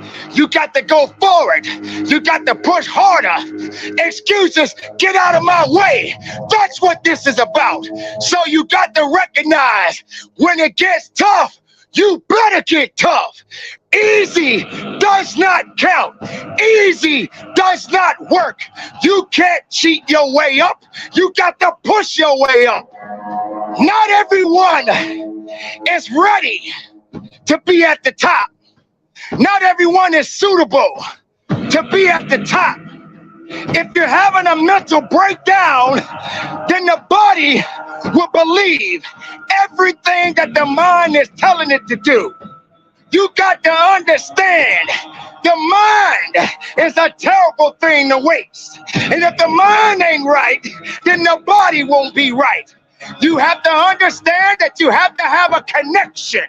The connection of righteousness, the connection of fighting, the connection of faithfulness, and you and your abilities and your strength and your honor and your integrity. Everything that you do on this moment counts in this place. You can't wait for someone else to push you through it. You got to push yourself. You are born, and you are born to live and fight. So on this day and for the rest of your life, if you're working, work a little bit harder. You can't do easy. There is no easy in success. There is no easy in pushing that weight. There is no easy in running that extra mile. If it's easy, why are you doing it? If it's easy, how are you growing? If it's easy, how are you gonna be your best? Suffer now and get the rewards later. Don't ask for it, take it. It's yours. Go get it. If you believe in the possibilities, then make it work for you. Now you got to also understand this. It ain't gonna be easy. It's not gonna be a walk in the park. There's always more to give. You got to be willing to sacrifice. You got to be willing to hurt. You got to be willing to yell out. Whatever it takes, keep pushing forward. Don't you give up on your life. Don't you give up on those reps. Don't you give up on giving it what it takes to get the most of yourself. Some of you right now may be wondering, why is this guy yelling? I'm not yelling, I'm making noise. I'm making noise to scare away your excuses. I'm sounding off because maybe that weakness doesn't understand the power that you possess. I know for myself, if I got to shout it out, I'm gonna shout it out. I'm not gonna let things hold me down. I'm not gonna let people tell me I don't count. I'm not gonna let this place of business tell me I have no business. Yes, the voice, the power, the passion, the love, everything that I have inside, I give it to you. I give it to the listener. I give it to the weightlifter. I give it to the marathon runner. I give it to the swimmer. I give it to the Zumba dancer. It doesn't matter who you are, where you come from. When the time comes, you must recognize that you got to be better. You got to be tougher. You got to be stronger, because nothing that did not create you cannot break you. Be the best of yourself. Be the strongest of the strongest. Don't let anything or anyone hold you back, because you have it. It's all in you. Possess it, love it, live it. Give it all you got. And from the bottom of my heart, be productive. Stay strong in it. No excuses. And conduct your business.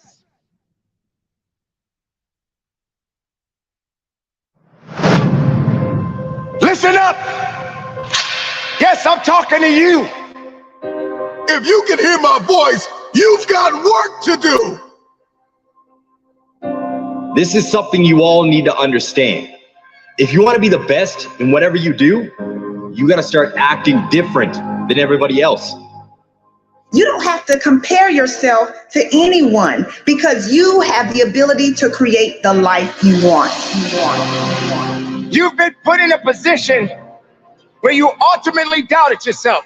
You started to believe you don't belong here. You're not that good. You don't fit the criteria of what the rest of the world is looking for. I didn't want to be like everybody else. I wanted to be the fucking best at everything I did. Do you realize how difficult it is to be different? Winning requires discipline. Commit to making things happen. You've got a destiny to fulfill. You've got a purpose to walk into. You've got dots to connect. I want to be remembered forever. And in order for that to happen, I realized I needed to fucking act like it. So don't just talk about what you want to happen. Be an action taker and recognize that you don't have to be jealous of anyone. We all want to do something. We all want to be somebody. We all want to go somewhere. You can't be doing the same shit that everybody else is doing if you want to be the best. You achieve your goals only when you are disciplined enough to keep showing up when you don't feel like it. The best of everything comes with a fucking price. Success stories have a humble beginning. In this very moment, all you have is all you need. What would you like to do? What do you believe you've been destined to do? Sometimes you have to fall back into the dark room and focus on you. You have a date with destiny. You have unfinished business. It's time for you to go back to the drawing board with a new perspective. If you can see it, you can have it. I am Clutch. I am the difference maker. I am the game changer. I must work out X amount of times a week. I must forgive. I must evolve. I must become. I must retain. I must grow. I must live. I must evolve. I must go to the next level. I must live in this type of house. I must drive this type of car. Perspective is what changes the game. Stop complaining about the divorce. Stop complaining about the job loss. Are you going to complain in the face of conflict, or are you going to seize the opportunity? What if losing your job was the opportunity? What if the divorce is an opportunity? What if the bankruptcy is an opportunity? What if the one you love was an opportunity for you to reconnect with somebody and forgive them? Something inside of you that's a snap. You got to get tired of being broke. I'm talking to that person who grew up without a father. I'm talking to that person that is acquainted with pain. I'm talking to that person that knows what it's like to come from nothing. And so you literally have nothing to lose. And the only thing that's in your head is a dream. The only thing that's in your head is I have what it takes to get to the top of that hill. You must understand that there is more than one path to the top of the mountain. Goliath! There will be many giants in your life. There will be depression. There will be anxiety. There will be oppression. There will be stress. There will be overwhelm. Will you buckle under the pressure, or will you rise to the occasion? You are not dead yet. You may be tired, but you are not dead. You may be broken, but you are not dead. You may be weary, but you are not dead. You have an opportunity to rise above what happened to you. You gotta make it up in your mind that all you have is all you need.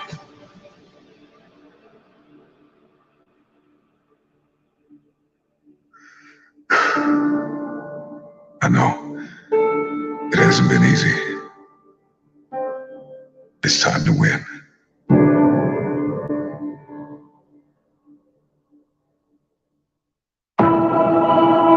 What are you waiting for? I want to remind you that you started this journey for a reason. No one's coming to fucking save you. This is you versus you. Get out of bed. We got goals to achieve, and nobody's coming to hold your hand. Truth is, your excuses are bullshit. You just got to step into your fucking power. Nobody can make that change for you. It's got to come from you. But it's time to grind. So keep pushing forward. You owe it to yourself to keep going. I'm going to utilize every minute of every goddamn day to the fullest so I can achieve my goals and live up to my true potential. The only person who's here to help you is the person you see in that mirror. This is the hardest grind you're ever going to have to do in your life. And it's a continuous thing. You are powerful. You are relentless. You are enough. You just got to step into your fucking power.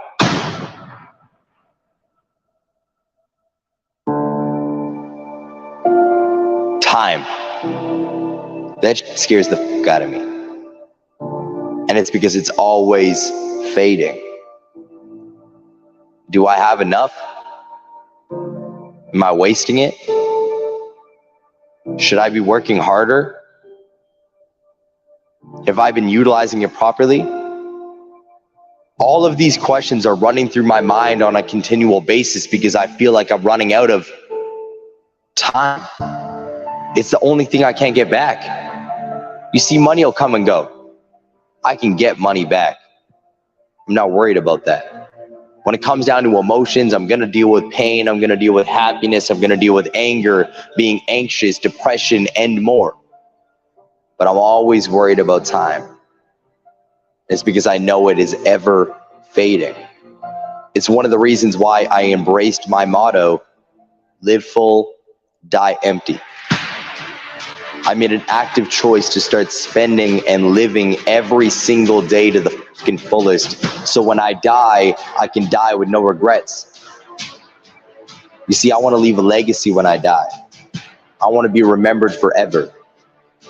And playing it safe, acting like everybody else, ain't gonna fucking get me there. I'm not gonna be one of the people laying on my fucking deathbed, looking back at my life, wishing I did more. I'm not going to be somebody who looks back at my life and regrets that I never took action. So I'm going to utilize every minute of every goddamn day to the fullest so I can achieve my goals and live up to my true potential. Yes, it terrifies me that I could just be gone from this world tomorrow like that. Embrace the time you have on this planet because it could be gone tomorrow. What are you waiting for? You keep looking around, breathing heavy, listening to that alarm.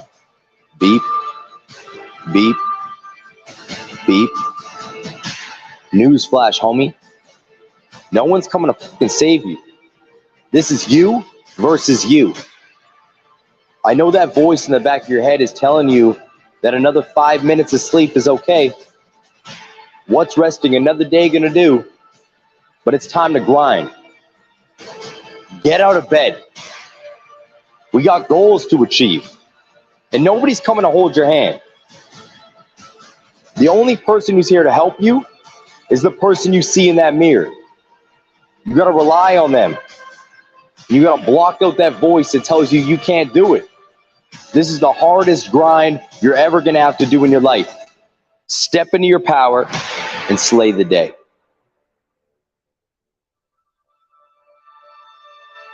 Here's the truth. I don't know the secret to staying motivated so you can achieve your dreams. I don't. I'm sorry if you thought that I did, but I don't. I'm just like you. I'll wake up in the morning and the last fucking thing I want to do is get out of bed and start working. The last thing I want to do is put on my shoes and go to the gym. The last thing I want to fucking do is start pushing towards the goals that I set earlier that year. I'm fucking exhausted. I just want a break. So I get it. I know where you're coming from. That voice is hard to cut off, and I deal with it as well. But there's just something in me that keeps me going. You see, there will be days where I feel emotionally beaten, anxious as f***, and in my own head. There's days where I feel so filled with emotion, all I want to do is quit, telling myself every excuse in the book that it is okay to quit. But I just can't find that in myself to do it. And it's because my heart and my soul just scream at me to stop making fucking excuses. At the end of the day, I gotta hold myself to that standard. So I don't complain to nobody. And I realize that I have the power.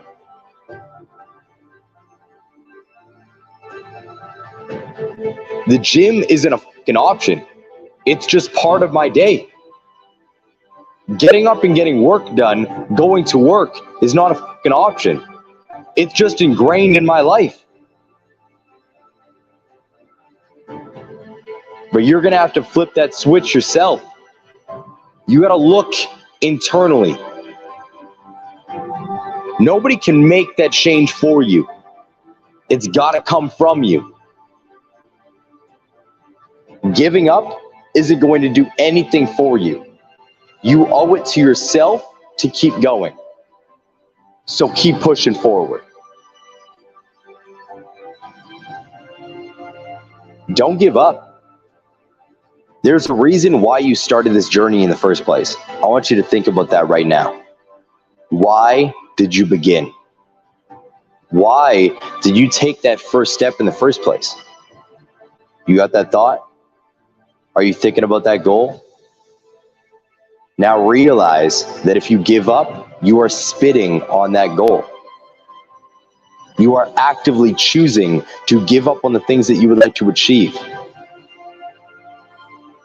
I understand it's hard, but life is meant to test you. It's supposed to push you to your breaking point. Because diamonds are only formed through immense pressure.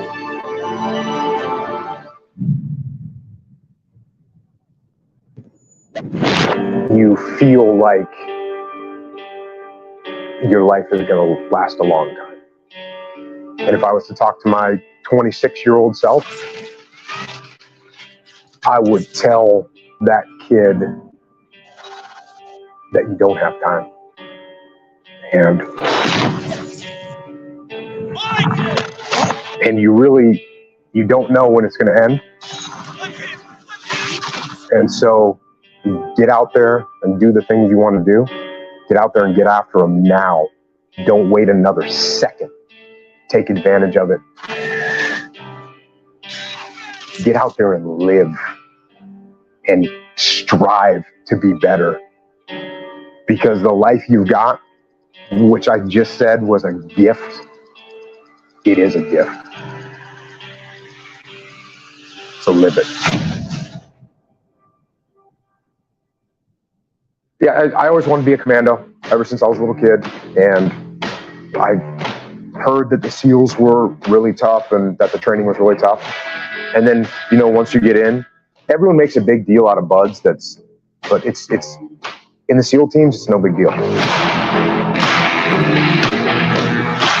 Everyone goes through it. You get cold, you get wet, whatever. You do a bunch of push-ups and pull-ups and dips. Anyone that gets to the SEAL teams and does deployments overseas and has a real career, they're not talking about buds training. It just doesn't mean it. I had a guy that was, NCAA water polo team captain champion. He quit. And I had a guy that was an Olympic alternate gymnast, and he quit. Just because someone's a good physical athlete, it doesn't mean that they're a good SEAL. Because being a good SEAL is a lot more than just being a good athlete. Being a good athlete is like the baseline. And it's everything that you learn to do after that. A good leader, a guy that's tactically sound, a guy that makes good decisions, a guy that's good under pressure, a guy that doesn't ever give up on trying to accomplish a mission. Those are the things that make a good SEAL. So you're always learning and growing. And I was always learning until the day I retired. Because it's not a boom, this happened and everything changed. It's a constant addition of skill set and repetition of situations where you become competent at your job. People tell me all the time, it's hard to get wealthy. It's hard to grind. It's hard to be focused. How do you even do these speeches? It's hard to stay motivated. It's hard to stay broke. It's hard to stay depressed. It's hard to stay governed by anxiety. It's hard to be inconsistent. It's hard not to have daily disciplines. It's hard not to believe in yourself. It's hard to be broke. It's hard to be poor. It's hard. It's all hard. So choose your heart. You either gonna work for it, you're gonna sit there and let life knock you down and dare you to get back up. It's hard to practice perseverance. It's hard to practice compassion and forgiveness. It's hard to set personal goals. It's hard to take care of yourself. It's hard to be broke. It's hard to live in bitterness and unforgiveness. It's difficult to be jealous of somebody. It's hard to let yourself go. It can be difficult to lay your life down and humble yourself and rid yourself of the disease of ego, pride, and comparison and competition. It's difficult. It's hard to be creative. It's hard to be an introvert. It's hard to be an extrovert. Singleness can be difficult. Marriage can be difficult. Raising your children on your own can be difficult. It's hard to wake up early. It's hard to wake up late. But there's a reward on the other side of waking up early. If you wake up late, you've lost too much daylight. What somebody else did before you woke up, now you only have a fraction of the day to get it done. There's a reward on the other side of one pain, and there is regret on the other side of the other pain. And if you're going to win the reward, you're going to have to persevere. You're going to need endurance. You're going to need to be consistent. And on the other end of the pendulum, there is the pain of regret, where you did nothing because you were afraid you would make a mistake. The pain of regret will hurt you. So choose your heart. Make a decision.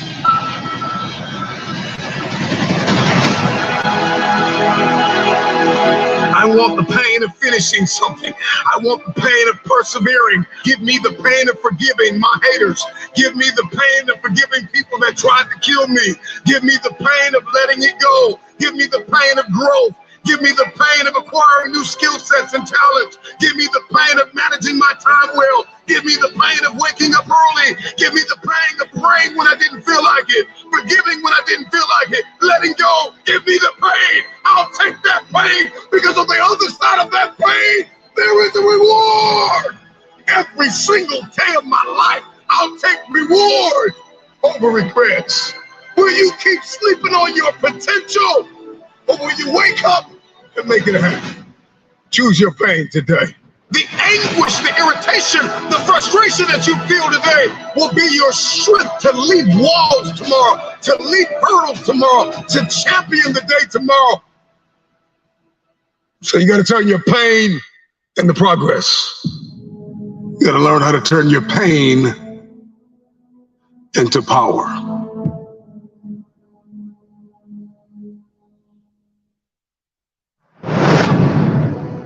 Jealousy is one of the most powerful directional signals on the planet. Because you're only jealous of people that are doing things or have things that you actually want. It's impossible to be fake jealous. Whatever you're jealous of is hitting something deeply personal. Fucking pay attention to it. Instead of stewing in it, go, oh, flip it.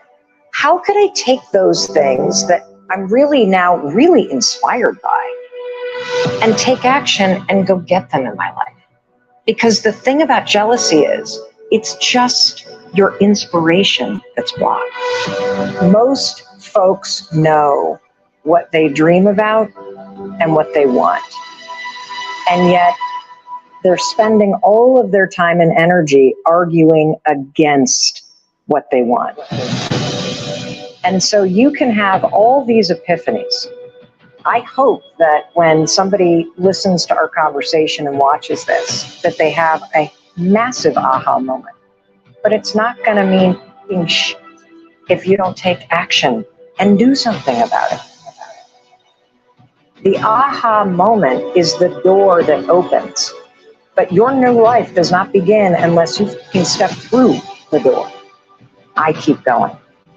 I am saying I believe in myself. Tearing yourself down over the shit that you've done, it's not going to empower you to change the patterns that are keeping you stuck. People will cheer for you and me. They won't cheer for themselves. I'm the same way. The point of the story is it's so easy to see what somebody else should do. It's so easy to cheer for somebody else. We all do that, right? We cheer for our favorite sports teams. We follow our favorite influencers and authors. We plan birthday parties for our friends. We take on extra work from our colleagues. We support everyone around us. We do not know how to do it for ourselves. The most motivating force in the world, on the planet, based on research, hands down, is empowerment, encouragement, support, and celebration. And for our entire lives, we have outsourced that to somebody else. And that moment in the mirror every morning could be a profound moment where you lift yourself up and you check back in with your intention.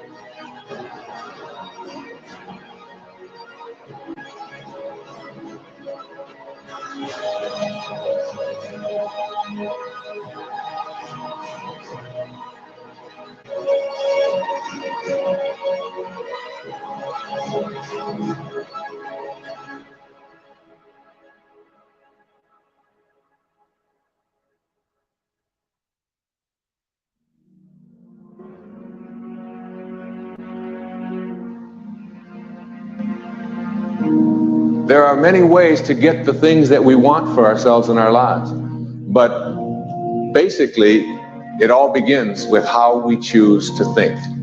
And once you know that what you think about is what expands, you start getting real careful about what you think about. You don't allow your thoughts to be on anything that you don't want. Change your whole approach of how you see life. And it will help you to get to that next level. It'll help you to get unstuck. Wherever there is investment, there's frustration, because investment creates expectation. Anytime you invest, you have expectation. And anytime you have expectation, you have the potential for disappointment. You can't be disappointed if you haven't invested anything. The only way you can come out of unhappiness is if you choose and say, okay, it's going to be a long journey. It's going to take a lot of time. And I'm going to try and try and try, but I'll get there. What do most of us do every day? We watch negative news. We swipe on toxic positivity, and we're just drowning ourselves in negativity. And then what happens? What happens is we become really good at being negative. We become really good at finding what's wrong with life. We're basically configuring our brains to be unhappy. There is a lot of fighters, but not everybody can become champion. Champion become when you can handle all this pressure. This is between the difference between fighters, just fighters, and champions. You know, but I handle this and I control this. Life ain't fair to nobody. You just gotta fight through, man. You gotta bite back sometime. Most people fail in life not because they aim too high and miss. No, most people fail in life because they're just like I was for 14 years. They aim too low and hit, and many never aim at all, not at all. They just go through life surviving. And how people live their lives is a result of their state of mind. It has been said, you don't get in life what you want, you get in life what you are. We become what we think about. All of us are self-made, but only the successful will admit it. In order to be successful, you must be willing to do the things today others won't do in order to have the things tomorrow others won't have. Your mind is a machine. You must program yourself for success. There's more in you right now that's represented in your bank account. There's more in you right now that's being reflected by your life right now. Your life is not a true reflection of your potential. You have greatness within you. You have the ability to do more than you can ever begin to imagine.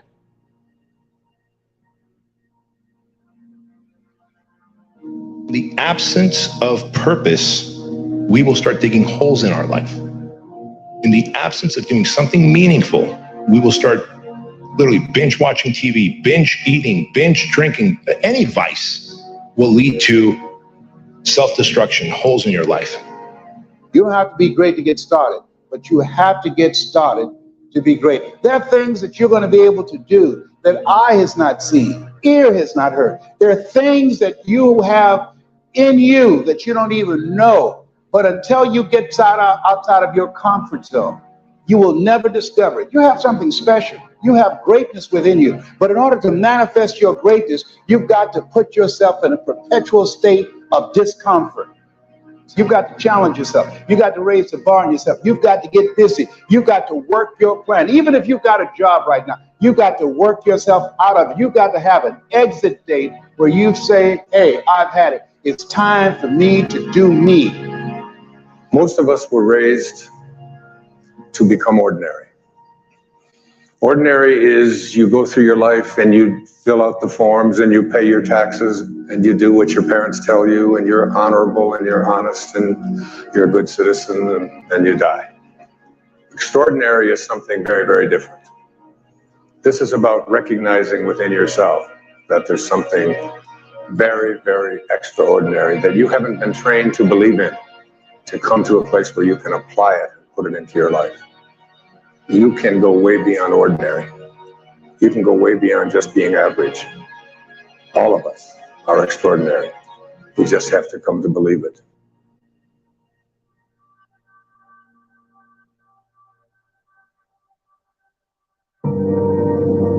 Suppose this day is all that's left. Suppose wherever you come from, you won't have time to return there and say bye-bye. And how will you use your time? If you have this attitude, that kind of earnestness, I think a lot of things will change. And so much for better. Nothing to carry over. No account for tomorrow. Everything today is possible. What is possible? What would be possible? The majority says if you go through heartbreak, if you're on your knees because your life is falling apart, rush out as quickly as possible. What I've discovered is stay in as long as possible, because difficulty is growth in wolf's clothing. Every problem that we have can be looked at two ways. We can look at it as a difficulty to get rid of, or we can look at it as a message from our true selves. Any problem comes along, not in order to make our life miserable, but actually in order to make our life less miserable. And the suffering that it imposes is an attempt to wake us up. And if we wake up, we'll have a reason to be grateful. I'll get to it tomorrow. I'm like, who promised you that? Right? I'll get to it a month from now. I'm like, who promised you that? We live our lives and we feel as if we're promised something. You think about how many people woke up this morning thinking like, man, everything is going to be great, and life changed, right? One day you wake up on top of the world. Next day you wake up, world is on top of you. How many of you in the last 6 months has had an idea that you did not act on that you wish you would have? You get hungry by finding something that's you. I believe that all of us are born unique. You got to find out what is it that turns you on, what resonates with you. Some of you are not transitioning because you're okay with the life you have. And I'm telling you, when I walk out, I want to be an example of you can start from wherever and get to wherever you want to get to. That's what I'm asking you to do. What fuels you? The reason why you're so lazy is not because you don't have the ability. You're so lazy because your dream's so small.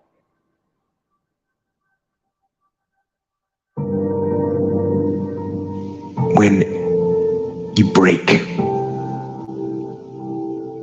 You have the opportunity to show the world, the whole world, what you are really made of.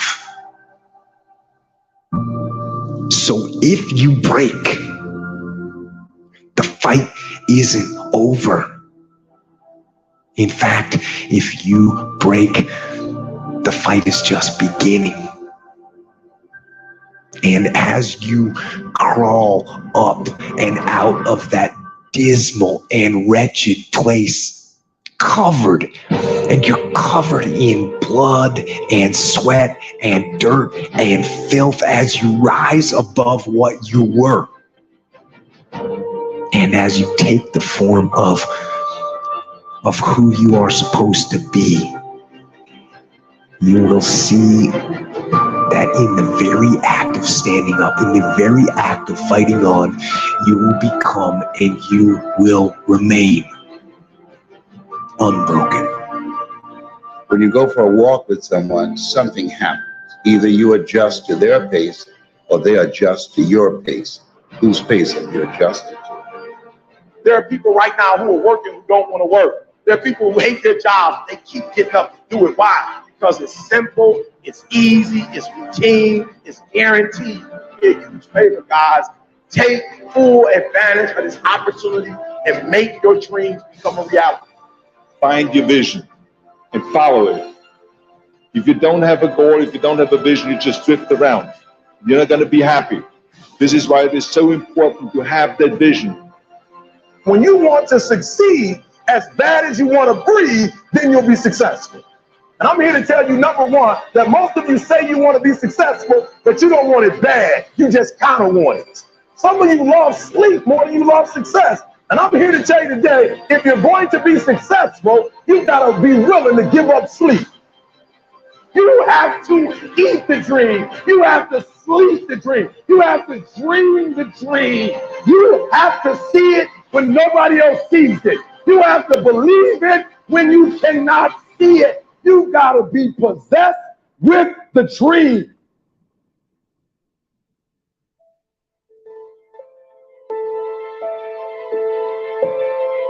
If you don't know who you are, you will accept less than you deserve.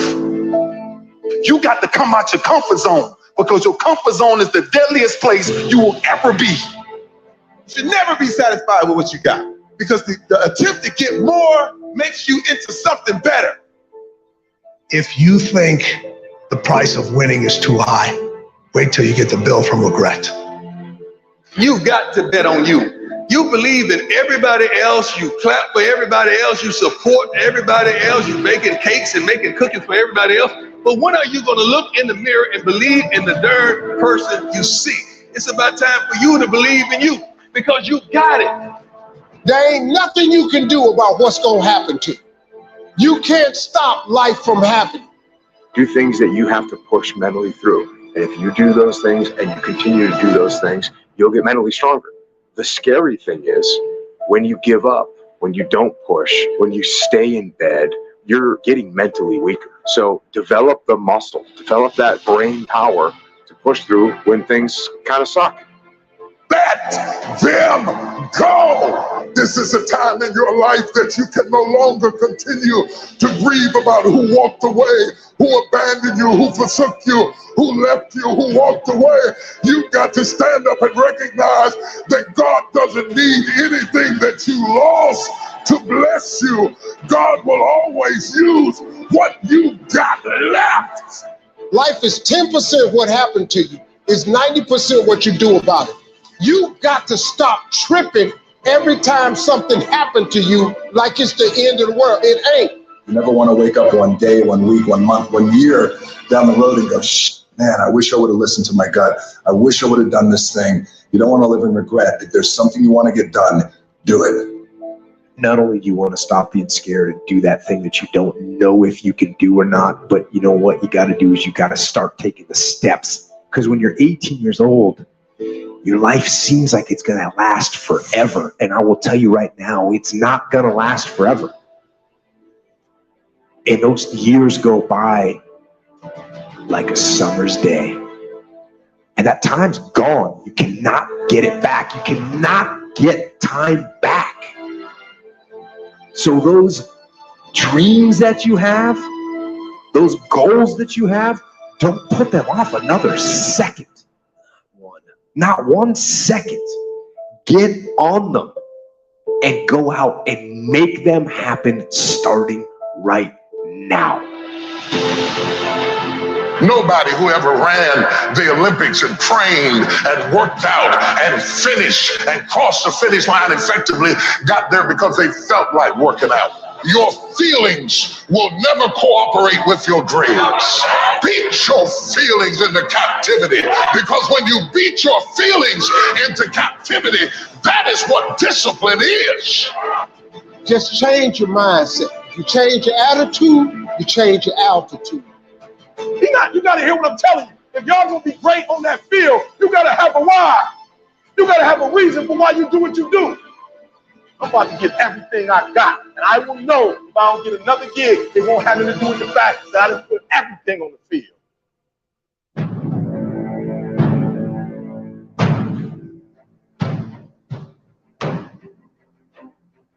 Your goals and dreams have to be bigger than your problems. If you're going through hell, keep going. I mean, why would you stop there? You know, I was in hell, so why stop now? If you're going through hell, you should keep going. I told you, I want you to think about those goals. I want you to taste them. I want you to internalize it. I'm not asking you to tell me what your goals are because I'm interested in hearing everybody. I couldn't possibly do anything with it. Listen, this is what I'm telling you. I'm telling you to dream your dream because I want you to feel it. It's very important as you hold on to that dream. There are moments when you're going to doubt yourself. There are rough times are going to come, but they have not come to stay. They have come to pass. It's very important for you to believe that you are the one. Everybody on the way to where you're trying to get to, you have a decision that one day you can go forward or you turn back. The problem is the average person turns back from their dream. Nobody believes in you. You've lost again and again and again. The lights are cut off, but you're still looking at your dream, reviewing it every day and say to yourself, it's not over until I win. What do you do when you're not the only one that wants to make $1 million in your company? You're not the only one that wants to be the president. You're not the only one that wants to be the CEO. What if you're not the only one that wants what you want? What if there are thousands of other people who want what you want? You have to outwork them. It takes discipline to face your fears so you can conquer them. And that's what discipline is. Discipline means taking the hard road, the uphill road, to do what's right. No matter how bad it is or how bad it gets, I'm going to make it. It's possible. Yes, your dream is possible. My number one competition is me. It's always you versus you. You got to be the one to get up every morning, be disciplined, put in the consistent daily hard work, because that gains success. No coach, no trainer, no mentor, no boss can do it. You versus you. You have to lose your fear of failure. Failure is a part of the process. People who never fail, never try. You have to fail. You got to get it wrong to get it right. You can think about it, you can wish for it, you can hope for it, you can think all about it all as long as you want. But unless you get out every single motherfucking day and put in the work, inch by inch, you will never get there. One of the things limiting you from your income, your impact, a world-class life. You care too much about what people think about you. So no matter how you feel, get up and do what you're supposed to do. That's it. And that's discipline. It's not motivation. If you only did what you were supposed to do when you were motivated to do it, that's leaving it to chance. But if you're disciplined, you go do what you're supposed to do. That's the way it works. To get something you never had, you have to do something you never did. No matter what's going on in your life, it's not permanent. Everything is going to change. So there's two things you can do with change. You can react to it or you can participate in it.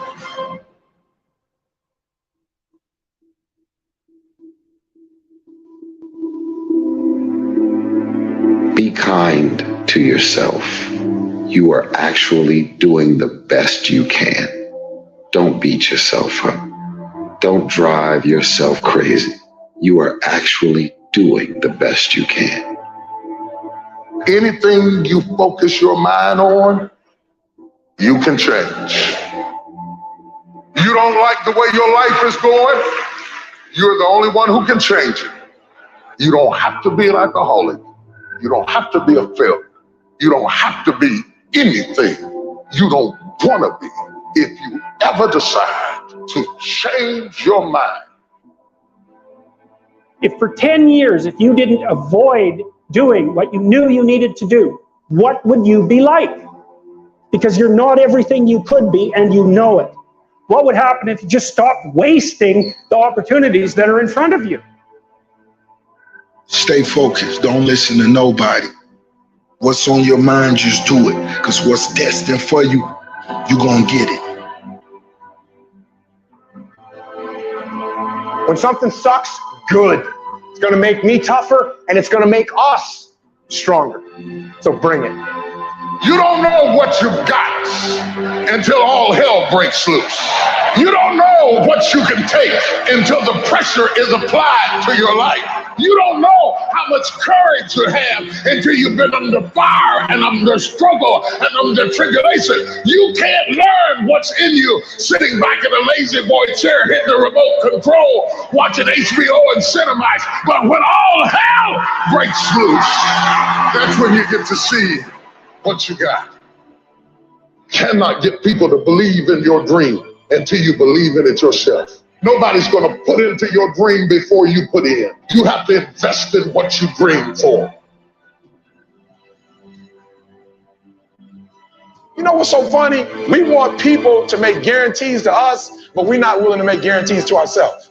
Somebody gave you a guarantee, 30-day guarantee. In 30 days, if you don't make what they told you was gonna make, in 30 days, you got an attitude, you want your money back. But you've never demanded your money back from yourself. You want to put it on somebody else. The reason why I'm not successful is because of my boss. Have you ever looked at yourself in the mirror and said, I'm not getting up on time. I'm not going to work on time. I let me down. You always want to blame other people. You want to hold other people to the fire, but you're not holding yourself to the fire. You just said you're giving 50%. You owe you an explanation. You need to look at yourself in the mirror and say, why are you only giving 50%? What's wrong with you? You need to put yourself on punishment. You need to tell you that you owe you something. Stop living your life like you have 1,000 years to live. In life, you're either here today and you're gone today. If there's something that you want to do and you can't do it all at one time, do just a little bit of it. Stop telling your visions to other people because they're not going to see it. Why you think you keep imagining opening a business? Why you keep imagining graduating, getting a better job? Why do you keep imagining buying a house? Why do you keep imagining getting rich one day? Why do you keep imagining that?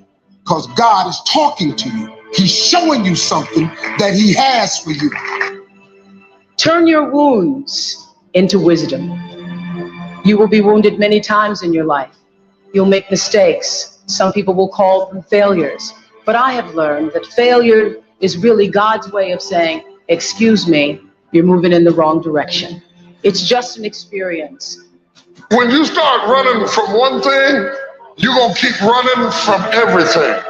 You're going to run from love. You're going to run from life. You're going to run from responsibility. You're going to run. When are you going to stop running? Be happy today, tomorrow, and the next day. But most importantly, be happy for today. Because, you know, tomorrow ain't promised to nobody. Tomorrow we could wake up and get a call saying, right, someone died, or you've got cancer, or whatever. So every day you wake up and you open your eyes and you breathe fresh air, then you're a very blessed person.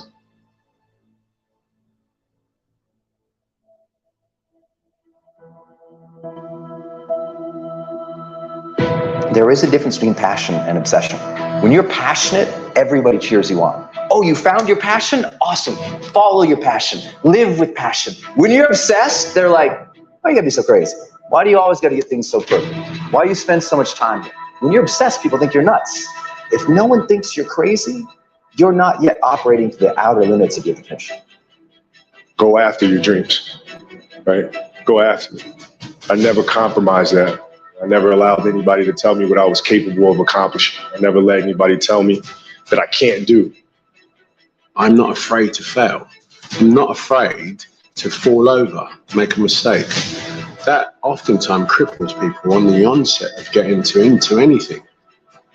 The best way to contend with problems, with issues, with adversity is action, is by taking action. The more you sit and the more you wait and the more time you spend with that adversity, with the upper hand inside your head, the worse it's going to get. Once something's important to you, it never leaves your mind. If you always dreamt about being a singer-songwriter and you never did it, you will be haunted by that at the age of 70 because it's still right here, stored in the back of your mind. It's something that's meant for you, that's trying to call to you. You see, your dreams, you either pursue them or they fucking haunt you. Until your mind is open to the possibilities that I can do this, you would never be able to do it. Once the mind starts to believe it can be achieved, only then does it start to break down tactically how we can do this. If you look at the greats in anything that, in any walk of life, the greats do things when they don't always want to.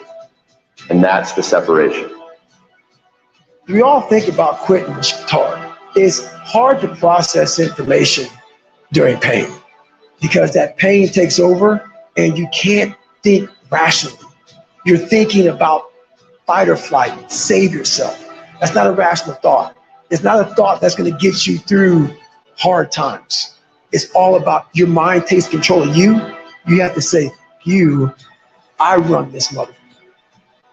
You need to make it a habit to start every fucking day validating yourself, cheering for yourself, because life is a marathon. And this might be a challenging leg where you're like, I'm just going to throw in the towel. I'm not going to do that thing. Hell no.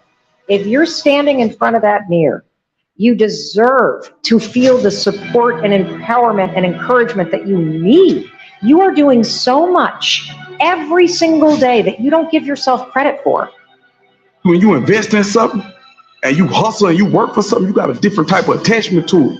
You're going to have a cold day in hell for somebody to try to take this from you. We live by this, we die by this. We don't surrender, we don't retreat. Effort is isolated. The reason why effort is isolated, because nobody can dictate it.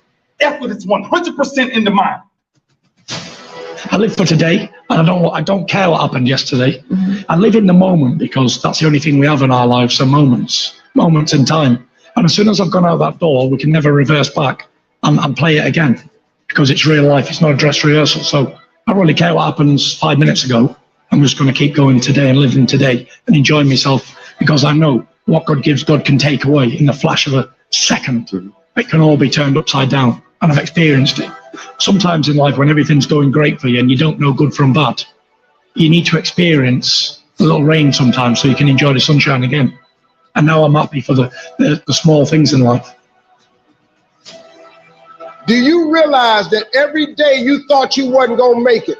Do you remember them days where you thought it was absolutely unbearable and you thought you wasn't gonna endure that one? Do you know that your survival rate for every last one of them bad days is 100%? You survived every hater, you survived all the evictions, you survived the firings, you survived all the trouble you ever been in. Your survival rate is 100%.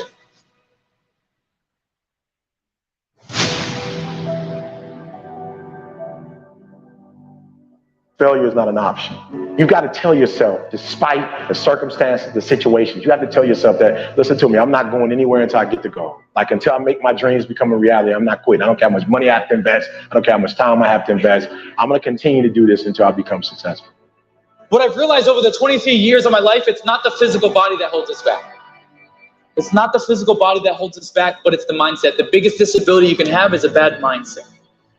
Tired don't mean nothing. Tired is only in the mind. You tell yourself you're tired, you're going to be tired. I don't get tired. While all my friends and people who I knew were out drinking and partying and enjoying life, what was I doing? Running fucking 10 miles down the road in the fucking rain or killing myself in a boxing gym? And then people say to me, you know what, you're lucky. I'm lucky because I fucking worked all the hours that God gave me. I'm lucky because I fucking trained so hard that I can't be beaten. I need you to confront you because you're the one holding you up. I need you to confront you. I need you to look in the mirror and tell you, you are not going to do me like this no more. You're not going to continue to sabotage me. You're not. You're not going to keep procrastinating. I need you. You're not. Your biggest enemy is you. People don't understand it's you against you. The only person that gets in your way is you. Nobody else. It's you. I was a soft kid. I was sensitive, I'd cry easy, and I would be scared to fist fight. And my mother used to tell me this thing, I don't even know if you remember, but you said this to me more than once. You said, son, sometimes you have to be a lion so you can be the lamb you really are. You should be a monster. You know, because everyone says, well, you should be harmless. You know, you don't want to be too aggressive. You don't want to be too assertive. You want to take a back seat and all of that. It's like, no, you should be a monster. An absolute monster, and then you should learn how to control it. Those who have swords and know how to use them, but keep them sheathed, will inherit the world. The only person that can hurt me is a friend. You have to be careful of your friend more so than the people that you may think is your enemy. Everybody you fight is not your enemy, and everybody that helps you is not your friend. As a child, my parents always told me you could be whatever you want to be. You could do whatever you want to do. He who says he can and he who says he can't are both usually right.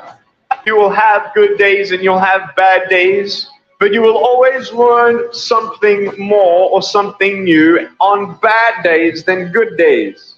It's okay to be unbalanced for a while.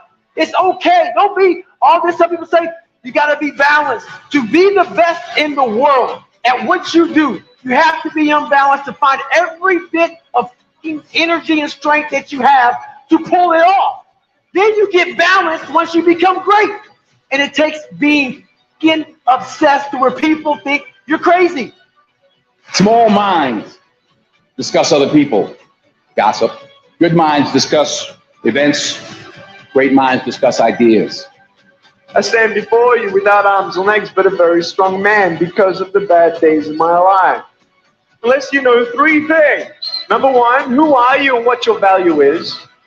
Number two, what is your purpose here in life? And number three, what is your destiny when you're done here? If you don't know the answers of any of those three questions, you're more disabled than I.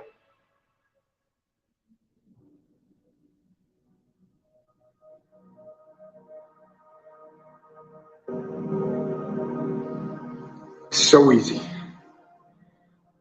So easy to put things off. So easy to say, you're going to do it tomorrow. Well, I want you to reprogram your brain and tell yourself that tomorrow is not a viable option. Tomorrow doesn't work. You do it today. You get it done today. That's what you do. Go get some. You know, having faith, you know, that you're doing what you're supposed to be doing is one thing, but you got to believe that this is your destiny and this is what you're supposed to be doing in life, you know, if you really want it. And I think as a human, sometimes you feel like you always got to wait for the right time, what makes sense to you to actually start executing, to actually stop making excuses, to doing the things that you always really want to do. You know, and I'm guilty of that. And I'm starting to find myself now being like, nah, there is no right time to do anything. You just got to start doing. There is no shame in wanting something.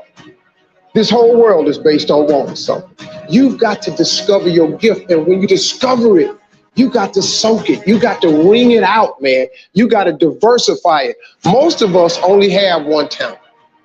But do you know that that's all you need? One of the other tricks for reinventing yourself is not letting your background become a limitation. If you take that background that you're from and never let it define you, but allow it to redefine you, all that stuff works for the good. Do you understand that you needed everything that's happened to you to happen to you in the exact order that has happened in order for you to be the person that you are today? All that failing and getting over, you needed all of that. Your feelings don't matter. You may feel like doing something, maybe you don't feel like doing something. Doesn't matter. Get out there and do what you're supposed to do, whether you feel like it or not. 50% of women are showing up for the fight. The fight is half over when you show up. You'll never win a fight you don't show up for. I'm showing up for this. Here I am, ready for duty. I am through hiding in the shadows for fear that I might fail. I'm gonna face this head on and let the chips fall where they may. If you just understood the principle of success, you could be successful. It don't matter what. Anybody can be successful. You just gotta adhere to a few things. And what you gotta adhere to is not hard. The hard part is believing that it's applicable to you. But everybody is designed to be successful. You just got to get out your way sometime. There's going to be things that go on that are out of your control. The worst thing you can do is let something that's out of your control control you. Get control of yourself, get control of your emotions. Don't get angry, don't get frustrated. Instead, stay calm and figure out how to move forward. So I want to challenge you to waste no more effort wrestling with other people. Your destiny, your future is not predicated on the decision of someone else.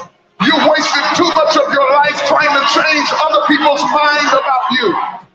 Nobody believes in you. You've lost again and again and again. The lights are cut off, but you're still looking at your dream, reviewing it every day and say to yourself, it's not over until I win.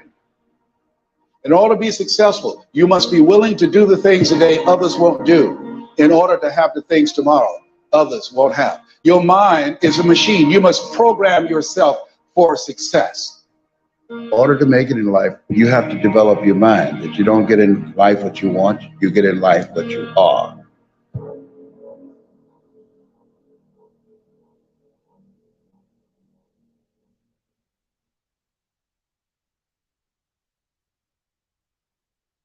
Greetings, everyone. It's Servant David again, and this here is part 5 of getting to know me. You know? Well, first question for this one here is, what inspired me to be a YouTuber? Well, what inspired me really was the diagnosis that I got on myself, you know. That inspired me to want to go further and put awareness to health. So start a thing called health awareness on the YouTube channel, you know. So that kind of inspired me to do that. Yeah.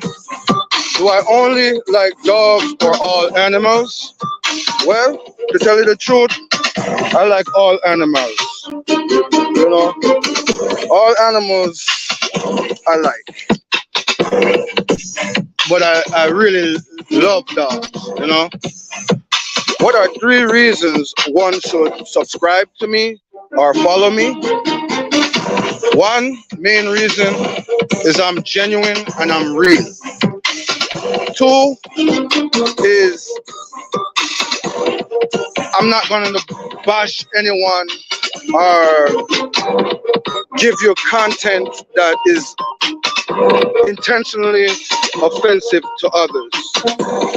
2, if you want a different thing, if you want a different type of vibes, a different type of thing, you can follow me, you know.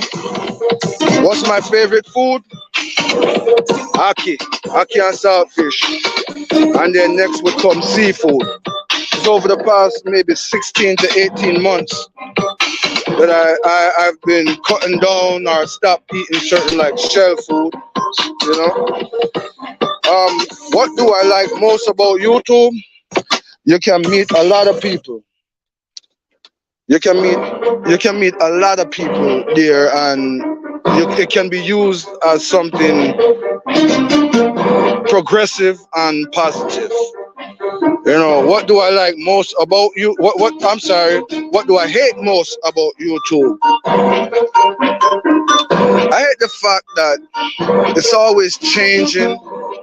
The YouTube itself is always changing and making it harder for people to elevate or to post or anything like that, you know. Why don't I like silent grinds? It's just my thing. I don't see the point in it. I don't knock anyone for doing it. You know, when I go to someone's house, if I see them with the light, you know, the silent, every now and then I'll leave a comment or I'll sit there and support them, but then I'm gone because I'm not really one for the silent. I rather do what I call the grinding in the dark. At least you're hearing something, you're communicating instead of just sitting there, you're not really seeing nothing, you're not really hearing nothing. Yeah? What else? Do I miss Jamaica? Absolutely. Even though the way it run, you know, say it run wicked, but I miss it. I miss it. What do I love about dogs? They are loyal, more loyal than humans. They don't talk back. They don't cause too much trouble. They're not haters, stuff like that, you know? And they just give me a calm, you know? Has any of my dogs ever bite me? No, none of my dogs ever bit me. They come with a bite them back, and I think them know that. So, you know? Can I swim? Shoo, like a fish. Yeah, can't swim. Can't swim, man. You know? What do I do for work? By trade? By trade, I'm a chef. I'm a pastry chef by trade. At the present time, due to this COVID thing, it got the food industry kind of shut down a little bit. You know, I basically work for a banquet hall where we do weddings and stuff like that. So we can't really have those type of things going on right now.